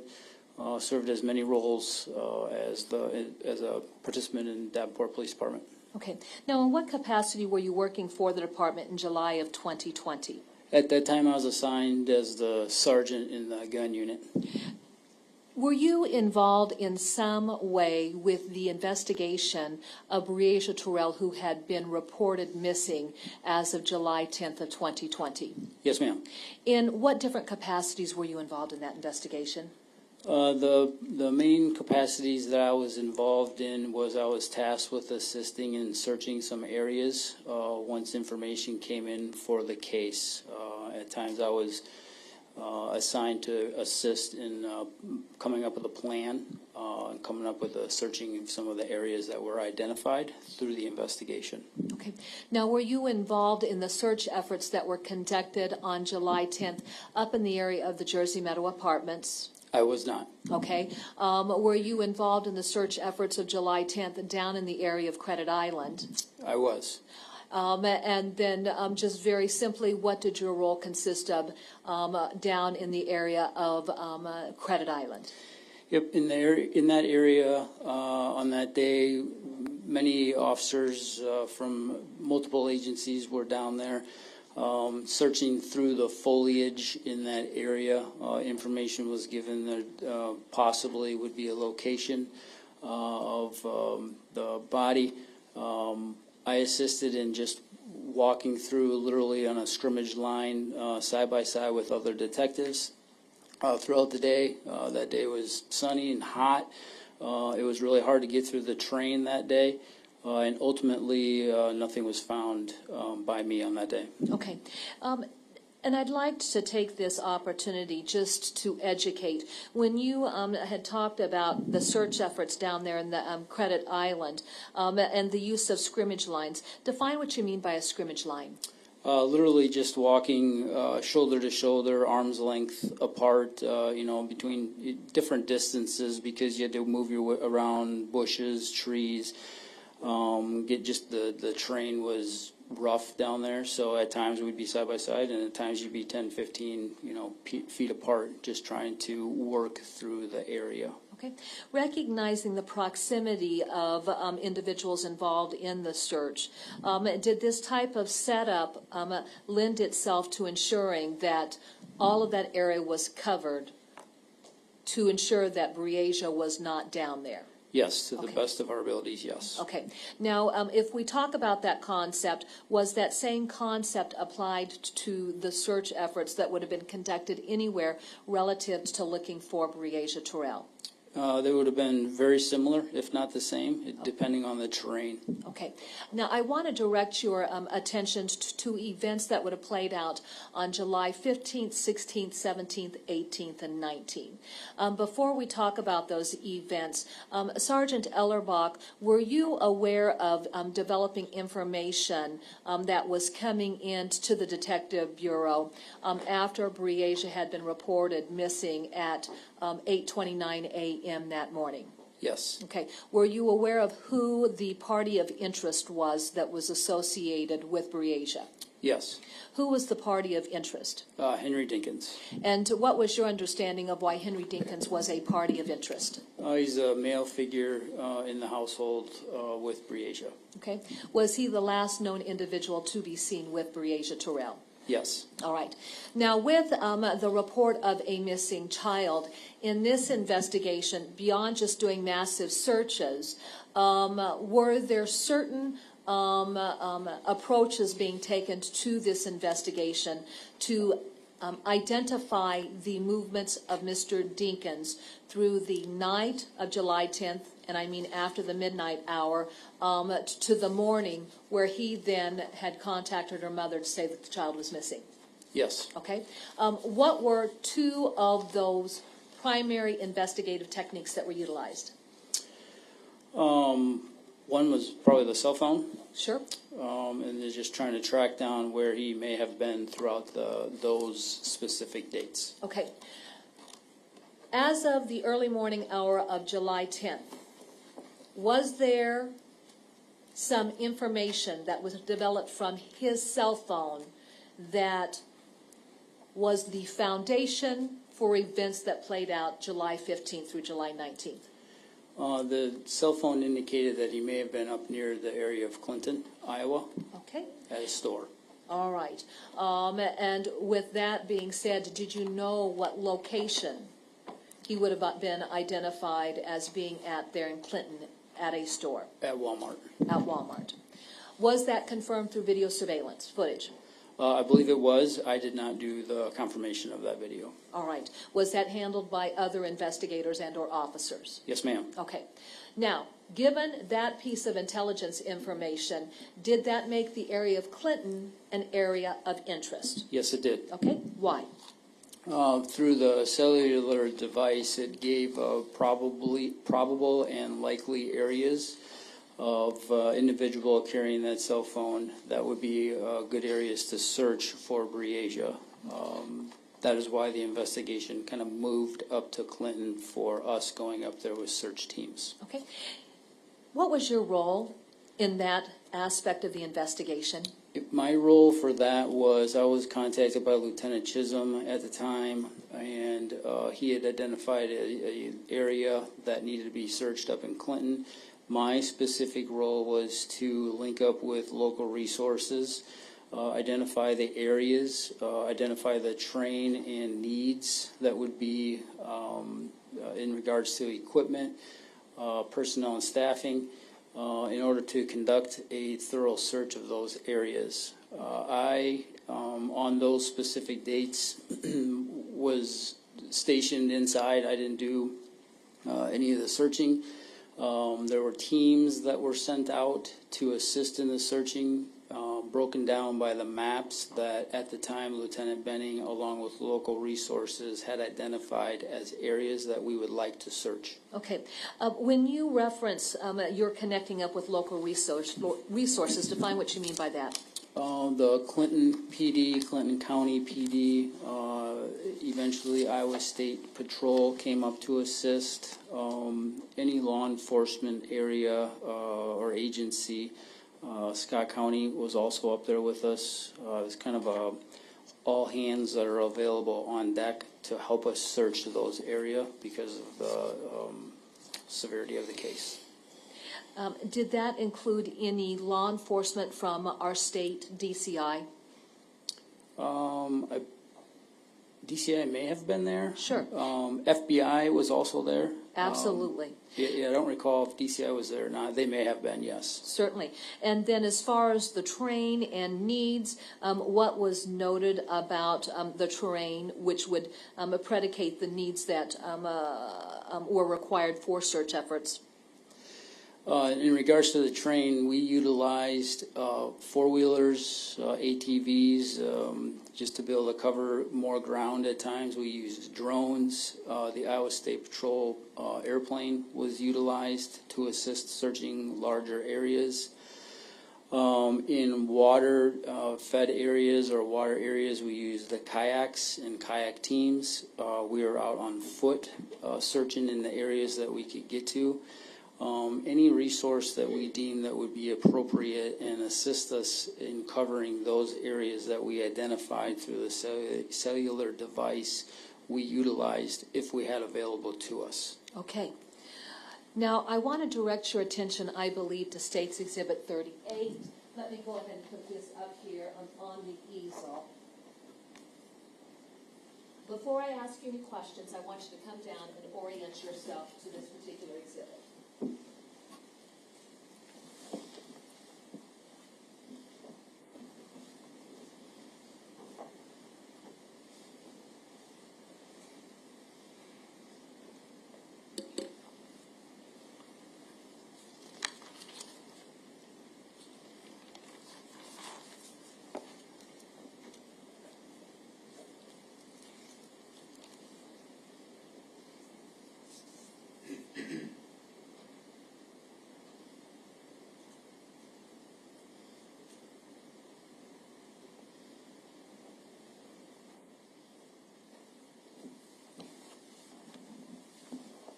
Is it sergeant or lieutenant at this point in time? Now it's lieutenant. Okay, there we go. I can't keep up with all your promotions. All right, so Lieutenant Ellerbach, having had an opportunity to review State's Exhibit 38, do you understand what's depicted within that exhibit? Yes, I do. Now, does it include areas of Scott County that were areas of interest relative to the events that played out on July 10th of 2020 and search efforts? Yes. Okay. Does it also include Clinton County? Yes, it does. As you look at the portion of State's Exhibit 38 in the Clinton County area, is there an area that has been designated to identify the locations within that county that law enforcement would have searched? Yes, it does. Okay. How is that depicted on State's Exhibit 38? On the exhibit, it's highlighted, to me that looks pink, in the areas that were designated for the searching efforts. Highway 30 is also highlighted as a path to get to those areas. That was kind of used as a land marker just to help us kind of identify the map. Certainly. Highway 30, for purposes of our written record, runs what directions? East and west. Okay. As far as the areas that were searched, which sides of Highway 30 were searched? On the south side were the main focuses of Highway 30. Okay. And then were there search efforts even on the north side of Highway 30? It does appear that, yes. Yep. Okay. Did you actually prepare, for purposes of this operation, a document that set forth those areas and how they were divided up into grids? Yes. Okay. Your Honor, may the record reflect that I'm showing counsel what's been marked as State's Exhibit 141, and 142-2.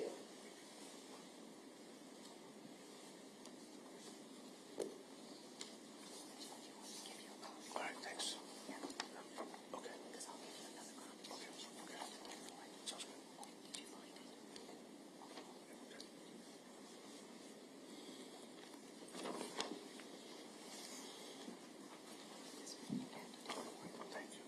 May I approach the witness, Your Honor? You may. Okay. I'm handing you what's been marked as State's Exhibits 141-1 and 141-2. Do you recognize that group exhibit? Yes, I do. How do you recognize this exhibit? 141-1 was the initial map that we identified as the areas needed to be searched. Was that area later broadened? Yes, it was. Okay. Explain. Through cellular information and information coming in through the investigation, through the detectives, a cell tower up in that area also identified just the importance of broadening that search through the cellular device. 141-2 is then the new areas that we broadened to add additional areas to our search efforts. Okay.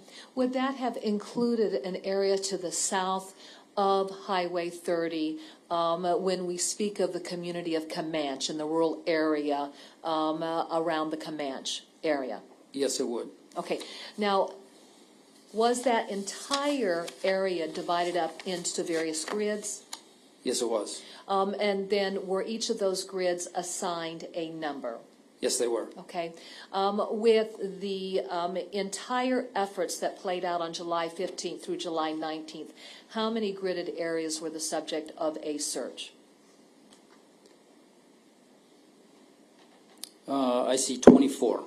Your Honor, at this time, the state would move to introduce State's Exhibit 141-1 through 141-2. No objection. Those exhibits will be admitted. Okay. Your Honor, may I publish that? May I publish that? You may.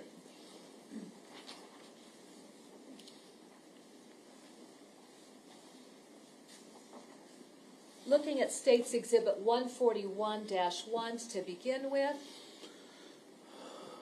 how many zones or grids were there initially established? In this picture, there's 13. And then when we go to 141-2, does that set forth the additional zones that were established? Yes, it does. Okay.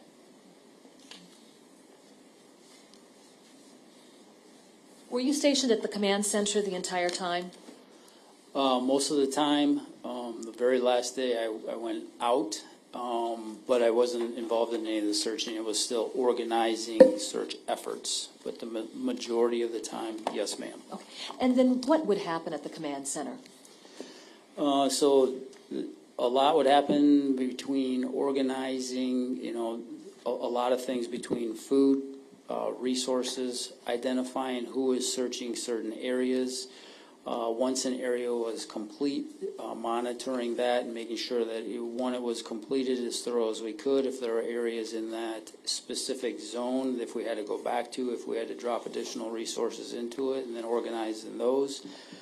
Communicating with local resources, communicating with the investigators, command staff from multiple agencies, just to kind of keep them abreast as to what was going on. So there were many things going on inside of the command center, and really anything that was needed for the case, or the detectives, police officers that were conducting the search, if whatever they needed, we tried to organize those needs and get them to them if we could. Okay. I've thrown out a date range just to verify that for the record.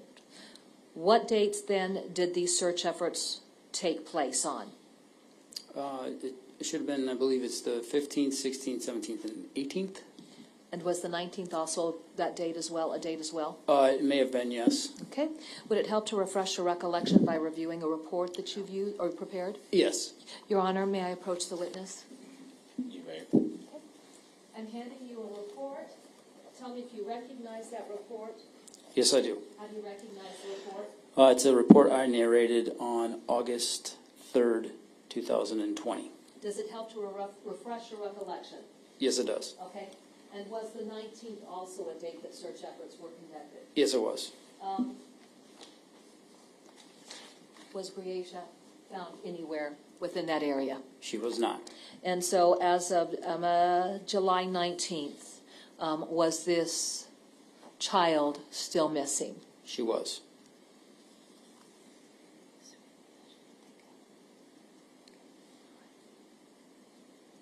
I have no further questions. Mr. Freeze? Briefly, Lieutenant, you seized no evidence in this case, correct? I did not.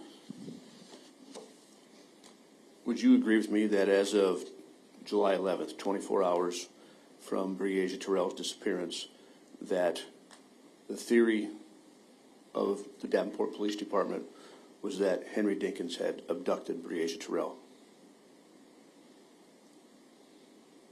I believed at that time he was a person of interest, that the investigation was needed to be furthered. But the question is, the theory was that among law enforcement, the Davenport Police Department, the theory was that Henry Dinkins had abducted Briasia Terrell. Yes. Okay, so within 24 hours, that was the belief of law enforcement, correct? Yeah, that he was involved in one way or another. Well, how could there be another? Through the investigation, the investigators had to track down any leads, and I'm just saying within the first 24 hours, you thought he was involved in her abduction one way or another? possibly yes, yeah. Okay. And within a couple days, the assumption of the Davenport Police Department was that Briasia Terrell was dead, right?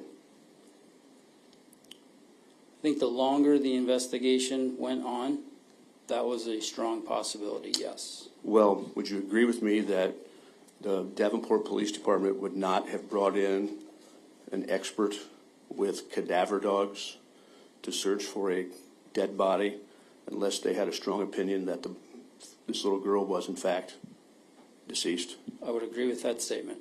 Okay. That's all I have. The state has no further questions, Your Honor. You may step down. Your Honor, our next witness is an FBI agent. That will take a little bit of time. Would this be a good time of the day to break? I think it would be if that's the case, Ms. Cunningham. Thank you, Your Thank you Honor. very much. We'll stand in adjournment or reconvene at 9 o'clock. Thank you, Your Honor.